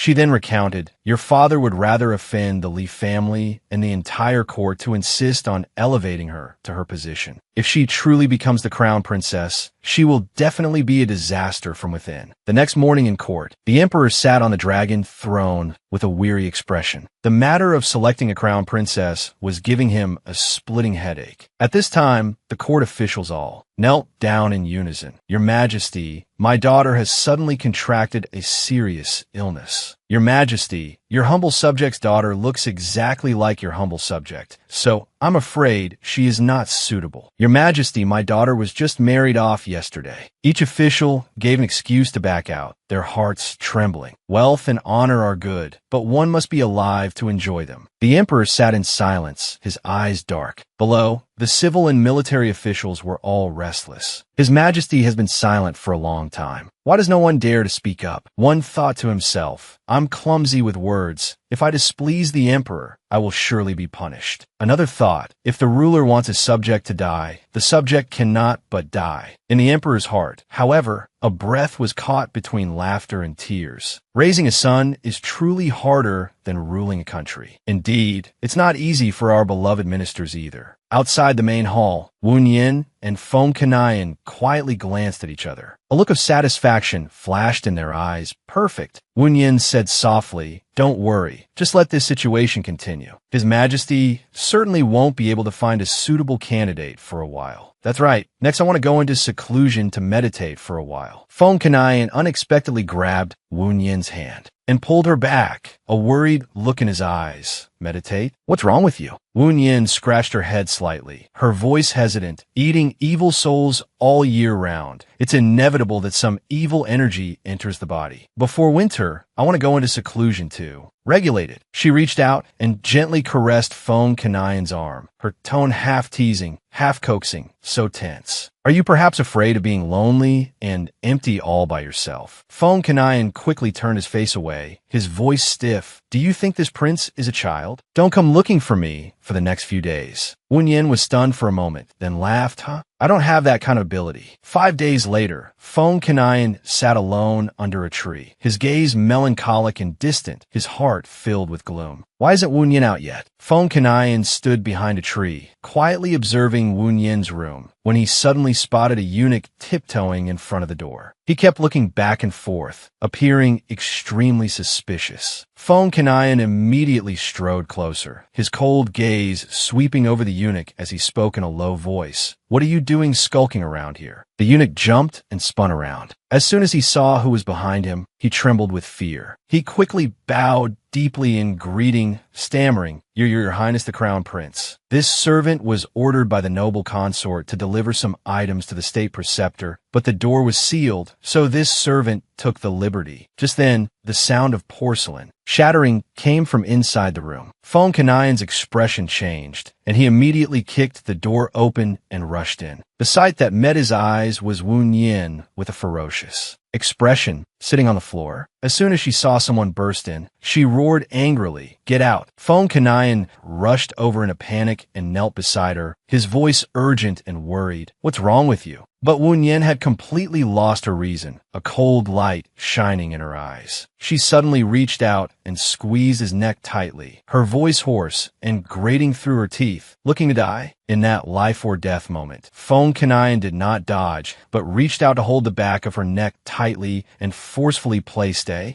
kiss on her lips. The ferocity in Wu Yin's eyes gradually faded. Her chaotic breathing slowed, and her gaze softened. A moment later, after she had regained her senses, he released her lips and asked softly, "How did you get this hungry?" Wu Yin frowned and pushed his hand away, her voice hoarse and trembling. "I told you not to come. Go away. I can't control myself." Feng Kanayan looked at her earnestly and said, "If you're hungry, I can." Wu Yin covered half her face with her hand, her eyes narrowed with a hint of demonic allure. "What can you do? Can you give your entire self exclusively to me?" As she finished speaking, she suddenly pulled his collar closer. Her other hand moved as if to push him away. But Feng Kanayan, quick as a flash, grabbed her wrist tightly. His eyes were filled with worry, his brows furrowed. Her mind is not clear. I can't let her hurt herself. Wu Yin's eyes suddenly turned red, her breathing becoming chaotic. Feng Kanian realized with horror, this is bad. She's using magic. His strength was rapidly draining, his face growing pale. Just as he was about to collapse, a cold sword flew past and embedded itself in the wall. Separating the two, Li Ru walked in, his sharp gaze fixed on Wu Yin. She clutched her bleeding arm and growled through gritted teeth. He immediately rushed forward, grabbed her shoulders, and forcefully pinned her against the wall, his heavy hand slapping her cheek. A sharp crack. Li Ru touched the wound on his face and snarled angrily. On the anniversary of my uncle's death, I was humiliated because of you. You are not worthy to wear this bracelet. He coldly raised 2 fingers and placed them between Wu Yin's brows. A burst of magical power erupted, and she immediately collapsed unconscious into his arms. Li Ru hurriedly caught her. Feng Kanian frowned, tightened his grip, and pulled Wu Yin back into his own arms. His voice was as sharp as a blade. No need to trouble you. She's only in her inner robes. Others are not allowed to look. As soon as he finished, he casually tossed Li Ru a small vial of medicine. Li Ru caught the vial that Feng Kanian threw while he carried Wu Yin into the inner room. His movements were both gentle and careful, placing her on the bed and gently pulling the blanket over her. He spoke calmly, "Thank you for just now. You may leave." Li Ru crossed his arms and watched the scene, a sarcastic smile on his lips as he spoke. Is His Highness the Crown Prince not curious as to why I suddenly appeared? Feng Kanian glanced at him, his eyes as cold as ice. Old man Shun asked you to bring Shun Qishi into the palace. Does this even need to be guessed? Old man Shin probably hasn't received the latest news. Li Ru shrugged with a faint smile. That was just a favor on the side. Actually, the purpose of my visit is... Feng Kanian's hand, which was gently adjusting the corner of the blanket for Wu Yin, suddenly paused. He turned his head to look at Li Ru. Countless people have designs on this prince. If you want to get in line, then queue up. Stop bothering me. Li Ru let out a bitter laugh. Then I'll be direct. Could I borrow your saber for a moment? He stepped closer, pressing toward Feng Kanian, his voice lowered and provocative in exchange for her past. How about it? Feng Kanian's sharp eyes flashed. What do I need her pass for? He immediately reached out, grabbed Li Ru's collar, and slammed him against the wall, his breath as cold as a knife. If she wants to tell me, she will tell me herself. What need is there for you to meddle? Li Ru smiled instead of getting angry. Every year on the anniversary of our uncle's death, she is consumed by suffering. That is the karma she must bear for killing her master. But what if I have a way to help her escape this suffering? At that moment, a cup flew through the air and smashed straight into Li Ru's head, accompanied by an angry shout. Shut up! Li Ru was stunned by the impact and cried out, ouch. Feng Kanian released him and quickly turned to look at Wu Yin on the bed. She was awake. His voice softened slightly. You're awake. Wu Yin leaned weakly against his chest, her gaze sweeping over to Li Ru. Her voice was hoarse, but firm. Li Ru, that saber is not something you can control. Li Ru grimaced and rubbed his head with a click of his tongue. Well, that's strange. A spiritual weapon that a cultivator like me cannot control. Yet His Highness the Crown Prince wields it with such ease. Wu Yin frowned slightly. She felt that he had indeed realized something. She gently reached out to stroke Feng Kanian's hand on her shoulder. The red cord is still here, enough to conceal Feng Kanian's aura. She tilted her head to look at him, her voice gentle. Your Highness, I have something I want to say to Li Ru in private. Feng Kanian looked at her, his eyes hesitating for a moment, but he still stood up and walked out. At the door, he paused and glanced at her one last time, said nothing, and closed the door. When the door was shut tight, Wu Yin immediately sat up straight, her eyes icy as she looked at Li Ru. Her voice was sharp. Speak. What is your real purpose? Li Ru dropped his playful demeanor, his gaze turning serious. The southern border's sacred cult has a secret art that can resurrect the dead. I want to bring my master back. Wu Yin looked at him in surprise. Before she could speak, Li Ru continued.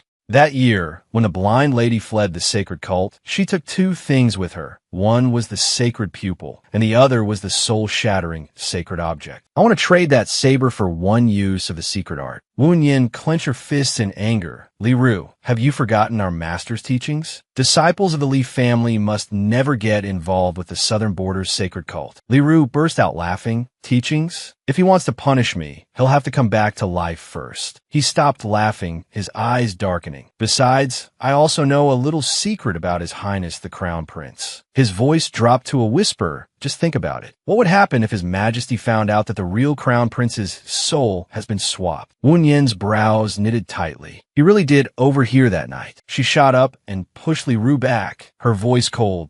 If you have proof, then present it. To His Majesty, His Highness the Crown Prince has recovered from his illness and is diligently handling court affairs. His relationship with the third prince is also harmonious. The brothers are of one mind. If this wonderful situation is shattered, who do you think His Majesty will hate? Wu Yin's eyes were resolute as she pushed Li Ru further away, her voice firm. Remember this, he is the one and only genuine crown prince. Li Ru's eyes narrowed slightly. Li Ru suddenly clutched his stomach and roared with laughter. The mocking sound echoing and making Wu Yin so angry her face turned black. She gritted her teeth, wishing she could just lunge forward and give him a beating. Li Ru laughed while clutching his face. His lips curled into a derisive smile. Wu Yin, do you know who you look like right now? You're just as foolish as our uncle was back then, willing to protect you even in death. His eyes suddenly turned cold. Are you so sure I can't find any flaws? The more you want to protect him, the more I want to destroy it. He was still leaning lazily against the door when it was suddenly kicked wide open. At the same time, Feng Kanayan vaulted in through the window. He dusted off his sleeves with an innocent look. I changed my mind. I don't want to go out anymore. So I came back. Li Ru was knocked to the ground by the force of the door. He angrily looked up and roared, You did that on purpose, didn't you? Feng Kanayan acted as if he didn't hear, walking straight over to take Wu Yin's hand. His voice was calm, yet filled with dominance. This place is cold and old, and there's even a demon causing trouble. Get dressed properly and come back to the Eastern Palace with me. Li Ru looked at him with a faint smile. Your Highness, don't you want to reconsider my earlier proposal? Feng Kanayan glanced at him. Tomorrow, at the training ground, if you have the skill, take it from my hands. Li Nu smiled, the corners of his lips curling. Why must it be so troublesome? Feng Kanayan replied coolly, What, you don't dare? Li Nu smiled with narrowed eyes. If this commoner were to accidentally injure the crown prince, I hope your highness will be magnanimous and forgive me. The words had just left his mouth when Feng Kanayan was so angry he gritted his teeth. Just as he was about to shout, his whole body suddenly swayed. His head throbbed as if being split by an axe, and his face turned pale. Wu Yin frowned and quickly reached out to support him. I'm afraid it's because the suction earlier was too strong. She whispered worriedly, Hurry back to the Eastern Palace so I can check your wound. Feng Kanayan leaned back on the ground and said hoarsely, I'm fine. I still want to go back and settle the score with him. Wu Yin placed her fingers on his forehead, checked, and then frowned. It's not too serious, but your spiritual soul has been damaged. I'm sorry. Perhaps we should cancel tomorrow's match. Feng Kanayan gently stroked her head, his voice softening but still firm. It's just a small wound. I must go. Otherwise, that guy will never give up. Wu Yin sighed in resignation. All right then, you should sleep. Only after you're asleep can I withdraw and regulate my energy. She sat by the bed, watching him intently as he fell asleep, her slender fingers resting lightly on his forehead. The flow of energy stabilized only after 3 double hours. Just as she was about to let go, Feng Kanayan suddenly grabbed her wrist tightly. His voice was low and hazy. I dreamed that you wanted to kill me. His eyes opened, looking straight at her with a frown. Wu Yin was startled, her fingers unconsciously fidgeting, her awkwardness apparent. She lamented inwardly, This is bad. Did my demonic appearance this afternoon really scare him into developing an inner demon? She smiled and soothed him gently. How could I kill you? Go to sleep. Don't be afraid. Only a fool would burn down their own granary. If you're scared, how about I give you a little kiss to soothe you to sleep? Hearing this, Feng Kanayan blushed and quickly turned away, avoiding her gaze. Seeing him turn his back, Wu Yin blinked in confusion. I don't understand what's wrong with him. Fong Candium sat bolt upright and grabbed the saber beside him, his voice firm. You should go back to your room and rest. I'm going to have to practice my saber for a while. He swung the saber, putting force into every move, sweat dripping down and soaking the hem of his robe. Each slash seemed to want to banish the image from his nightmare. In the dream, Wu Yin's eyes were ice cold as she slashed her saber straight into his chest. Fong Candium let out a low growl and stabbed the blade forcefully into the ground. His brows furrowed tightly. What on earth is wrong with me? It was just a ridiculous dream. Why am I still letting it haunt me? He scowled in frustration. Wu Yin, sitting nearby, could only feel helpless watching him. She sighed inwardly. Is everyone in the palace too idle? Where do they even hear this news? At that moment, in the distance, Fong Kindu was gathered with a group of palace maids. Beating a drum, he shouted to the heavens, the most invincible on heaven and earth. Come on, let's play blind man's buff and touch the crown prince's abs. The crowd cheered and shouted nonstop, go, go. Fong Kindu shouted even louder, Imperial brother, go for it. Our Fong family cannot lose. Fong Candium helplessly slapped his forehead. Can this kid please bother to use his brain at the right time for once? Fong Kindu was stunned as if petrified, his eyes wide, not understanding what had just happened. He stood motionless on the spot. Suddenly, a loud, crisp clang rang out. Fong Candium appeared just in time to block Li Nu's sharp slash that was heading straight for him. Li Nu, with an innocent expression, raised his hands and gave a faint smile. Ah, how rude of me. My apologies, my apologies. I mistook the third prince for his highness, the crown prince. Wu Yin frowned helplessly, taking the hand of the still dazed and bewildered Kindu to lead him away. She tilted her head and sighed. How many times has it been? I don't know where his eyes and nose have wandered off to. Fong Candium's figure vanished in a flash, his silhouette gliding like the wind to appear right in front of Li Nu. His voice was deep and cold. You dare touch my family. His gaze grew increasingly sharp, as if wanting to tear the very air apart. Li Nu quickly retreated to dodge a fatal blow, the corners of his lips curling into a faint smile. Your family? His surname is Fong. As for you, I'm afraid you're not, are you? Fong Candium's eyes narrowed, his killing intent palpable. Whether I am or not, you'll find out for yourself when you meet King Yama later. The saber in his hand swung down forcefully. Li Nu hurriedly raised his saber to block, his arm trembling from the force. He cursed inwardly. What kind of monster is this fellow to make the sacred artifact of the southern border unleash such terrifying power? Another slash came down, the cold blade grazing past his face and slicing off a lock of Li Nu's hair. He was knocked back several consecutive steps, looking hard-pressed. At that moment, a piercing bell suddenly rang out. Wu Yin's entire body trembled, her eyes constricting. Could it be the soul-controlling bell? How could it be on his person? The soul-controlling bell was taken by Zi. Could it be that Li Nu is colluding with the sacred cult of the southern border? Thinking of how Fong Candium was still injured from yesterday, if Li Nu uses the soul-controlling bell against him now, it will be dangerous. She cried out in alarm, Your Highness the Crown Prince, be careful of the soul-controlling bell. A glint flashed in Li Nu's eyes. He rushed towards the bell that had just fallen to the ground. Just as his hand was about to touch it, a ferocious slash came down, shattering it into pieces. The force of the aftershock sent dust and sand flying. Both Fong Candium and Li Nu were thrown back several steps. Fong Candium dropped to one knee, his body swaying, his face deathly pale. Wu Yin's heart pounded, and she trembled as she immediately ran over. She never expected the soul-controlling bell to possess such terrifying power. She quickly bent down, worried, Your Highness the Crown Prince. Seeing this, Kindu frantically grabbed her hand, his voice urgent. What are you interfering in a fight between men for? If you get hurt, I'll be beaten to death. All he could think was that if anything happened to Wu Yin, his imperial brother would take his life. He still wanted to live for a few more decades. Li Nu approached, His sharp, cold eyes looked at Fong Condemn, who was kneeling on one knee, and the corners of his lips curled into a sneer. "Ah, so you're that afraid of the soul-controlling bell. It seems you're nothing more than an aggressive dead soul." Before he could finish his words, he suddenly felt an icy coldness against his neck. His entire body stiffened, his eyes widening in shock. Fong Condemn's saber was already at his neck. Fong Condemn's breathing was heavy, but his eyes were as cold as ice, his voice low. "I've won." Li Nu narrowed his eyes, choked with anger,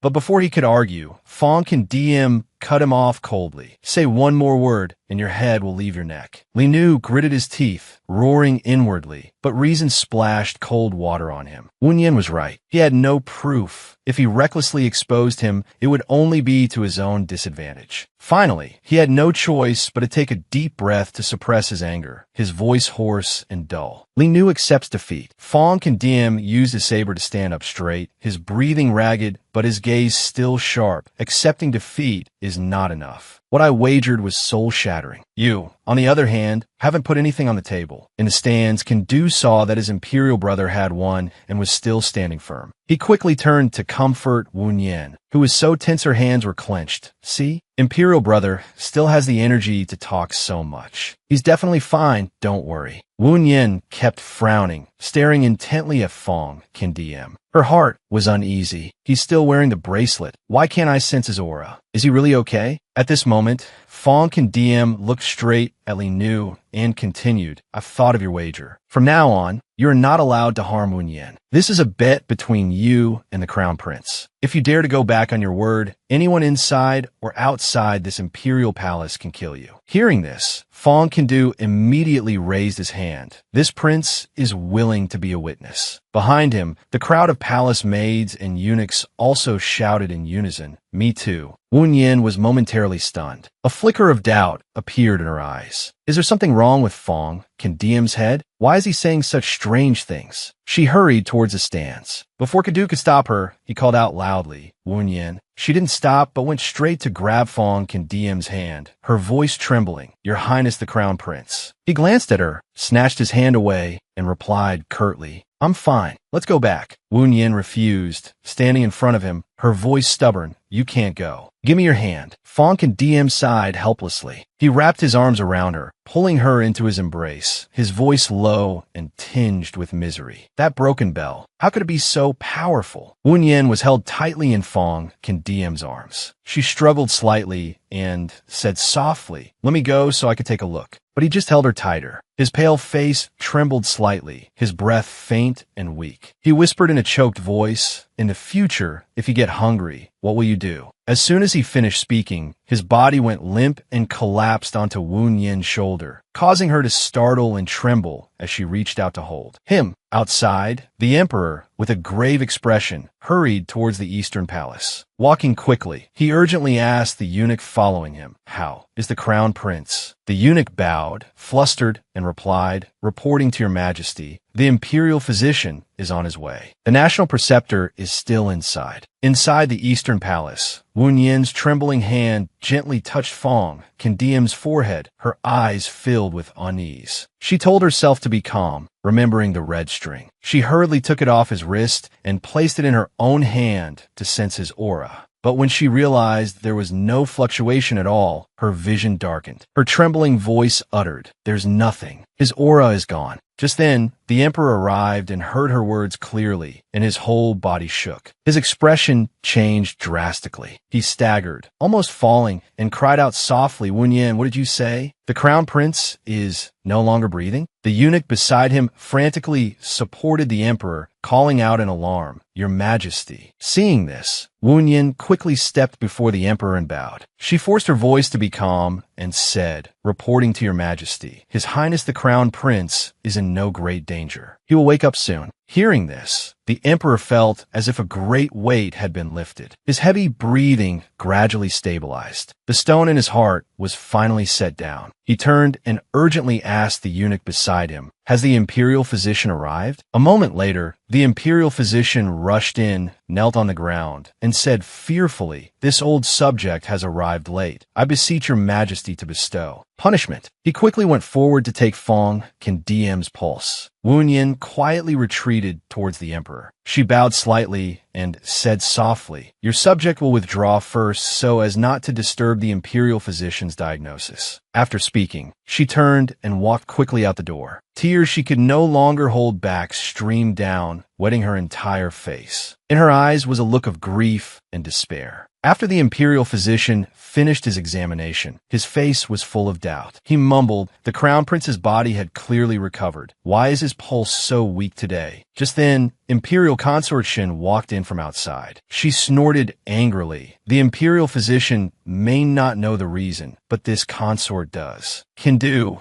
walking beside her, interjected anxiously, "Mother consort, you must be mistaken. Wen Yin would absolutely not do that to imperial brother." When the emperor heard imperial consort Shun say she knew the reason, he immediately turned his head, his brows furrowed tightly. His gaze was as cold as ice. He said in a low voice, "What is it?" The eunuch behind imperial consort Shun hurried forward, presenting a piece of paper with both hands. Imperial consort Shun took it and held it before the emperor, her voice sharp and cold. "Your Majesty, this is a draft found in the medicine room. The national preceptor Wen Yin is using dark arts to manipulate the crown prince, with the intention of aiming for the position of crown princess." Wen Yin, who had reached the door, froze. Her trembling hand wiped the tears from her face. She turned her head and glanced at Imperial Consort Shun, a cold glint in her eyes. She recalled the day Fong Can DM had burst into her room. Right behind him was a young eunuch. That person must be one of Imperial Consort Shin's people. Wen Yin took a deep breath to compose herself. Her sharp eyes narrowed as she stared at Imperial Consort Shun. Her voice lowered. "First, let's not talk about what these drafts are. The medicine room, where elixirs are refined, is a crucial place. The elixirs inside are all used by your Majesty daily. For your ladyship, the Imperial Consort, to send someone to sneak in so casually, what exactly is your intention?" Her face darkened slightly. Her already uneasy mood worsened, and the anger in her heart surged. To encounter this right at this moment, Imperial Consort Shun faced her, her expression grim, her tone heavy. "For the sake of my son's great cause, I must bring you down today." She looked straight at Wen Yin and questioned her. "In Hushi, the way you treated the third prince was nothing short of meticulous care. This consort was grateful in my heart, so I had you deliver his meals. However, the eunuch who delivered the food discovered you acting suspiciously. He then brought these discarded drafts to me. This consort has also invited a sorcerer. Why not have him confront you right here and see what these things really are?" Fong Kadu pressed his lips together tightly. His heart was anxious as he thought to himself, "Those sorcerers have surely been instructed by Mother Consort beforehand. If they're allowed to speak, Wen Yin will be framed." Thinking of this, he stepped forward and said, "Why not have Li Nu come and take a look? Your son has just ordered him to be imprisoned. Bringing him here now would be a good opportunity for him to redeem himself. Compared to those mediocre sorcerers, he is a professional and understands these things better." After speaking, Kindu felt a little smug, silently praising himself for his quick thinking. Not long after, Li Nu was brought in, handcuffed. He was extremely aggrieved. He hadn't even had a chance to settle down in the great prison before being dragged out. The emperor frowned as he looked at the notes on the paper and said sternly, "Li Nu, we will give you a chance to redeem yourself. Come here and see, what is the meaning of these talismans and notes?" Wen Yin narrowed her eyes slightly at Li Nu, thinking coldly to herself, "He has always seen me as a thorn in his side. I'm afraid he will take this opportunity to get rid of me." Fong Kindu quickly stepped in front of Li Nu, pointed, and shouted, "This matter concerns His Highness the Crown Prince. You must answer truthfully." Imperial Consort Shun stood silently to the side, observing a calculating glint in her eyes. She thought to herself, "I've long heard that Li Nu hates Wen Yin to the bone. My clever son has indeed made the right move." Li Nu took the paper and glanced at the contents. The corners of his lips lifted slightly, and he sneered inwardly. As expected, it's all related to dead souls, just as I predicted. But as he flipped through a few more pages, his gaze suddenly froze, and his heart was slightly shaken. Wait,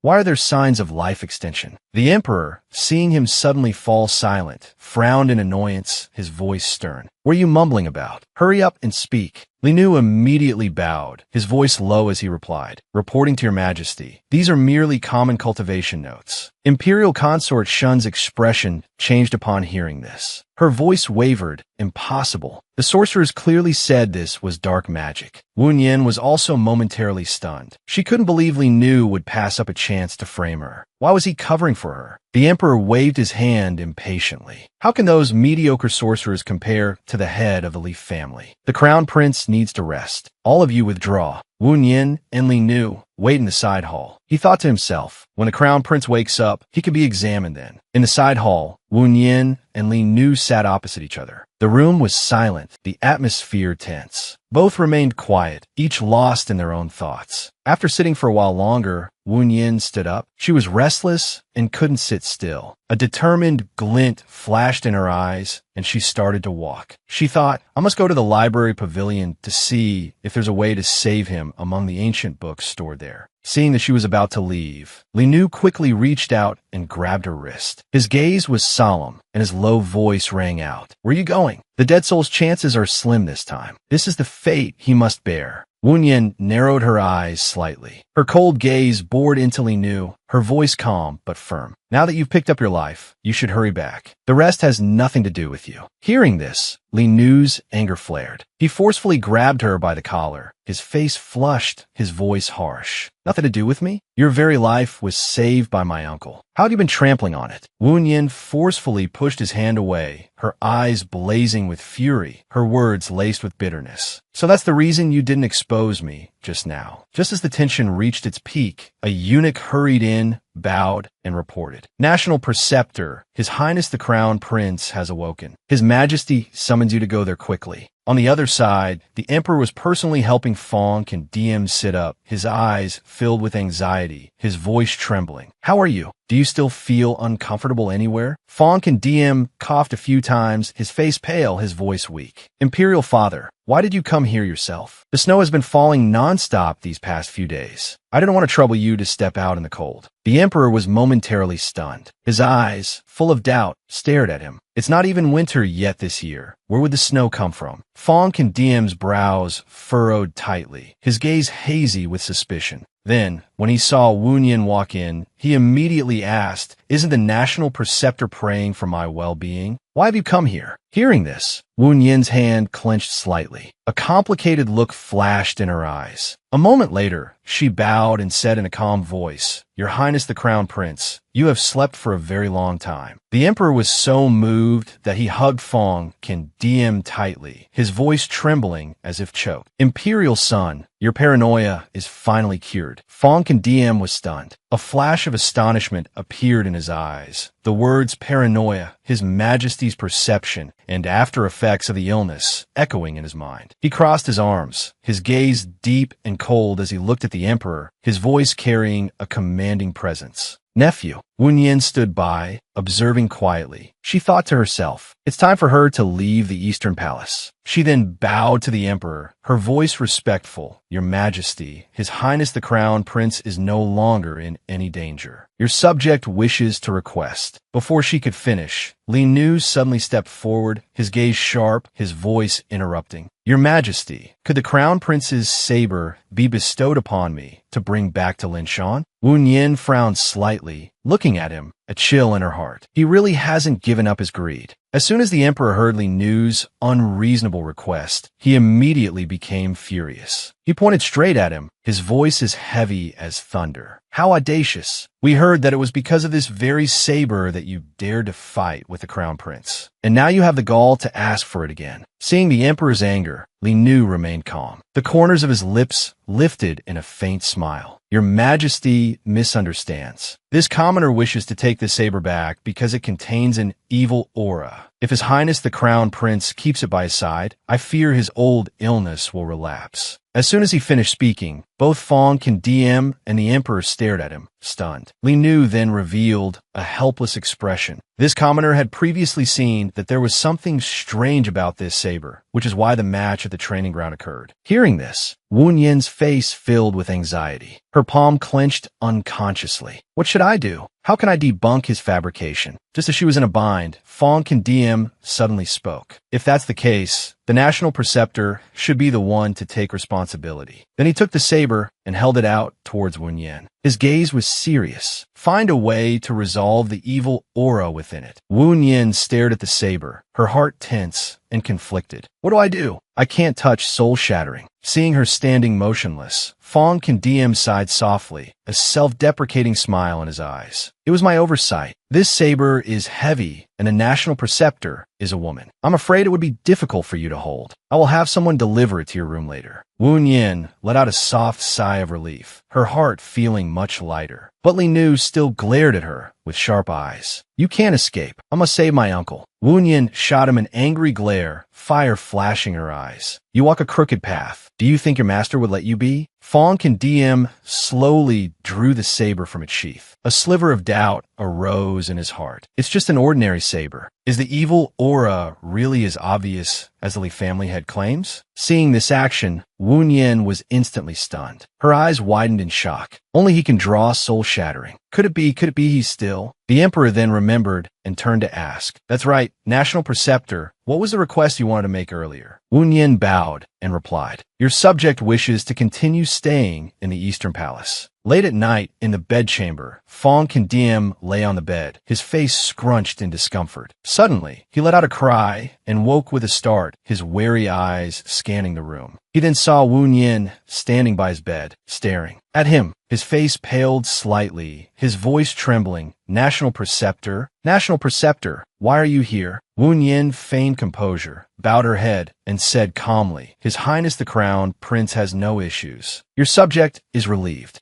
Farewell. As Fong and DM watched her leave, his heart was filled with doubt. He immediately called a eunuch and asked, was there no one on night watch today? The eunuch bowed his head and replied softly, you yourself previously instructed that the National Preceptor could enter and exit the bedchamber freely. Fong and DM's brows furrowed tightly. So that's how it is. Back in her room, Wu Yin sat with her chin in her hand, pondering. Are you looking at one mountain while longing for another? Anyone can draw it out. Suddenly, Fong and DM's saber vibrated slightly. She jumped back, crying out inwardly. Can't mess with it. Can't mess with it. After a while, exhausted, she sighed, her stomach growling with hunger. She thought again of how all the dead souls before had been tasteless and dull. Only that fellow was more interesting. Before long, Wu Yin slumped over the table and fell asleep. Suddenly, a gentle hand was placed on her head, stroking it. Half awake, left, leaving behind a sentence. You should think carefully about what to do. If you can't make up your mind, let me lend you a hand. The next morning, a panicked palace maid ran in. State Preceptor, this is bad. His Highness the Third Prince is fighting with His Highness the Crown Prince. Ngunian, who was flipping through a book, immediately looked up and frowned, thinking to herself, the Third Prince doesn't know the Crown Prince's soul has been swapped. I'm afraid a misunderstanding has arisen. On the other side, Fong Kandu, his face drained of all color, staggered to support Fong and DM and stammered. I only shook him a few times. How did he faint on his own before he could even hit me? Ngunian hurriedly pulled Kandu outside, knocked him on the head, and said in annoyance, You're the biggest fool there is, running over to provoke him. At that moment, Fong and DM propped himself up, his face pale. Third brother, I have no memory of what you just said. Kandu pointed at Ngunian resentfully. You be the witness. Didn't Imperial Brother say he didn't like Chi-Ki? Why did he now agree with Father Emperor to make her the crown princess? Ngunian lowered her eyes, her voice as light as a breeze. His Highness the Crown Prince has agreed to select a consort. Fong Kadiem slowly looked at her and asked back, should this prince not have agreed? Ngunian was startled, her heart trembling slightly. Then she bowed her head to regain her composure. This subject wouldn't dare to speak recklessly. Fong Kandu shouted in anger. You two? He turned and left in a huff. Fine, whatever, this younger brother will figure something out myself. I take my leave. As Ngunian was about to leave, Fonkin DM suddenly reached out and grabbed her wrist. State Preceptor. Ngunian turned her head in surprise, her gaze meeting his deep eyes. He said slowly, "Third brother just told me what happened in Hate. I don't remember it clearly, but if I truly offended you, I beg your forgiveness." Ngunian smiled and bowed her head, her voice soft yet firm. The third prince enjoys listening to storybooks. He must have been joking. His Highness the Crown Prince and this subject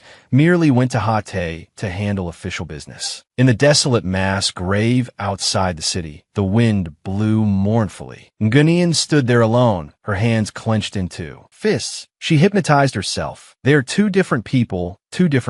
She raised her wrist to look at the silver bracelet. Compared to sentimentality, eating one's fill to survive is what's important. Late at night, Ngunian dragged her wounded body back to her room. She propped herself up before collapsing onto the bed, panting as she thought. Peaceful days are truly a luxury. Even a single meal can lead to a surprise attack. Exhaustion caused her to quickly fall asleep. The next morning, a soft voice called to her, Ngunian. Ngunian groggily opened her eyes and met the gaze of Fonkin DM. She was shocked to find herself sitting in his lap and hurriedly scrambled back in a panic. "Your Highness the Crown Prince, this subject has been presumptuous." Fonkin DM tightened his grip, holding her back, his eyes flashing with jealousy. "And yet you want to be intimate with someone else in your dreams." Ngunian was suddenly stunned. This tone, Fonkin DM, her voice trembled weakly. "This is my dream. If it's a dream, then it doesn't matter what I say." Ngunian wrapped her arms around Fonkin DM's neck and gently whispered, "These days when you're not here, I've been truly hungry." Fonkin DM was speechless as he looked at her. His eyes were filled with helplessness. He leaned in slightly to touch her lips, then sighed. "As expected, could I really expect you to say anything else? Seeing you so weak like this, I might as well take the initiative to feed you." With that, he bent down and kissed her on the lips. The gentle kiss lingered, their breaths mingling. A moment after they parted, Ngunian whispered softly, "I missed you too." Fonkin DM pulled her into a tight embrace. His warm hand gently pulled down her clothes, revealing her injured shoulder. He bent down to kiss the wound lightly and said softly, "If anything makes you sad or hurts you, you must tell me." Ngunian answered softly. Then she suddenly woke up, her hand on her forehead. She thought with melancholic eyes, "Tisk, happy times are always so short-lived." She sat up, calculating to herself. "Fong Vo Du took the initiative to visit my dream. So should I burn some paper money for him? Consider it payment for the meal." Just then, a voice came from outside. "Your Highness the Third Prince, the State Preceptor is not yet awake. You cannot go in." But Fonkidu paid no heed. He barged in with a group of palace maids and eunuchs and ordered loudly, "Hurry up, be quick, do this well, and this prince will reward you handsomely." Ngunian sat on the bed, resting her chin on her hand, looking at him in confusion. Kindu frowned and said, "Father Emperor intends to choose a crown princess for imperial brother, and Chi is the most likely candidate. It's all because of that rotten Taoist priest, relying on the fact that he's from the Lai family to spout nonsense. He convinced His Majesty that the crown prince's exorcism is complete and he can now select a consort." Ngunian angrily gritted her teeth and thought, "That bastard Lai Nu is really getting on my nerves again." Fonkindu suddenly grabbed her hand excitedly and said, "Ngunian, our friendship is stronger than life itself. You must help me." Ngunian sighed helplessly and asked, "How can I help?" Fonkindu then smiled smugly. "Today, this prince will make you the greatest beauty in the imperial palace." A moment later, a palace maid reported, "It is done."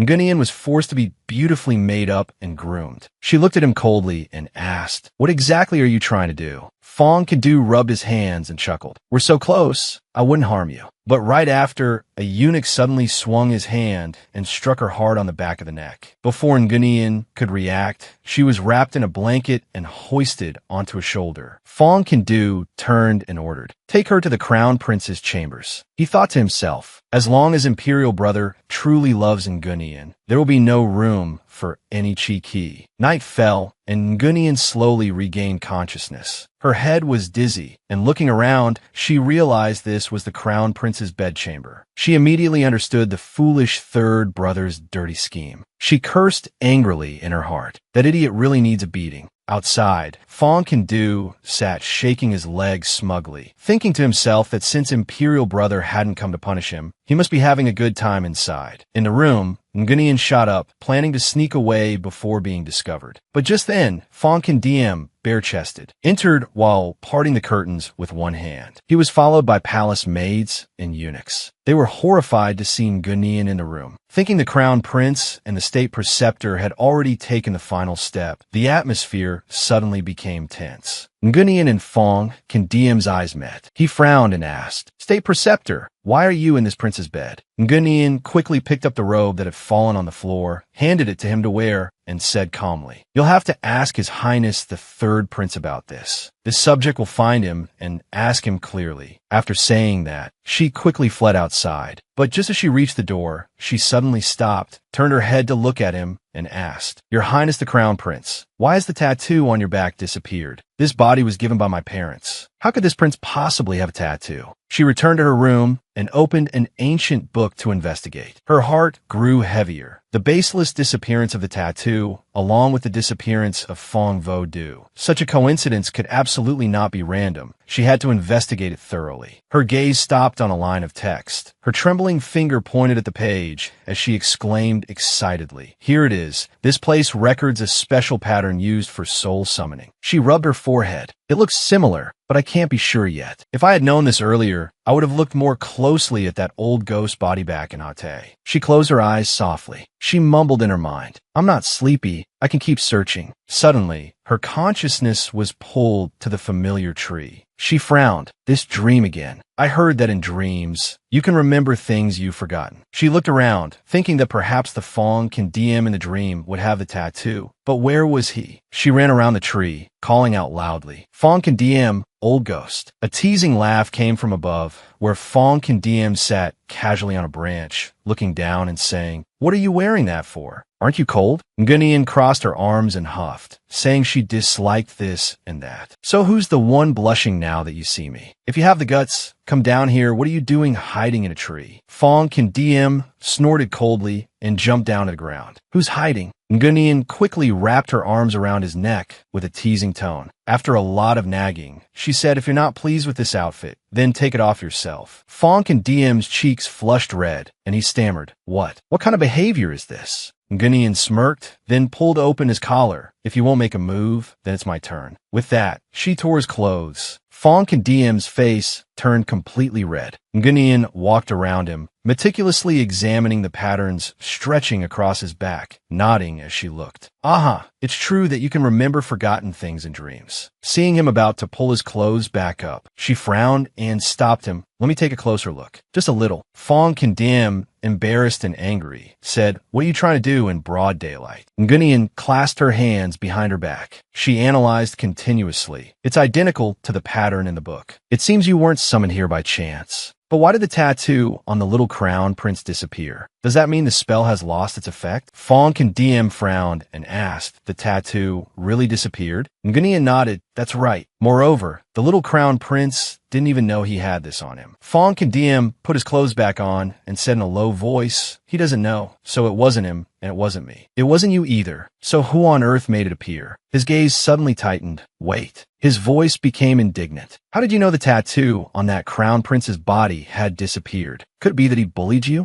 Ngunian smai vonya lin lung han. "Bullied? How was I bullied? Like this?" She suddenly stood on her tiptoes and kissed him lightly on the neck, then sighed. "I can't reach. It's too tiring." Hearing this, Fong Kindim immediately lifted her up. Her eyes lit up as she looked at him. "Just the right height. In that case, I won't be polite." The two brought their lips close. Just as they were about to touch, an urgent call rang out. "State preceptor, state preceptor." Ngunian's eyes snapped open. It was just a dream. She slammed her hand on the bed in frustration. "I was so close." This dream was too real, completely like the real Fong Kindiam. Could he still be here? She hurriedly called out a few times, "Fong Kindiam. Fong Kindiam, are you here?" Just then, a palace maid rushed over to report, State Preceptor, Lady Chi-Ki suddenly fainted. The imperial physicians can't find the cause, and head lies not in the palace. The third prince said only you would have a way. Ngunian looked at her in surprise. How did Chi-Ki faint? The palace maid knelt on the ground and said frantically, Her Highness the noble consort was blaming the third prince, and Lady Chi-Ki shielded him. She accidentally hit her head. Elsewhere, in her bedchamber, noble consort Tam was angry and said, You've made a huge mess. Now everyone in the palace thinks it's a done deal between the crown prince and Ngunian. She was so angry she could only lament. Now even your father emperor is starting to look favorably on Ngunian as the crown princess. Fonkendu crossed his arms stubbornly and said, That's even better. Chi-Ki wasn't willing to be the crown princess anyway. Just then, Ngunian walked in. Your Highness the noble consort. Your Highness the third prince, this subject has arrived. Seeing Ngunian arrive, noble consort Tam turned away and angrily flicked her sleeve.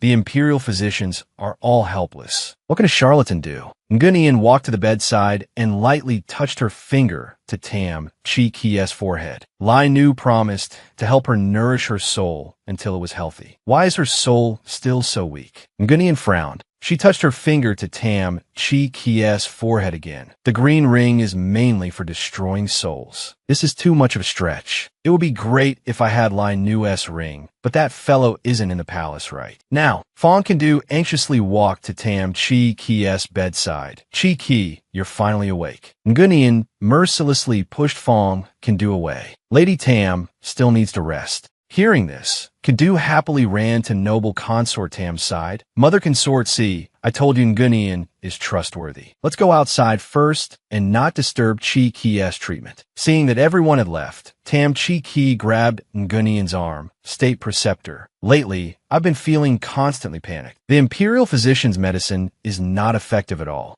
Ngunian looked at Tam Chi-Ki and thought to herself, although her current state is due to her own request, I also bear some responsibility. I can't just ignore it. Thinking of this, she smiled faintly and said, How about this? Before Lai Nu returns, I will help you recuperate. After Ngunian left, Tam Ki sat up straight, remembering the red string from before. Luckily, my sister didn't lose this. Stop eat, Tihin, Don Zodis. A voice echoed incessantly in Tam Chi-Ki's mind, constantly poisoning her thoughts, constantly seizing control from Tam Chi-Ki. Tam Chi-Ki tried to resist. I don't want to enter the palace. That voice echoed relentlessly. No, you must climb to the top, otherwise you will be a tool of the Tam family for your entire life. If you don't want to do it yourself, then let me do it for you. Tam Chi-Ki's eyes gradually grew cold. Ngunian, why have you also become a candidate for Crown Princess? If that's the case, I might as well ruin your reputation. Back in her room, Ngunian changed the dressing on her shoulder wound. It hurts so much I can't sleep. Ngunian frowned slightly at the wound on her shoulder. Her hand unconsciously reached up to touch it, and the image of that person appeared in her mind. Clearly, her condition had improved greatly after the first dream of the old ghost. Yet now it had become serious again. She closed her eyes and sighed, her voice soft as if talking to herself. It seems it's because regulating Chi-Ki's energy exhausted my soul too much. I'm really useless at nourishing souls. Just then, a steady knock came from a door. Ngunian was slightly surprised, then went to open it. When she saw the person standing outside, she was instantly stunned. Your Highness the Crown Prince. Fonkendu looked at her with a complicated expression. He slowly began to speak. State Preceptor, this prince has something to discuss with you. Ngunian frowned. Looking troubled, her voice slightly rushed. Whatever your Highness the Crown Prince has to say, please let's talk about it tomorrow. I'm not even halfway done applying this medicine. Before she could finish, Fonkendu reached out to stop the closing door. A hint of confusion flashed in his eyes. Originally, this prince thought I had only slightly offended you in Hate. I didn't expect it to turn into something else. Ngunian tilted her head slightly, looking at him in confusion and asking, what thing? If we're talking about being presumptuous, it was me who was presumptuous, right? What does it have to do with you? Fonkendu blushed slightly. His gaze shifted away, then became firm. Third brother talked to me for a long time today. He said that between the two of us, we have already. Ngunian immediately cut him off. Absolutely not. I remember everything I've done very clearly. That never happened. Elsewhere, the third prince was laughing gleefully, seeing himself as a matchmaker of the mortal world. But over here, Fonkendiam was still unconvinced, his eyes shining with a mix of shame and determination. I know you're denying it because you're afraid of causing me more trouble. If there was really nothing, why would you react like that? You have definitely seen my body. Ngunian froze, her eyes wide. She stammered in her heart. I was indeed moved by his body, but that wasn't me. Fonkendim suddenly became agitated, gripping her shoulders tightly. His teasing voice was as firm as a nail. Don't worry, this prince will take responsibility for you.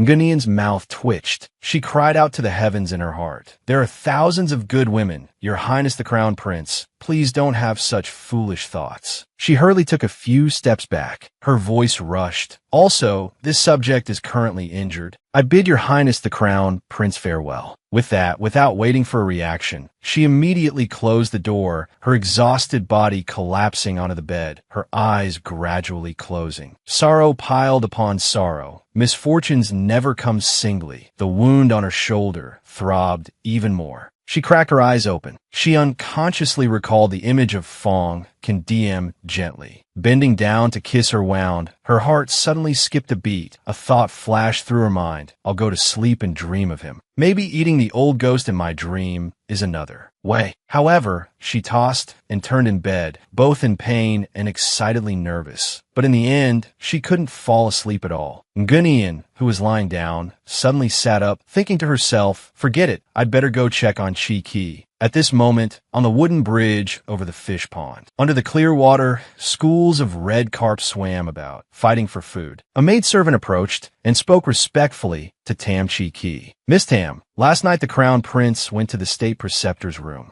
Tam Chi Ki was leaning over, scattering handfuls of food onto the water's surface. Hearing this, she stopped and turned her head slightly to ask, today is the last time the state preceptor will come and treat me, right? Ngunian followed another palace made from behind. Her eyes were slightly gloomy, and she sighed in distress. My body and bones are getting weaker, and on top of that, I'm suffering from chronic insomnia. I can't even touch the old ghost. She walked closer to Tam Chi Ki and saw her pointing down at the pond. Her voice was worried as she called out to her, State Preceptor, look, so many fish in this pond have suddenly died. What should we do? Ngunian gently reached out, intending to touch Chi Ki's shoulder to console her. Your body is just recovered. You shouldn't be out in the wind. We should go back. Suddenly, Chi Ki unexpectedly grabbed Ngunian's arm and yanked her forward. The moment Ngunian was touched, she felt something was wrong, and a sense of alarm flashed in her mind. She immediately spun around, grabbed the other's clothes, and forcefully threw her back onto the bridge. Tam Chi Ki scrambled up, her eyes flashing with a fierce light. Ngunian watched the scene and thought to herself, just as I thought. She squatted down and looked directly at the other person. She asked in a low voice, so you've been secretly nurtured by Lai Nu? The person occupying Chi Ki's body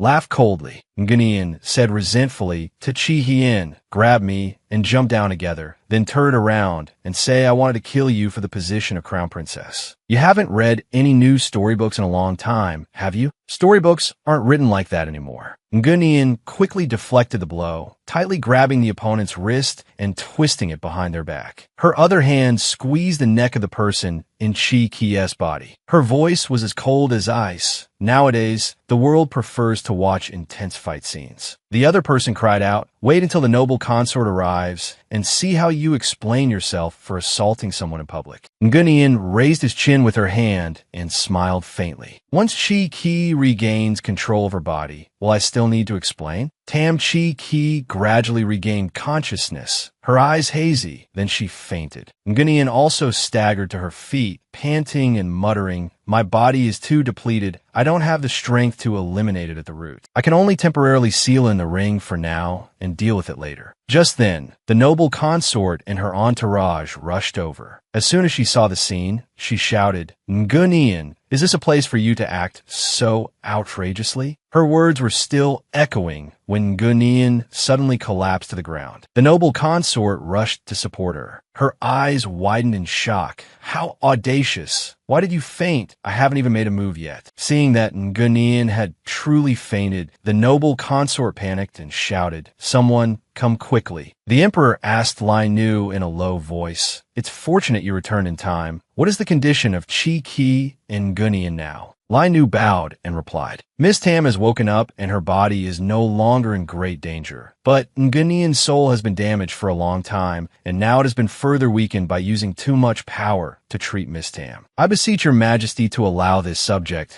to take her back to Linshan for recuperation. As soon as Fong Condiem heard this, he took a step forward, his voice firm. No, she's the chosen one to be this prince's crown princess. Lai Nu raised his eyebrows slightly and said, His Highness the Crown Prince has perhaps forgotten that Ngunian and I have an engagement. Fong Condiem immediately turned to the emperor, his voice filled with urgency. Father Emperor, your son requests to annul the engagement. Hearing this, Lai Nu was slightly shaken and thought to himself, What's going on? I was only gone for a few days. How could their feelings for each other have become so deep? The emperor waved his hand for silence. Then he said slowly, The old state preceptor once said that Ngunian's constitution is special, and now it seems that perhaps only Linshan has a way to help her. Lai Nu, you should take her back there. At this time, Ngunian was still unconscious, and in her dream, she saw the figure of her former master. His voice echoed, Even if master used all his methods, I can only protect you until you are 18. After that, you must rely on yourself. Ngunian was still young then. She frantically ran after him, grabbing the hem of her master's robe. Her voice choked with sobs. Master, don't go. I don't want to be left alone. Her master flicked his sleeve, his gaze stern. Anian, you're not a weak child. You must absolutely not give up. In the middle of the dream, Ngunian suddenly woke up, calling out softly, Master. Fong Condem immediately rushed to her and held her. He held her tightly in his arms. I haven't gone to that place yet, so you're not allowed to go either. At that moment, the scene changed. Ngunian found herself with Fong Condiem in the middle of a dense forest. Sunlight pierced through the canopy, shining down on the two of them. Fong Condiem looked straight at her, his eyes as deep as an abyss. Is it true that you only have 1 year left to live? Ngunian smiled faintly, her eyes shining with determination. Since you've seen through it, I won't hide it anymore. The truth is, I only have 1 year of life left. I can only rely on absorbing yang to supplement yin to continue my life. And you have a strong body. In fact, ever since Hate, I've been thinking of ways to eat you clean. After saying that, she suddenly reached out and pushed Fong Condem, causing him to fall onto the grassy ground. He just smiled, his eyes burning as if on fire. In that case, hurry up and make your move. Ngunian looked at Fong Condem, her voice lowering, If I do that, you will die. Fong Condem took her hand and smiled in reply. I was supposed to have died a long time ago anyway. Ngunian tremblingly bent down and kissed him on the lips. Her voice choked as she whispered, It's all too late, because I can't bear to do it anymore. She sat up straight, hugged her knees, and sighed. It would be so nice if everything in dreams was real. Fong Condiem then reached out and pulled her back. His strong hand yanked down Ngunian's clothes. He bent his head and kissed her shoulder, his voice whispering in her ear, who said this is just a dream. Then he bit her shoulder lightly, his hot breath fanning her ear. I am right beside you in the soul-breaking state. Ngunian was startled, her whole body trembling. She immediately sat up, hurriedly taking off her clothes to look at her shoulder. She was shocked and thought to herself, that old ghost is indeed still here. Just then, Lai Nu pushed open the door, and upon seeing her, he sighed with emotion. Oh, you're finally awake after 7 days. I even bought a coffin for nothing. Ngunian glared and rushed in front of him, her hand outstretched decisively. Where's my blade?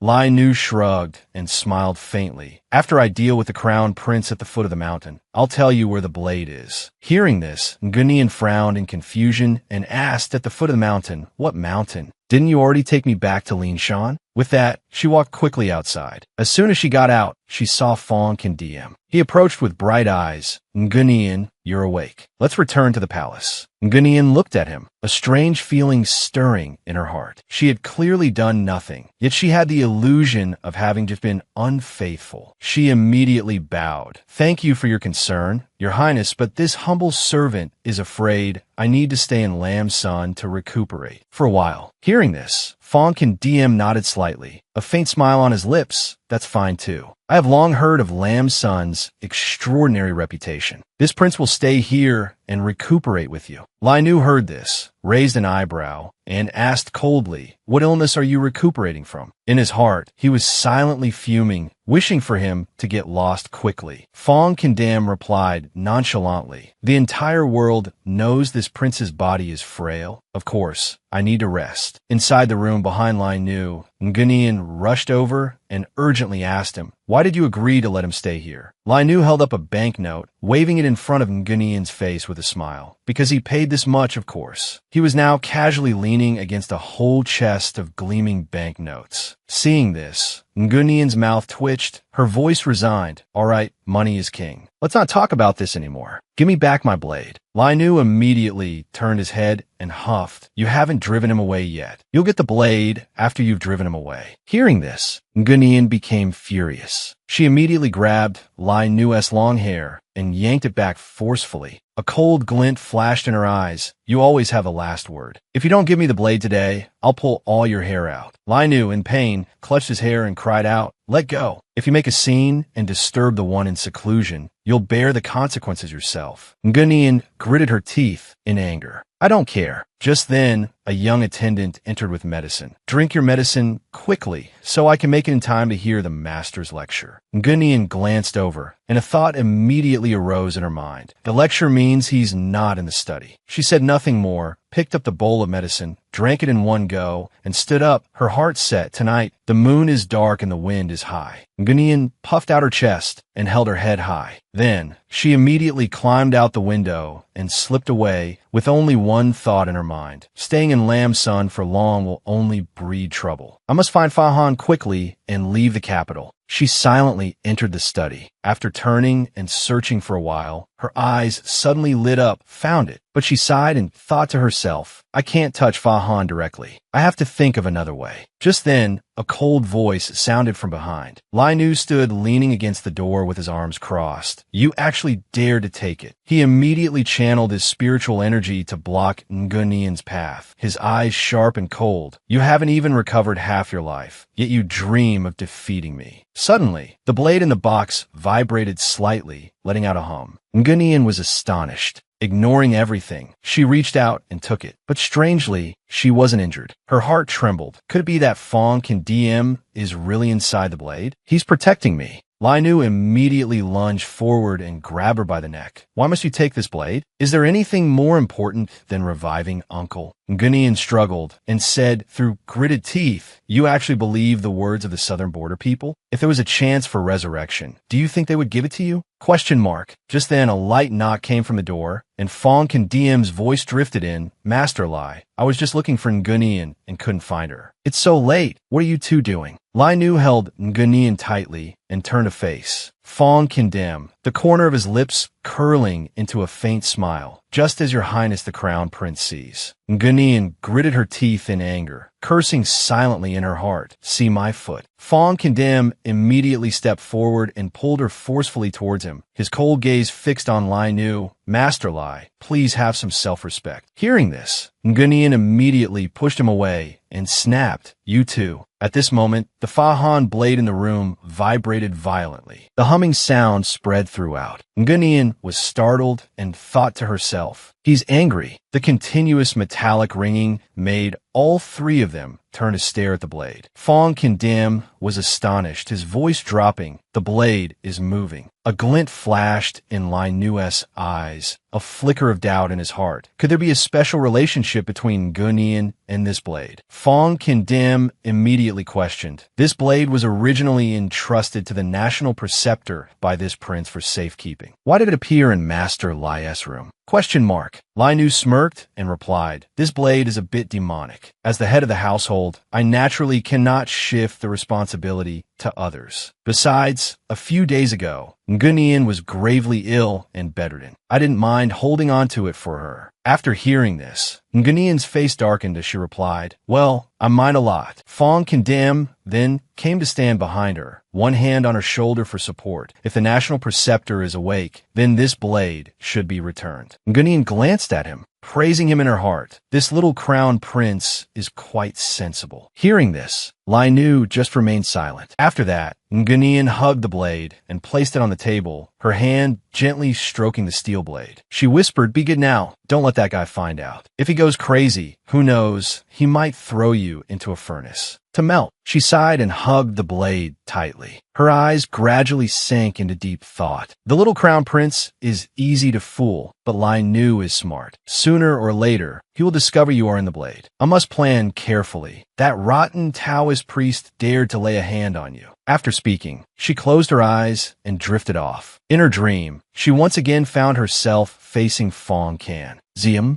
She raised an eyebrow and smiled faintly, just a defeated opponent. Fong Can DM retorted, "With only half a life left, what is there to brag about? Come here and get treated." He didn't wait any longer and pulled her forcefully into his chest. His warm breath enveloped her, and Ngunian blushed. Here comes my favorite part again. The previous times have already proven that the food in dreams is indeed effective. Ngunian was absorbing the yang energy from Fong Can. Damn, when she suddenly realized his spiritual soul was gradually fading. Her heart trembled, and she quickly stopped and asked, "Are you sacrificing your spiritual soul to help me heal?" She tremblingly reached out to touch his shoulder to confirm, but was horrified to see her hand pass through his ethereal spiritual soul. Fong Condemn grabbed her wrist, his gaze stern as he frowned, and said, "The intersection of consciousness is different from the physical body. Some wounds are unavoidable. Don't worry about it. Hurry up and do what's important." Hearing this, Ngunian became furious. She pushed him away forcefully with one hand, her eyes red and moist. "I once said I couldn't bear to let you die, yet you sacrifice yourself on your own accord, refusing to be obedient. I'm not eating this meal anymore." She decisively broke free, her consciousness leaving the dreamscape. She opened her eyes, hugged the Fa Han blade, and whispered, "Old ghost, I will definitely find a way to bring you back."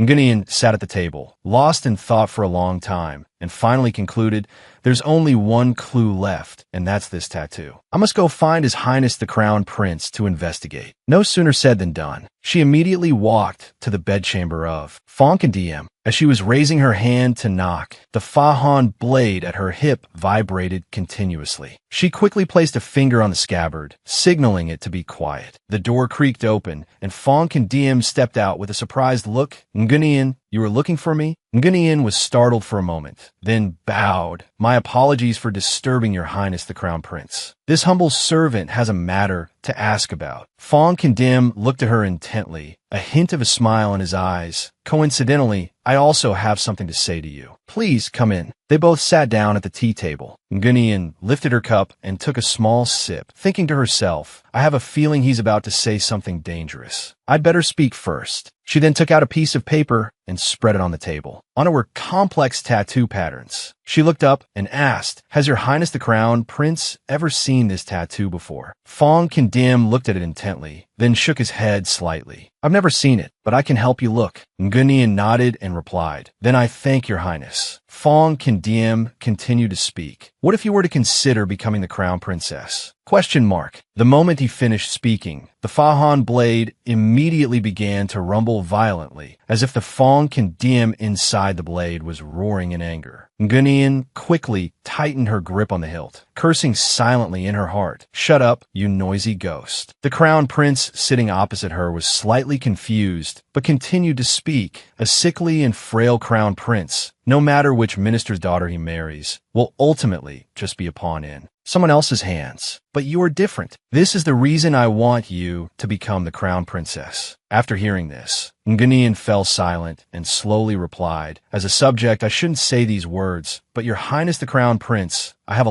life I want to live, and I also have someone I want to be with. Ngunian immediately stood up, bowed to the crown prince, and said, "This humble servant take her leave." She turned and left, thinking to herself, "The little crown prince is so troublesome, only knowing how to find a partner. I might as well go to my master's old house and try my luck." With that thought, she walked away quickly and soon arrived. Ngunian nimbly climbed the wall and jumped in. As she gently pushed open the old wooden door, her heart sank slightly. So many years had passed, but the arrangement inside hadn't changed at all. It was certain that Lai Nu still came to clean regularly. She took a deep breath and began to rummage through the chests and boxes, pulling out a tattered, old book. She opened it and read. It recorded a story. A child had died, but his master had plucked several lotus roots to forge a brand new body. For him, Ngunian's eyes lit up. "Fong can DM. I feel like this method is worth a try." The moment she finished speaking, the Fahan blade at her hip vibrated violently, as if in protest. Ngunian quickly grabbed another book and flipped through it, finding a passage related to the seal method. She mumbled, "The original body needs to secretly channel the spell for it to work," which also means that if the little crown prince doesn't know this incantation,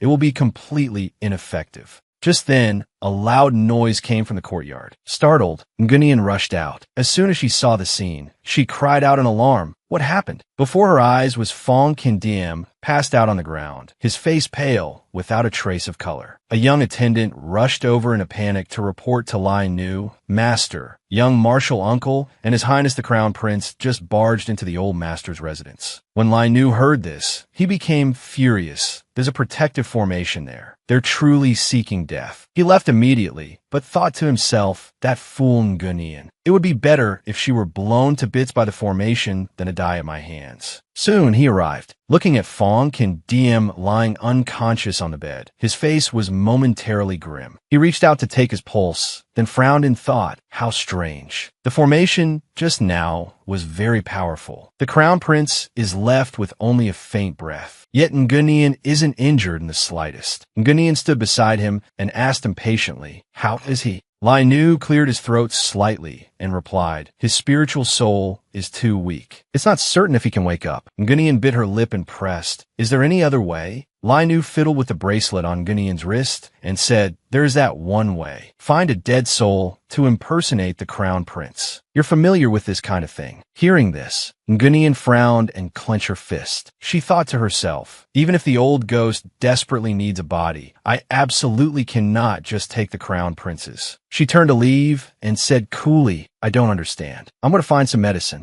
Seeing this, Lai Nu said in a cold tone, "If the Crown Prince really dies here, you will be the first one to be killed." Hearing this, Ngunian just smiled, a cold smile as sharp as a sword, and replied, "Such inauspicious words. Even if that day comes, you are the master of the house. Naturally, I will invite you to go first." When Lai Nu heard this, he gritted his teeth in anger. Ngunian turned back to care for Fong Kindiam. Beside them, the Fahan sword was silent, without a single vibration. Ngunian glanced at it and thought, the old ghost isn't throwing a tantrum. Perhaps he also pities this junior. Just then, Fong Kindiam let out a slight cough. Ngunian quickly leaned down and asked happily, "You're awake?" Fong Kindiam struggled to take her hand, his voice hoarse but earnest. "Ngunian, please summon a soul for me." Ngunian froze and then asked, "Your Highness the Crown Prince, is the soul summoning you speak of related to the tattoo on your body?" Fong Kindiam nodded slightly and replied, "It seems you already know. That tattoo was done a long time ago by a sorcerer I sought out. My illness was incurable. I was unwilling to accept my fate and die. So, I secretly had people search for a method of soul summoning using a hidden tattoo, which can call a powerful soul to reside in my body, while my own soul is temporarily nurtured." After hearing this, Ngunian sighed. "So that's how it is. I thought I had summoned the wrong soul, but it turns out it was all arranged from start." Fong Kindim looked at her apologetically. "I'm sorry for deceiving you, but I just wanted to live a little longer." "Is that so wrong?"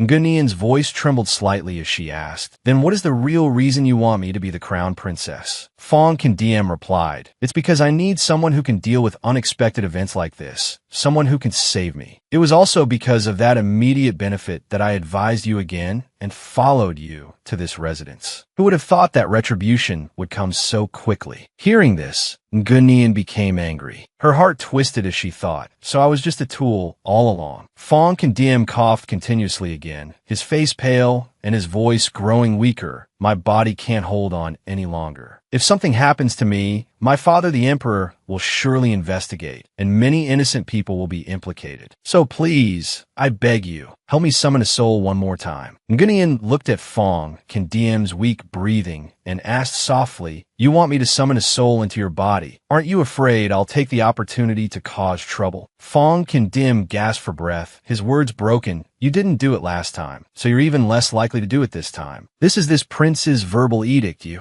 Before he could finish, a violent coughing fit seized him, and then he fainted. Ngunian called out in alarm, "Your Highness the Crown Prince." She quickly bent down to check. He was still breathing, but his spiritual soul was extremely weak. There was no more time to delay. Ngunian gritted her teeth and immediately set up the soul summoning formation. Her voice trembling, she called softly, "Then come back." A stream of soul power immediately flowed out, enveloping Fong Can body. After a while, the formation shone brightly, and Ngunian was drenched in sweat. She rushed over and slapped Fong Can face repeatedly. Her voice choked, "Your Highness the Crown Prince, Fong Can wake up." Then she turned to look at the Fa Han sword, her eyes tense. "Let's see if that buzzing ghost is still here." The moment her hand got close, a jolt of electricity shot straight into it, a sharp pain spreading through her arm. Ngunian pulled back, a shiver running through her. "Fa Han is rejecting me, which means the old ghost is no longer inside. Not here, and not there either. So where's the old ghost?" Just then, a loud knock came from outside, and Lai Nu's strained voice called out, "What are you locking the door for? Get out here."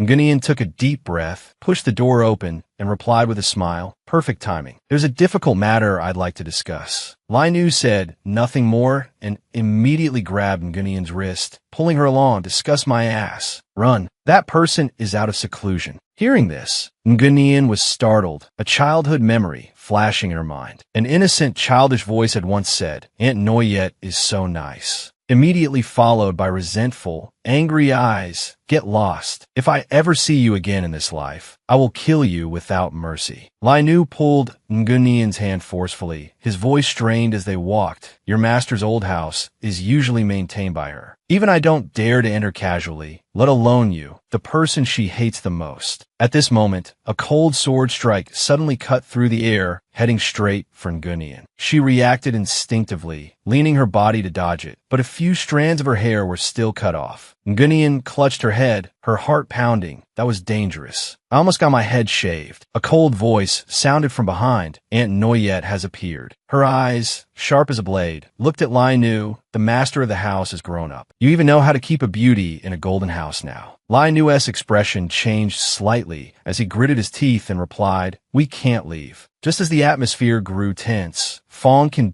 voice came from inside the room, "A beauty in a golden house." Hearing that voice, Ngunian's heart trembled slightly. Joy spread through her. That tone of voice was definitely him. Fong Can, now fully in possession of the soul, walked out on his own, his demeanor arrogant as he asked, "Is this prince someone that Lam's son can hide away?" Hearing this, Ngunian's face darkened. She lightly tapped her forehead and lamented to herself, "His arrogance is showing, and now he's spouting nonsense." Fong Can approached, pulling Ngunian into his arms with one hand, hiding her. "Then that's even more unacceptable." Aunt Noyette's gaze froze as she asked coldly, "Who is this?" Fong Can drew his sword, the steel flashing. "I am." Ngunian, horrified, quickly blocked his hand. Don't.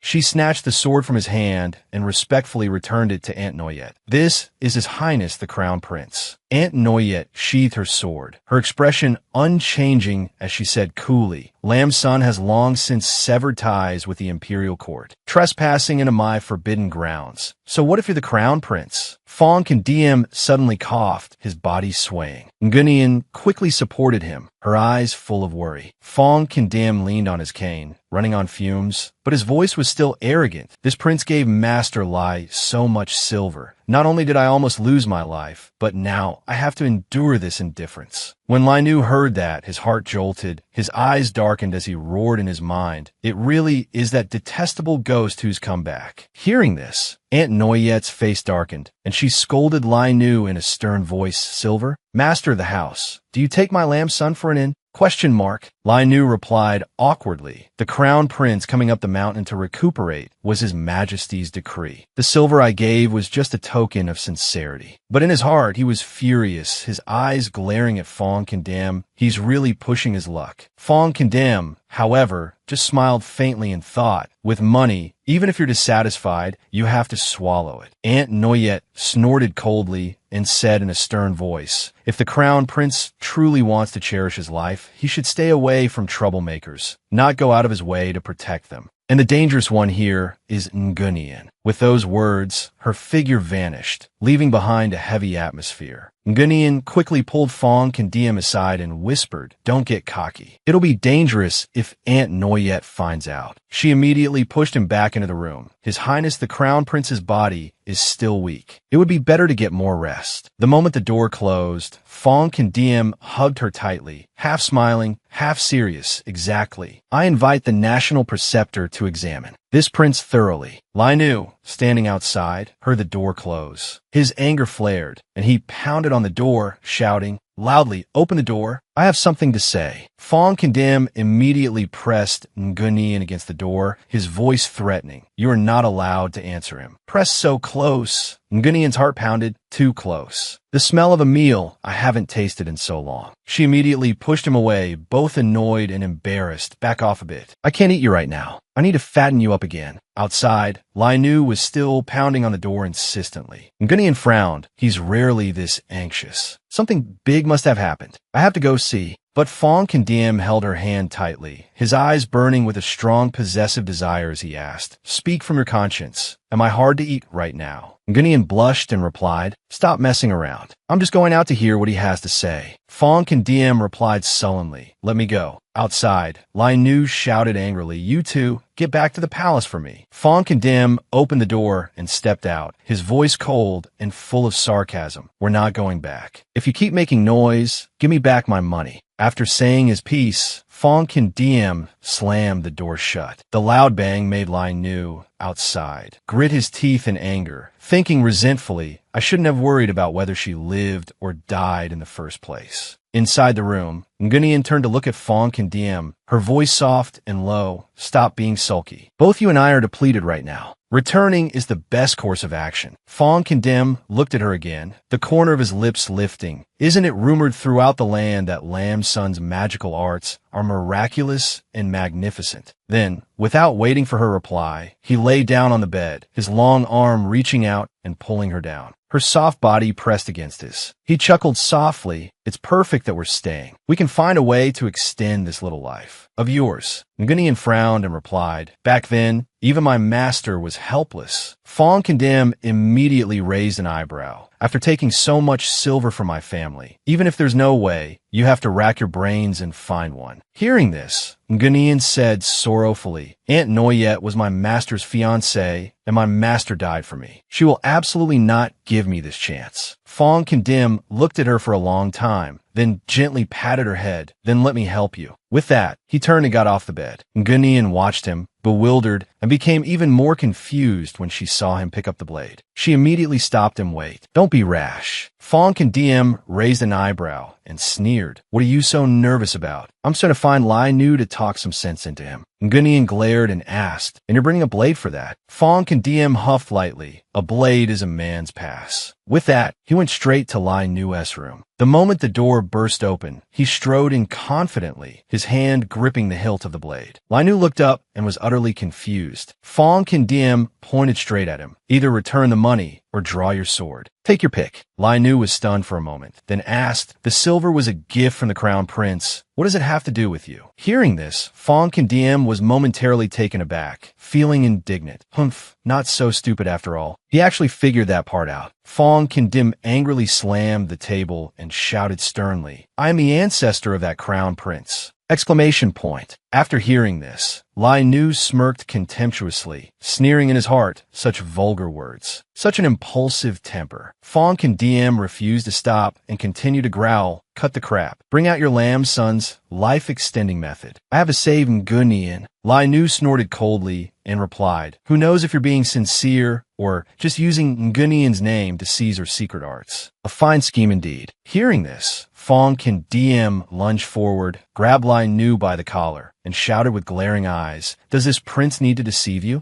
Aren't you the one who clamors about wanting to kill Ngunian every day? Lai Nu was provoked but then began to calculate silently. This is tricky. I might as well play along. He glanced at the wine jug on the table and said nonchalantly, since you come to challenge me, why not sit down for a few cups and we can talk later? Fong and Dim paused for a moment. When asking for a favor, one shouldn't be too aggressive. Then he immediately let go, sat down, and growled fine. Half an hour later, before the wine was finished, he was already dead drunk and had collapsed. Onto the table. Lai Nu looked at the scene and laughed contemptuously. I forgot to tell you, I can drink 1,000 cups without getting drunk. Even a ghost can become a drunkard. Isn't this a great opportunity? He slowly reached out, intending to touch Fa Han, but at that very moment, Fong Kandim unexpectedly slapped his hand away. His eyes were drowsy with drink, but his voice was still arrogant. Trying to get your hands on Fa Han? If you're willing to think of a way to save Ngunian, this prince might be happy enough to let you play with it. It's impossible. Just then, the door burst open. Wu Yin rushed in to support his staggering body. Your Highness the Crown Prince, you have just recovered from a serious illness. Drinking will harm your body. Inside, she was screaming she wanted to die. She then carried Feng Jinyan out, turning her head to say coldly to Li Ru, we're leaving. Li Ru watched their departing figures and gritted his teeth. Point one is blissful, the other brings disaster. One eyesore. Wu Yin brought Feng Jinyan back to the room and threw him onto the bed. She let out a breath. That was dangerous. Li Ru almost took advantage of the situation to take Soul Breaker. Her gaze briefly landed on Feng Jinyan's back. Her heart involuntarily tightened. The old ghost has returned. Could that tattoo also? She slowly reached out her hand, whispering in her mind, let me take a look. Wu Yin immediately pulled down Feng Jinyan's robe, her tense gaze fixed on the tattoo on his back. Her heart trembled. There it is. It really has appeared again. But could it just be my illusion? Why is the color darker than before this time? Just then, Feng Jinyan suddenly woke up, his hoarse voice full of anger. Who dares to remove this prince's clothes? He immediately reached out and grabbed Wu Yin's shoulder, forcefully flipping her underneath him. Wu Yin refused to be outdone, immediately kicking him in the chest and glaring. I'd even dare to take off your pants, believe it or not. Feng Jinyan was momentarily stunned, and upon realizing it was her, he immediately lowered his voice. Humph, get lost. Wu Yin wouldn't be happy if she knew.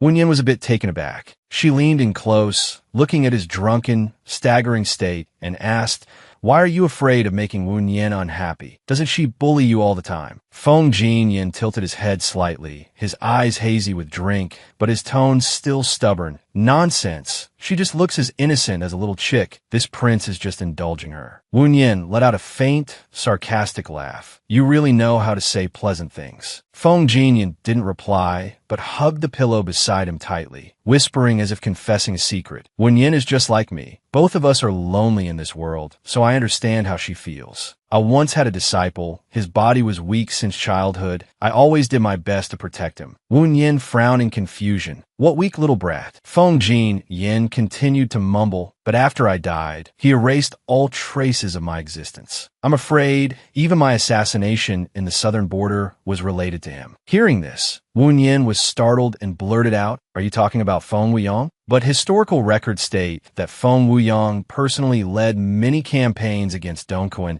and had over 80 descendants. How does that resemble a sickly person? Before she could finish, Feng Jinyan suddenly jolted awake. His eyes sharp, he spoke as if giving command. Someone, go ask him what brilliant method he used. Wu Yin was stunned. Her heart suddenly clenched, a bad premonition rising in her mind. Feng Jinyan had just started to say, this prince also wants to let Wu Yin try it. But before he could finish, he was overcome by the alcohol. His body swayed, and he fell back onto the bed. He reached out, hugged a soft pillow to his chest, and mumbled word by word, so she won't just see me as a plate of food. Hearing this, Wu Yin frowned and thought to herself, what kind of bad habit is this, becoming so talkative when drunk? After carefully pulling the blanket over Feng Yin to let him rest peacefully, Wu Yin quietly stepped outside. As soon as she opened the door, she saw Li Ru, who had been standing there silently for a long time. His gaze was like a cat stalking its prey. His motionless figure made no sound, causing Wu Yin to startle for a moment and think, is he a cat? Why can't I hear a thing? Li Ru crossed his arms and slowly asked, you've overheard the royal family's terrible secret, haven't you? Wu Yin waved her hand and replied, weren't you the one who got him drunk? You believe the nonsense he spouts when he's drunk? Li Ru narrowed his eyes at her and said, don't you find that nonsense a bit familiar? For instance, someone who was once weak suddenly becomes healthy. For instance, all the strange things happen within the royal family. Have you ever thought that the target we are both searching for might be one and the same person? Hearing that, Wu Yin's expression changed. She pushed his shoulder hard and replied, my desire to prolong my life and your thoughts on the southern border's holy cult resurrection arts are not the same. Li Ru let out a faint laugh. If the dead can be resurrected, what are you afraid of? You can't prolong your life? At worst, you die and get resurrected. Wu Yin clenched her fists, anger surging as she roared internally. Are those words a human should say? She paid him no more mind, striding past his figure and letting out a decisive sentence. I swore to Master that I would have nothing to do with the southern border's holy cult. Suddenly, Li Ru grabbed her hair and yanked her back, his voice cold. You blockhead. If our dynasty already had a precedent, why would we need to look to the southern border? Wu Yin spun around, glaring, let go. What do you mean? Li Ru raised an eyebrow as if curious and continued. I was just thinking, what if the great ancestor Feng Wu Yang wasn't cured of serious illness back then, but rather someone seized his body and returned from the dead? Hearing this, Wu Yin was startled and stepped back. Li Ru pointed towards the room. Isn't this just like the one lying in there? Once it'd be a coincidence, but twice. Wu Yin, don't tell me you don't know the secret arts involved. Li Ru moved closer to Wu Yin, putting an arm around her shoulder and asking with a teasing smile, why don't you explain the details to your senior brother? Seeing him not only get close, but also disrespectfully put an arm on her shoulder, Wu Yin frowned, spun around, pushed him far away, and reminded him in a cold voice, matters that could shake the very foundation of the nation should be spoken of less. Don't bring disaster upon Linshan. Li Ru nodded slightly, adjusted his clothes, and sighed in reply. That's true. If you had such abilities, how could you have ended up in this half-dead state? Then there's only one other possibility. That fellow is hiding a secret that even you don't know about. As soon as he finished speaking, he turned and left. He was heading straight for the bedchamber where Feng Yin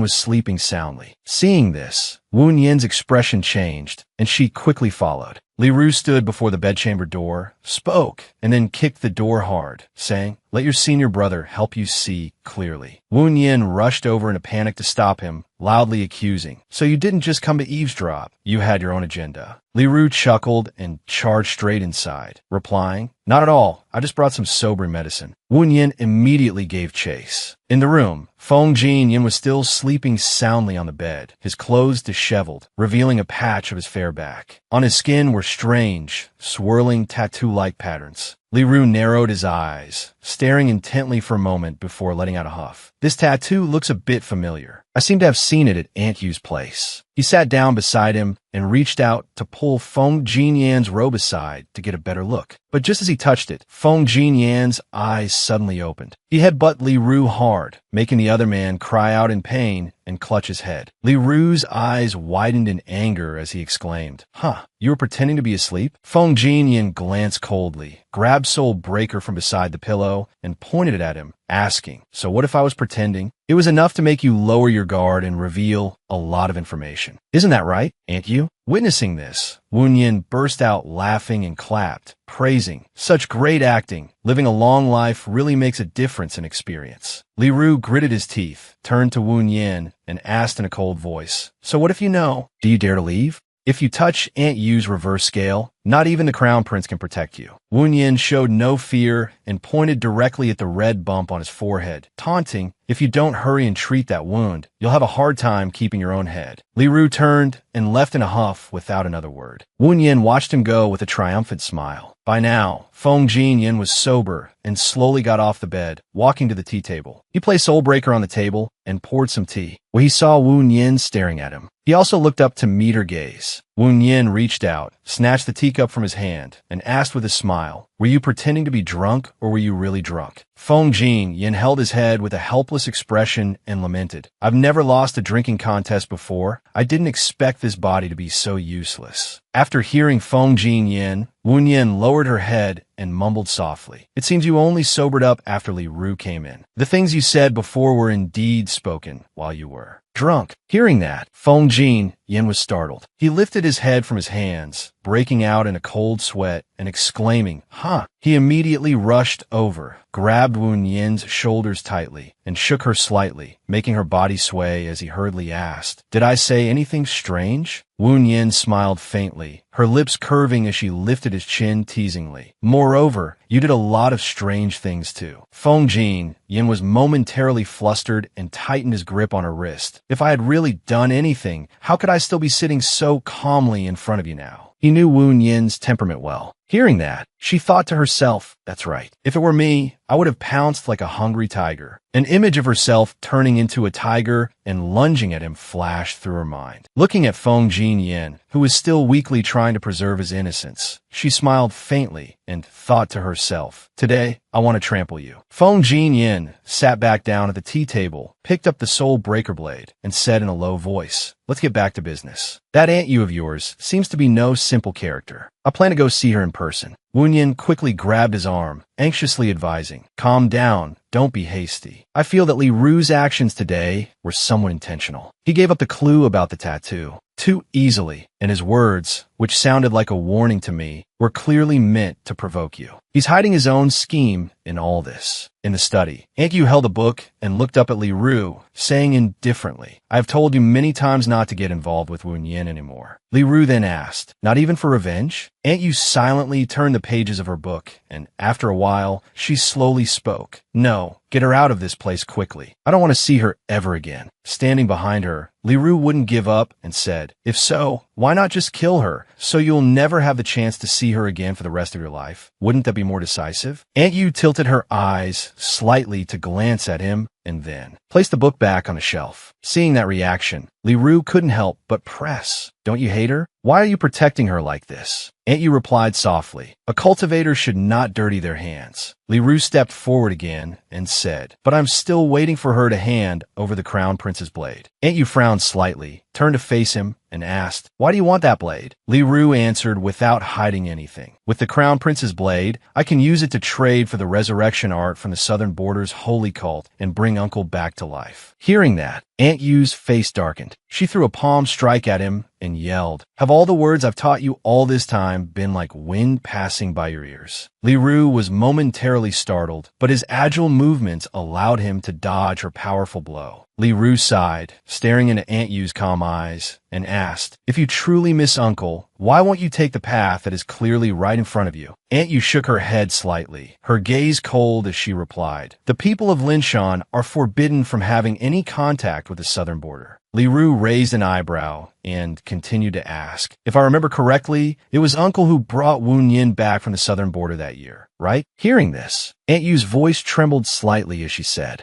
"You." Li Ru slowly took a step forward, his eyes dark as he spoke. "Although I had a serious illness as a child that faded many memories, I haven't forgotten everything." Just then, a young attendant rushed in, panting, and reported, "Family head, Junior Aunt, the Crown Prince, and the others are about to storm the Hall of True Cultivation." Junior Aunt also said that she would use the Death Soul to cause trouble today. Hearing this, Li Ru smirked coldly and thought to himself, "Wu Yin really hasn't improved at all, but this happens to suit my plans." At this moment, outside, the other disciples have been bound tightly by Wu Yin's death soul. She stood tall, her sharp gaze sweeping over them as she said, "Stand still and don't move. I don't want to hurt you." Feng Jin Yin, behind her, drew Soulbreaker. The blade flashed coldly as he said, "Since we've come this far, let's just make it a bigger mess." Half an hour earlier, Feng Jin Yin had asked Wu Yin, "So you mean you don't want me to go?" Wu Yin slowly replied. Although he said he wanted to cooperate with the southern border and coveted Soulbreaker, his attitude wasn't resolute. Instead, it was as if he was probing for something. "Moreover, I have a feeling this matter is related to me." Then she leaned in, beckoned Feng Jin Yin closer, and whispered in his ear. Her breath on him made him shiver slightly. Feng Jinyan immediately frowned and said, "That's too risky." Wu Yin smiled, her eyes shining brightly as she replied, "How can you catch a tiger cub without entering the tiger's den? If it's really related to me, I want to know what it is. Are you scared? Do you want to take this risk with me?" Feng Jinyan's lips curved slightly, a proud smile appearing on his handsome face. This prince has fought his whole life and has never known how to write the word fear. Outside the hall of true cultivation, Aunt Yu appeared with a dark expression. Her imposing presence made all the disciples bow their heads in fear. One of them reported with a trembling voice, "This disciple is useless. Junior Aunt, they've already broken in." Aunt Yu turned her head to look at Li Ru and said in a cold voice, "Li Ru, let's go inside." The two of them stepped in only to find the interior of the hall of true cultivation completely destroyed. Broken wooden pillars and shattered stone fragments were scattered all over the floor. Aunt Yu was furious, her eyes blazing as she cried out, "Is she insane? How dare she do this?" Li Ru stepped forward, bowed his head slightly, and said softly, "I'm afraid it's because I mentioned that matter to her earlier." Aunt Yu spun around and asked, "What did you say to Wu Yin?" Li Ru was momentarily startled and quickly covered his mouth, thinking, "I can't tell her everything." Then he replied in a low voice, "I only said that Aunt Yu might know a way to prolong life. Perhaps that's why she wanted to find clues in the hall of true cultivation." After hearing this, Aunt Yu's expression changed, and she uttered in a low voice, "This is bad. What if she finds that thing?" Li Ru quickly asked, "What thing does Aunt Yu mean?" Meanwhile, on the rafters, Wu Yin and Feng Jinyan were hiding and observing. Their eyes met as they thought, "It seems there really is a problem inside." Wu Yin quietly signaled for the death soul to immediately go upstairs and make some noise. The death soul obeyed and rushed up, leaving a trail of hurried sounds. Hearing this, Aunt Yu's expression changed, and she whispered sharply, "Go." Then she rushed upstairs, using her magic to conjure fragments of remnant souls to surround her body before heading straight to a bookshelf and pressing her hand to open a hidden compartment. She let out a sigh of relief and whispered, "Thank goodness she hasn't found this place." Li Ru approached, his eyes gleaming as he asked, "What is this?" Aunt Yu slowly unlocked the old box. As the lid opened,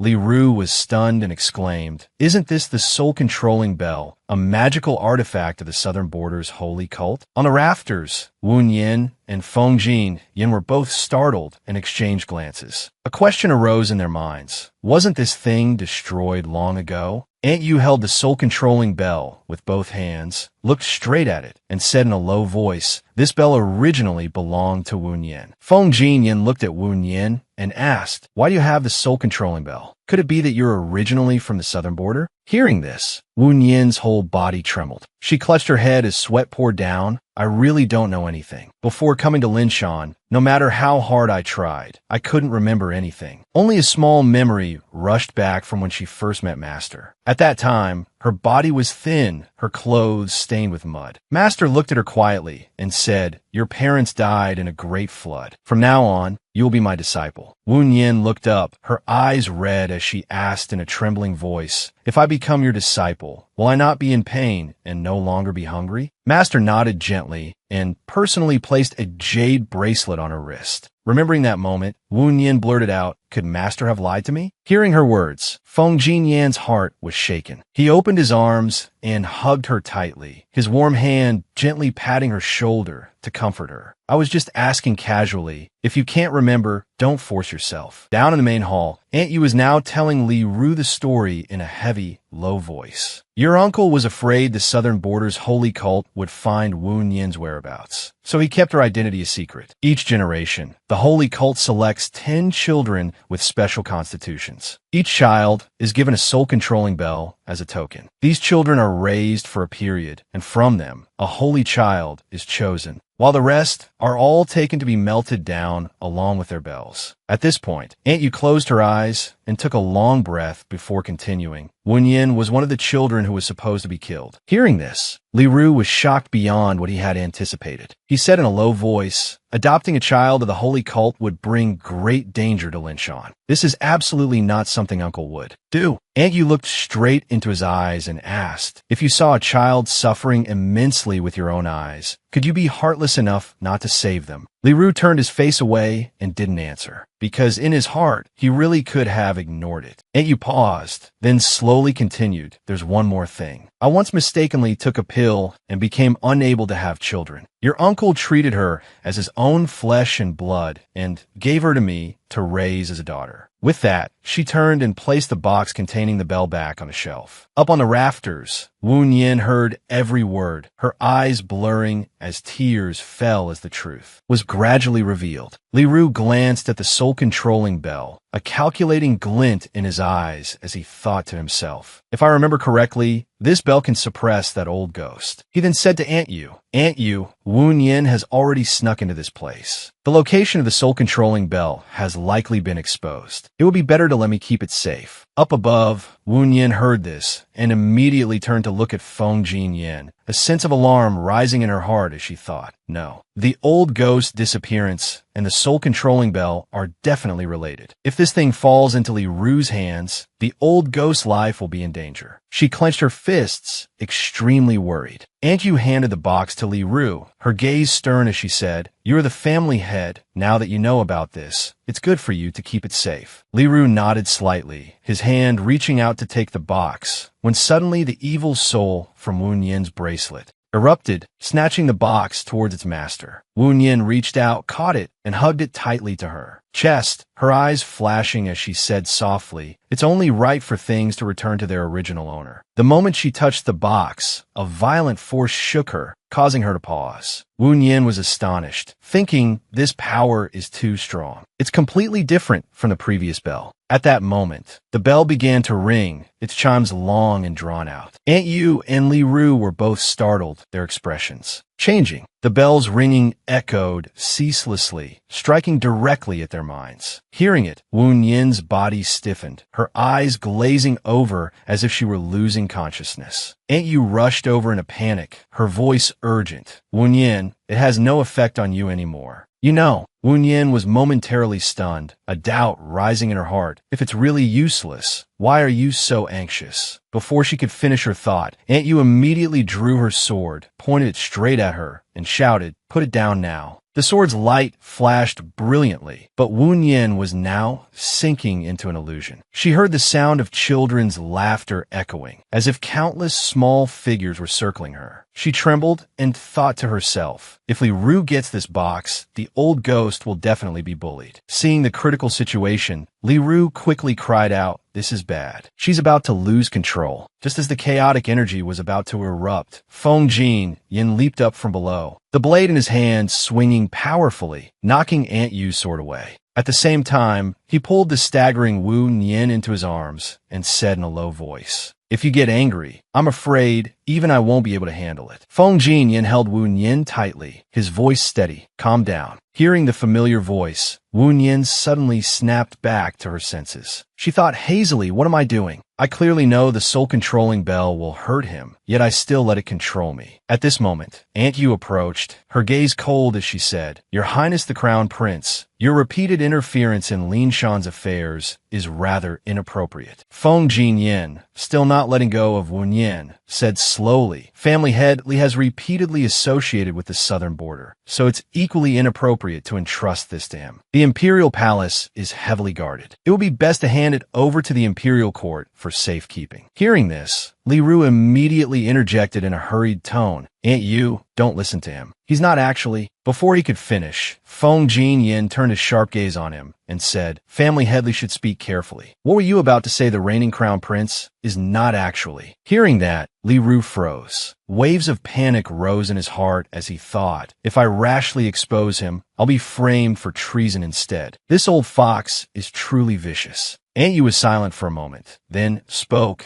"The crown prince's proposal is feasible." Li Ru called out in disbelief, "Aunt Yu." But his heart was filled with doubt. What's going on? Why did she agree so easily? Aunt Yu said indifferently, "However, I do not trust His Highness the Crown Prince. This soul-controlling bell must be delivered to the Imperial Palace by a third party and handed directly to His Majesty. For that reason, 3 days later, Feng Jindu was summoned. Aunt Yu handed him the box, her eyes full of warning. "Your Highness must protect this magical artifact and absolutely not let Wu Nian or His Highness the Crown Prince touch it. Feng Jin-du smiled and waved his hand in reply. With my imperial brother's weak constitution, he can't do anything to me anyway. His face showed a confidence so great that it made others believe he was extremely reliable. At the post station, Feng Jin-du held the box in his hands, walking and thinking, what kind of bell is this that's worth this prince traveling 1,000 miles for? Just then, Feng Jin walked in, and the atmosphere immediately tensed. Third brother, I have something to discuss with you. Feng Jin-du curled his lip, holding up the box in his hand, and asking, Imperial brother, you came here specifically for this, didn't you? Fine. Will you trade me for it? He sneered inwardly, thinking, who told you to use your strange illness as an excuse to bully me? Hearing that, Feng Jin-yan's face darkened, a flash of anger in his eyes. Feng Jin-yan was furious. He stepped forward and pinched Feng Jin-du's cheek, who was now making a face to tease him, and asked through gritted teeth, you won't listen to nice words, so how about we trade fists? As soon as he finished speaking, he swung his fist and punched the third prince straight in the face. Jin-du was hit so hard his vision blurred, and he immediately started crying, lamenting internally. Wasn't his delusional paranoia cured? Why did it suddenly act up like this? Just then, Wu Yin entered the room and saw the chaotic scene. She rushed over and hugged Feng Canyon tightly from behind, trying to pull him away from Sanyu, pleading, don't fight anymore. I can't control that thing right now. Just let him keep it. Sanyu took the chance to dive under the covers, clutching the box with both hands, trembling as he thought to himself, this prince has had such a miserable life. Out in the hallway, Feng Canyon was still furious, the fire in his eyes yet to cool. Wu Yin stood before him and advised softly, don't be angry anymore. If the third prince goes back and reports this, His Majesty will think your paranoia has relapsed. Hearing this, Feng Canyon turned to look at her and asked, are we just going to leave it at that? We worked so hard to get this new lead. You came to Nanjiang like this. Perhaps a cure for your illness can be found there. Why don't we venture to Nanjiang together? Wu Yin immediately placed a hand on Feng Canyon's chest, stopping him from getting closer, and said sternly, no. Master instructed me not to have any involvement with Nanjiang. I absolutely cannot disobey my master's command. Besides, your status as the current crown prince is too precious to risk. With that, she lifted his face, her bright eyes shimmering as if with tears, and whispered, promise me you won't try to take back the Zhu Yuhuan and don't get involved with Nanjiang. Feng Canyon frowned slightly and replied in a low voice, all right. Wu Yin immediately smiled, her lips curving as she said, a verbal promise isn't very trustworthy, you know. Feng Canyon looked at her and asked, don't tell me you want a pinky swear for 100 years of unchangeability. Wu Yin suddenly moved closer and unexpectedly bit his neck. Feng Canyon was momentarily stunned, raising a hand to touch the bite mark with a puzzled expression, asking, why did you bite me? Wu Yin blinked and replied with a smile, I happen to be a little hungry, and it also serves as a seal for our contract. Just then, a eunuch rushed over, bowed, and reported, National Preceptor, Your Highness the Crown Prince, an urgent message has just arrived from the palace. The earth dragon beneath the imperial mausoleum has shifted. The tombs have been damaged, and it is feared the ancestors have been disturbed. His Majesty invites the National Preceptor to depart for the imperial mausoleum immediately to investigate. After hearing this, Wu Yin nodded slightly and said, understood. I will set out tomorrow. Feng Canyon, standing beside her with a face as grim as a white-robed ancestor, exuded a look of determination and nodded slightly. That's fine. I wanted to visit the imperial mausoleum for a long time. The eunuch hurriedly added, His Majesty also instructed that the crown prince and the third prince must return to the palace together to handle official duties. After hearing the eunuch, Feng Canyon frowned, his eyes darkening as he spoke with dissatisfaction. What does that old man mean? Does he want to manage my affairs now too? The eunuch trembled in fear and bowed. His Majesty also said that if your highness refuses to return this time, then you should not think of setting foot in the imperial palace ever again. Hearing this, no matter how angry Feng Canyon was, he had to suppress it and obey the emperor's command. Thus, he and Wu Yin returned to the palace. Inside the resplendent golden hall, the box brought by Feng Sanyu had been presented before the dragon throne. The emperor held the box, nodding slightly with an expression that was both stern and smug, and said slowly, Mr. Yu said that only the aura of a true dragon can suppress this item. We can only reluctantly help you all this one. time. Hearing this, the corner of Feng Canyon's mouth twitched as he thought resentfully. The descendants of Feng Weiyang are all equally foolish in every generation, so easily believing a few words of flattery. As he was thinking, the emperor suddenly turned to ask the third prince. San Yu, Wu Yin previously returned to Linshan due to her illness. Her condition seems better now, but has she shown any other unusual symptoms? Feng San Yu was slightly startled, then quickly bowed his head and replied, "She's just the same as usual." Feng Canyon glanced at his younger brother, the corner of his lip curling slightly as he thought. It seems Aunt Yu didn't reveal Wu Yin's true identity to him either. Hearing the answer, the emperor smiled happily and said slowly, "That's good. We intend to put the matter of selecting a crown princess on the court's agenda." As soon as he finished speaking, Feng Canyon immediately blushed, his heart in turmoil. Right? The old man seemed to have considered Wu Yin a candidate before. Immediately after, the emperor continued, "After thinking it over and over, we still feel that the child from Jishi is the most suitable." Before he could finish, a chorus of opposition rose from below from both Feng Canyon and Feng San Yu. The emperor's expression immediately changed. He angrily slammed the dragon throne's table with a loud bang and scolded, "Are you two trying to anger us to death?" Then he pretended to clutch his chest and groaned softly, "Our chest hurts. Help us to rest. After all, we are still very weak, without having held a grandson." And so, the two brothers could only respectfully withdraw from the hall of mental cultivation. Walking down the long, splendid golden corridor, Feng Canyon walked ahead with a dark face, not saying a word, while San Yu followed behind, sighing continuously. Finally, Feng Canyon couldn't hold back and said, "The old man rambled on for half a day and didn't say anything of substance. I have to go to the Imperial Mausoleum now." San Yu quickly stepped up beside him to reassure him. "Imperial brother, you don't need to worry about Wu Yin. Father Emperor has already sent the director of the Imperial Astronomy Bureau there. The matter will surely be handled soon." Feng Canyon frowned and asked coldly, "That old man who's nearly 80? Feng San Yu rolled his eyes, then a mischievous smile appeared as he moved closer and whispered, "He's the newly appointed one. His age isn't much different from ours, and he's an incredibly handsome talent, you know." Meanwhile, outside the Imperial Mausoleum, the air was gloomy and thick with a sinister aura. A eunuch bowed and reported to Wu Yin, "A few days ago, the Earth Dragon shifted, causing several cracks to appear in the gate of the underground palace. Two repairmen inexplicably fell down and died under unusual circumstances. Everyone is whispering that the old ancestors are angry." Wu Yin looked towards the Imperial Mausoleum, her gaze profound. Her robes fluttering in the wind, she slowly said, "Let me check it out first." With that, she raised her hands to form a seal, channeling her magical power. A mystical spell shone and immediately spread through the air. As Wu Yin was concentrating on casting the spell, a deep, hoarse voice called out from a distance, "Superstitious tricks." She was startled and immediately stopped. Turning her head, she saw a man in the official robes of the Imperial Astronomy Bureau approaching. It was Han Zheng, the newly appointed director. He shouted coldly, putting on a show of gods and ghosts. The eunuch accompanying Wu Yin, seeing the tense situation, hurried forward, bowed, and said, "Lord Han, please calm your anger. This is the National Preceptor. His Majesty has instructed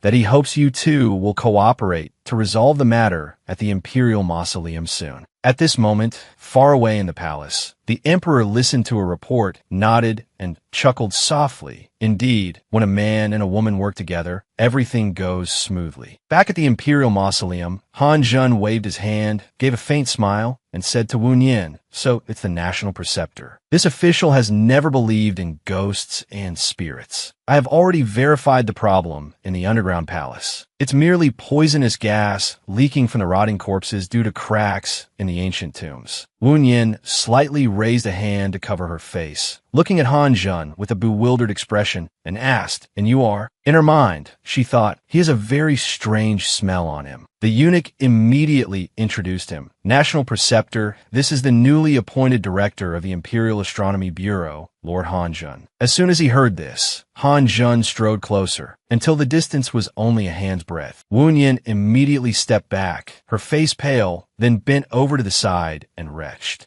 Han Jun was momentarily stunned. Then his face flushed red with anger. He raised his fan and slapped it hard against his hand, shouting, "What is the meaning of this? National preceptor." Wu Yin covered her mouth with one hand and waved the other slightly, saying intermittently, "Sorry, I didn't mean to." Before she could finish, she began to retch again, her breathing ragged as she screamed internally, "I can't stand it. It really stinks." Han Jun frowned, tightened his grip on his fan, slapped it against his hand, and ordered, "It seems the poisonous gas from the underground palace has spread here. Quickly take the national preceptor to the post station to rest." Immediately, 2 guards ran over with a stretcher and carried Wu Yin away. Lying on the stretcher, she weakly raised a hand and said, "No, you're mistaken." Meanwhile, Han Jun pinched his nose and watched her receding figure, telling himself, "My judgment was indeed correct. There are no demons or ghosts. It's all caused by poisonous gas." At the post station, in a room fragrant with tea, Wu Yin was resting and eating some snacks, but her mind was not at ease. She rested her chin on her hand and thought, what exactly is that strange smell on him? Could it really just be the poisonous gas from the underground palace? No, I should meet him again to confirm. So she stepped outside and asked the attending eunuch, "Eunuch, where is Lord Han now?" The eunuch clasped his hands respectfully and replied, "Reporting to the national preceptor, Lord Han has found a way to block the poisonous gas and is now heading to the underground palace." Wu Yin nodded slightly, but was still frowning in thought. So she asked further, "Have you ever smelled any strange odor on Lord Han?" The eunuch shook his head with a blank expression. Wu Yin murmured softly, "Could it be that only I can sense it?" Hearing this, an idea immediately struck the eunuch, and he quickly took out a brush and paper to write. "The third prince wants to know the details. I must take this opportunity to record every single word." Meanwhile, inside the Imperial Palace, Foam Canyon was practicing his swordsmanship in the courtyard. The wind blew his robes, and the glint of his sword flashed like lightning. Sanyu rushed to the training yard, saw Foam Canyon swinging his sword, and called out, "Imperial brother, you're still in the mood to practice? I just heard a rumor that the relationship between Wu Yin and that guy from the Imperial Astronomy Bureau is getting closer by the day." Foam Canyon stopped,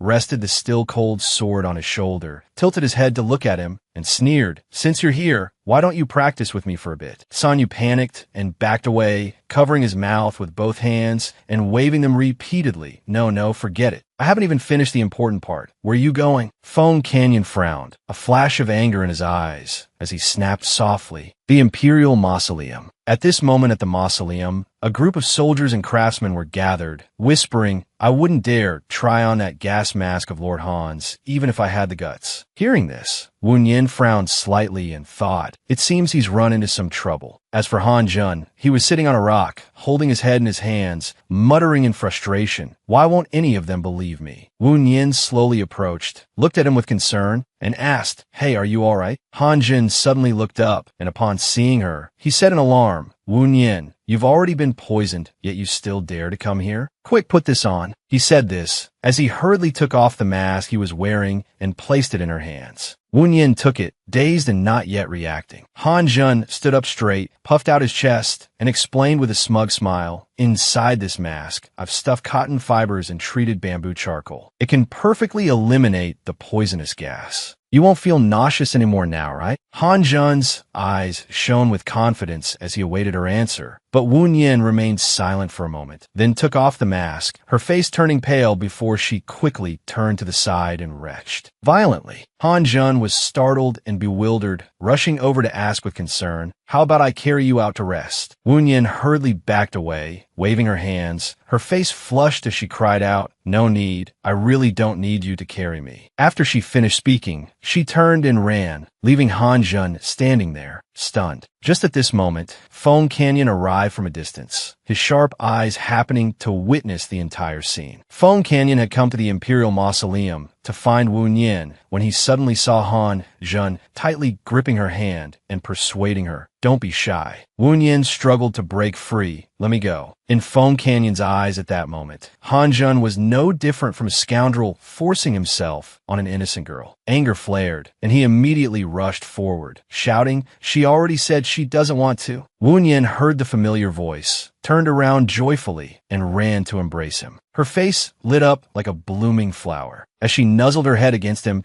and took a deep breath, she said, "Oh, my delicious treat has arrived. Let me take a good sniff." Foam Canyon was slightly surprised, then chuckled and hugged her, his gaze gentle, but he still reminded her shyly, "There are other people here. Control yourself a little." Enveloped in his warm embrace, Wu Yin inhaled the fresh scent on him, so happy that her entire soul brightened. Meanwhile, Han Jun was overjoyed to see Foam Canyon and bowed, saying, "Your Highness the Crown Prince, this humble official has always admired your talent and knowledge." But Foam Canyon didn't even crack a smile. Instead, his face darkened, and he glared at him, questioning, "What were you trying to do to the National Preceptor just now?" Those words struck Han Jun, and he stood frozen as if turned to stone. His heart felt like it was being pierced by 100 needles as he thought, "Why is my idol being so fierce with me?" Wu Yin quickly spoke up to explain for him, "My body is unwell, which is why I felt nauseous. It has nothing to do with Lord Han." She then leaned in close and whispered in Foam Canyon's ear, "He has a very strange smell on him. That's why I—" This intimate action was like a knife to Han Jun's heart. The thought, "My idol is so close to the person I despise," shattered his mind. Wu Yin hugged Foam Canyon and turned to say softly to Han Jun, "We've troubled Lord Han. Why don't we return to the post station first?" Suddenly, she saw a deathly aura billowing out from the Imperial Mausoleum surrounding Han Jun. She shouted in alarm, "Lord Han, be careful." Foam Canyon had also noticed. He immediately drew the soul-shattering sword from his hip, its blade flashing as he growled, its deathly aura. "Let me." Seeing the Crown Prince draw his sword and advance towards him, Han Jun's face turned pale, and he trembled. "Your Highness the Crown Prince, please wait." This humble official truly did nothing to the National Preceptor. At that moment, a fierce stream of deathly aura rushed out from the Imperial Mausoleum and was unexpectedly absorbed completely by Han Jun's body. Wu Yin stood stunned, her heart pounding as she thought all the deathly aura was absorbed by him. She asked worriedly, "Lord Han, do you feel anything unusual?" Han Jun brushed off his clothes and replied nonchalantly, I'm fine." But inside, he clutched his chest, trembling and crying out silently. "I was almost slashed by the Crown Prince. How could I feel fine?" He hurriedly bowed and said, "Your Highness, please forgive me. Perhaps the National Preceptor was poisoned because the gas mask still has some flaws. This humble official will return immediately to improve it." Wu Yin looked at him and thought to herself, "It seems he's completely unaware of what just happened." Wu Yin turned to Foam Canyon with a sigh, shaking her head and saying, "We're talking at cross purposes." Inside Han Jun's room, it was a different scene. Han Jun was tearing at his hair, slumped over the table, muttering, "What's wrong with the gas mask? I clearly did the best I could. Why was the National Preceptor still poisoned?" He leaned back in his chair, sighing in frustration, then suddenly froze, his eyes lighting up as he told himself, "Wait a minute." He slammed his hand on the table, shot up, and exclaimed, "The National Preceptor is a woman. And there's another reason for a woman to vomit. How could I have forgotten? Morning sickness." The moment that thought crossed his mind, he remembered His Majesty's instructions before he set out. "If the National Preceptor shows any unusual signs, report to us immediately." Han Jun paced back and forth in his room, muttering to himself, then nodded as if he had figured everything out. It's all clear now. The rumors that the Crown Prince and the National Preceptor developed feelings for each other after spending so much time together are true. Meanwhile, in Wu Yin's room, a eunuch brought a tray of items and said respectfully, "National Preceptor, these were all sent by Lord Han. He also sent a message for you to rest well. He will take care of the matter at the underground palace, so you need not worry." Foam Canyon, standing nearby, heard this and frowned, a storm brewing in his heart as he thought, "Is this little brat trying to flirt with Wu Yin?" But Wu Yin calmly accepted the items, thinking, Han Jun is suddenly being so nice to me. He just wants me to leave this place sooner. She picked up a bottle of medicine, twirling it in her hand with a slight smile, and said, "This Han Jun is quite interesting." The moment those words fell, Foam Canyon's face darkened. He stood up abruptly and said coldly, "I'm leaving." Wu Yin was startled and immediately reached out to grab his sleeve, her voice pleading, "Don't go." Hearing this, the corner of Foam Canyon's mouth curled up, and he thought smugly, "I'm still the one who's truly more interesting." Wu Yin not only held his sleeve, but also wrapped her arms tightly around his, looking up at him coquettishly and saying, "My reserve of deathly aura is almost depleted, and I've been vomiting quite a bit these past 2 days. so give me some more food." Her eyes sparkled as she looked at him expectantly. Feng Canyon sighed, lowered his head, and said in a deep voice, "So that's what it is. I'm still just your emergency rations, aren't I?" He raised Wu Yin's chin with his hand, his sharp eyes asking softly, "If there was someone else who could replace me, would you still choose me?" Hearing Feng Canyon's words, Wu Yin was stunned, vaguely wondering to herself, what's wrong with him again? She looked dazed, then thought, in storybooks, when a situation like this occurs, the next step is usually a confession, right? As soon as the thought flashed through her mind, Wu Yin gently pushed Feng Canyon away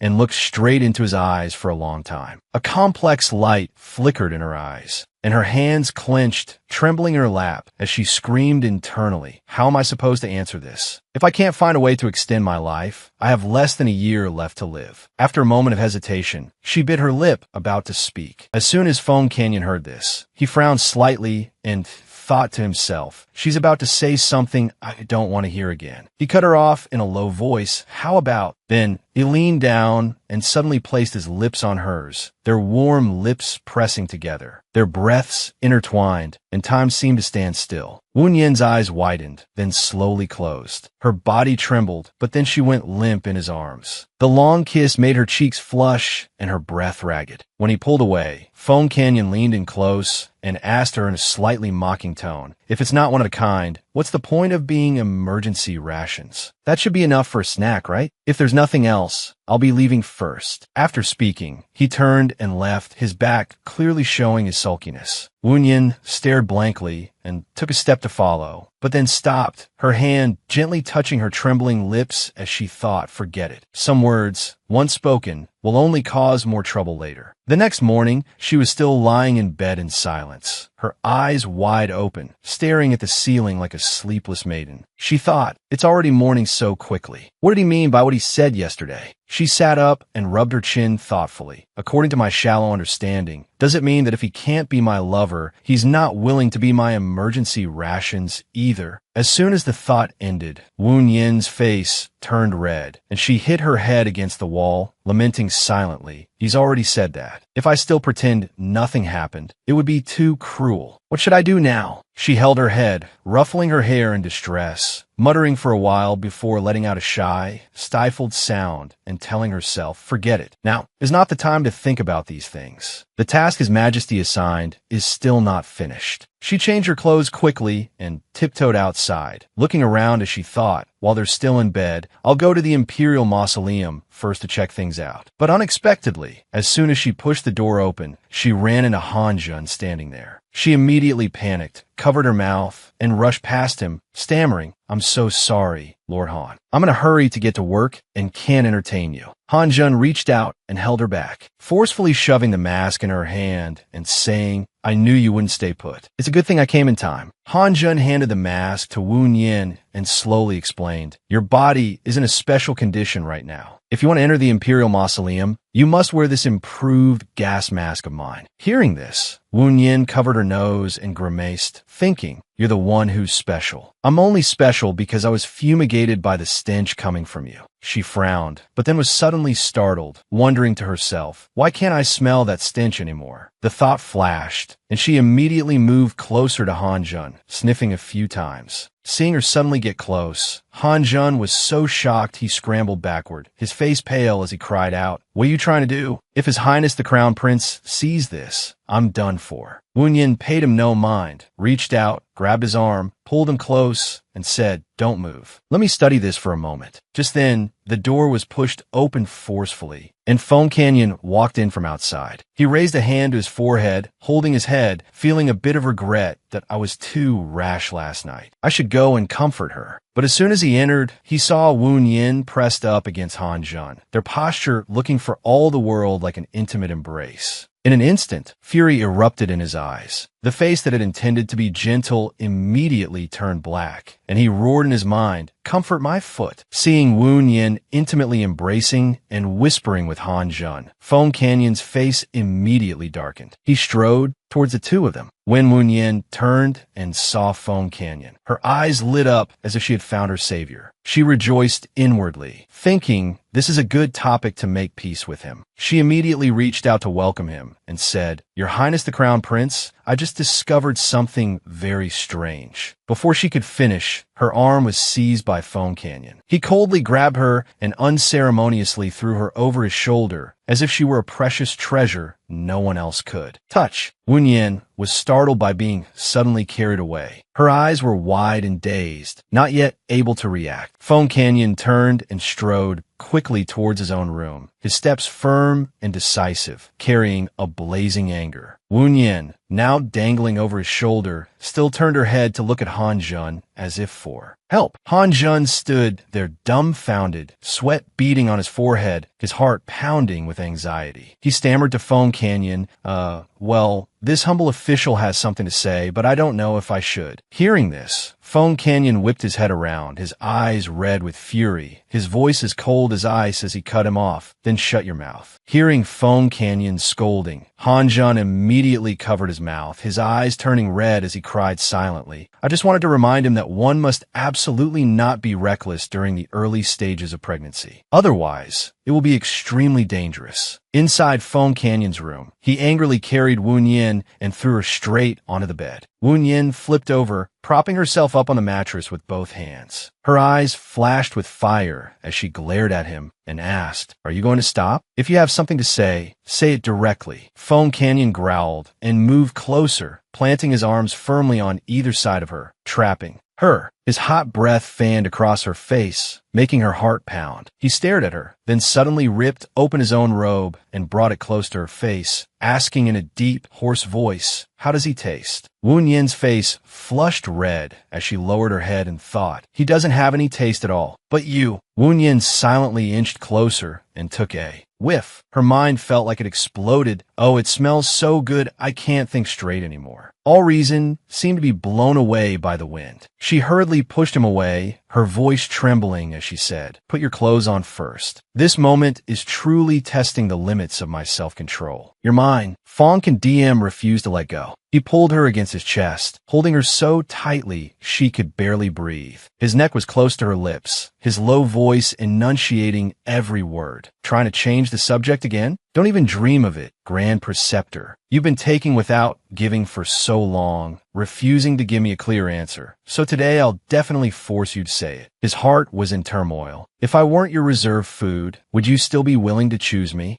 Ngunian sighed, her gaze softening slightly. She said in a low voice, "Have you forgotten what I said? I couldn't bring myself to devour you completely anymore." Phone Canyon crossed his arms, raised an eyebrow, and sneered, "Of course I remember." And then what? His attitude was that of a man who, given an inch, was now demanding a mile. Ngunian was fuming, her face burning hot. She snapped, "What? And then what? Do I really need to spell out for you?" Phone Canyon crossed his arms and leaned back, shamelessly saying, "Yes." Ngunian bit her lip, trembling with anger. She looked straight into his eyes and called out, "Phone Canyon, there are some words." But then she thought to herself, "Can I wait until I find a way to prolong my life before I tell you?" Just then, a shout came from outside. "What is all this ruckus?" Ngunian was startled, her heart skipping a beat as she thought, "What on earth is happening outside?" Outside, Han Chan was speaking with the eunuch, his expression extremely grave. He said angrily, "They all went down without gas masks. It's too dangerous. Let me go call them back." With that, Han Chan immediately rushed off like the wind. When the eunuch saw Ngunian and Phone Canyon, he immediately bowed, his voice urgent. "Your Highness the Crown Prince, Grand Preceptor." Just now, this old servant saw a few workers sneaking down into the underground palace. This old servant pressed them, asking if they had Lord Han's permission, but they didn't answer. Their eyes were vacant, and their expressions were extremely strange. Ngunian turned her head to glance at Phone Canyon. An uneasy premonition rose in her heart, as if something terrifying was gradually approaching. At that moment in the Imperial Mausoleum, those workers were holding tools and smashing the stone walls. The shocking sound echoed throughout the tomb chamber. Han Chan hurriedly rushed over and shouted, "Stop!" However, the workers didn't stop their actions in the slightest. Instead, they turned around in unison. Their eyes were as red as blood. Seeing this, a chill ran down Han Chan's spine, and he trembled inwardly, thinking, "It's rumored that the toxic gas in some ancient tombs can corrode a person's mind. It seems that's true." His hands trembling, he He immediately pulled out a mask, his voice urgent. "Quick, put on your masks, or you'll be poisoned." Just then, Fong Condemn ran over, his sharp gaze fixed as he shouted, "Han Chan, stand still, don't move." As soon as Han Chan turned his head, he was stunned to see Nguyen tightly gripping a purple soul in her hand. The thing trembled and then vanished in an instant. Nguyen was slightly startled, thinking to herself, it was the same last night. The purple soul vanished as soon as it encountered him, and then the rotten smell on his body also disappeared. Could it all be related? Han Chan's eyes looked at her, full of suspicion. Before he could speak, the gate of the tomb chamber suddenly shook violently, then shattered, with large pieces of stone falling down. Nguyen clenched her fists, her expression grave as she thought, "This is bad. They've been controlled by the purple souls, and the tomb gate is broken." She immediately turned to Fong Condemn, her voice decisive. "Your Highness the Crown Prince, quickly block the entrance. Don't let these people rush in. Leave things in here to me." Fong Condemn didn't say a word. He immediately drew his sword, its blade flashing with a cold light. At the same time, Nguyen formed a hand seal. Magic appeared, enveloping the surroundings. The workers roared and charged straight forward. Seeing this, Han Chan didn't have time to think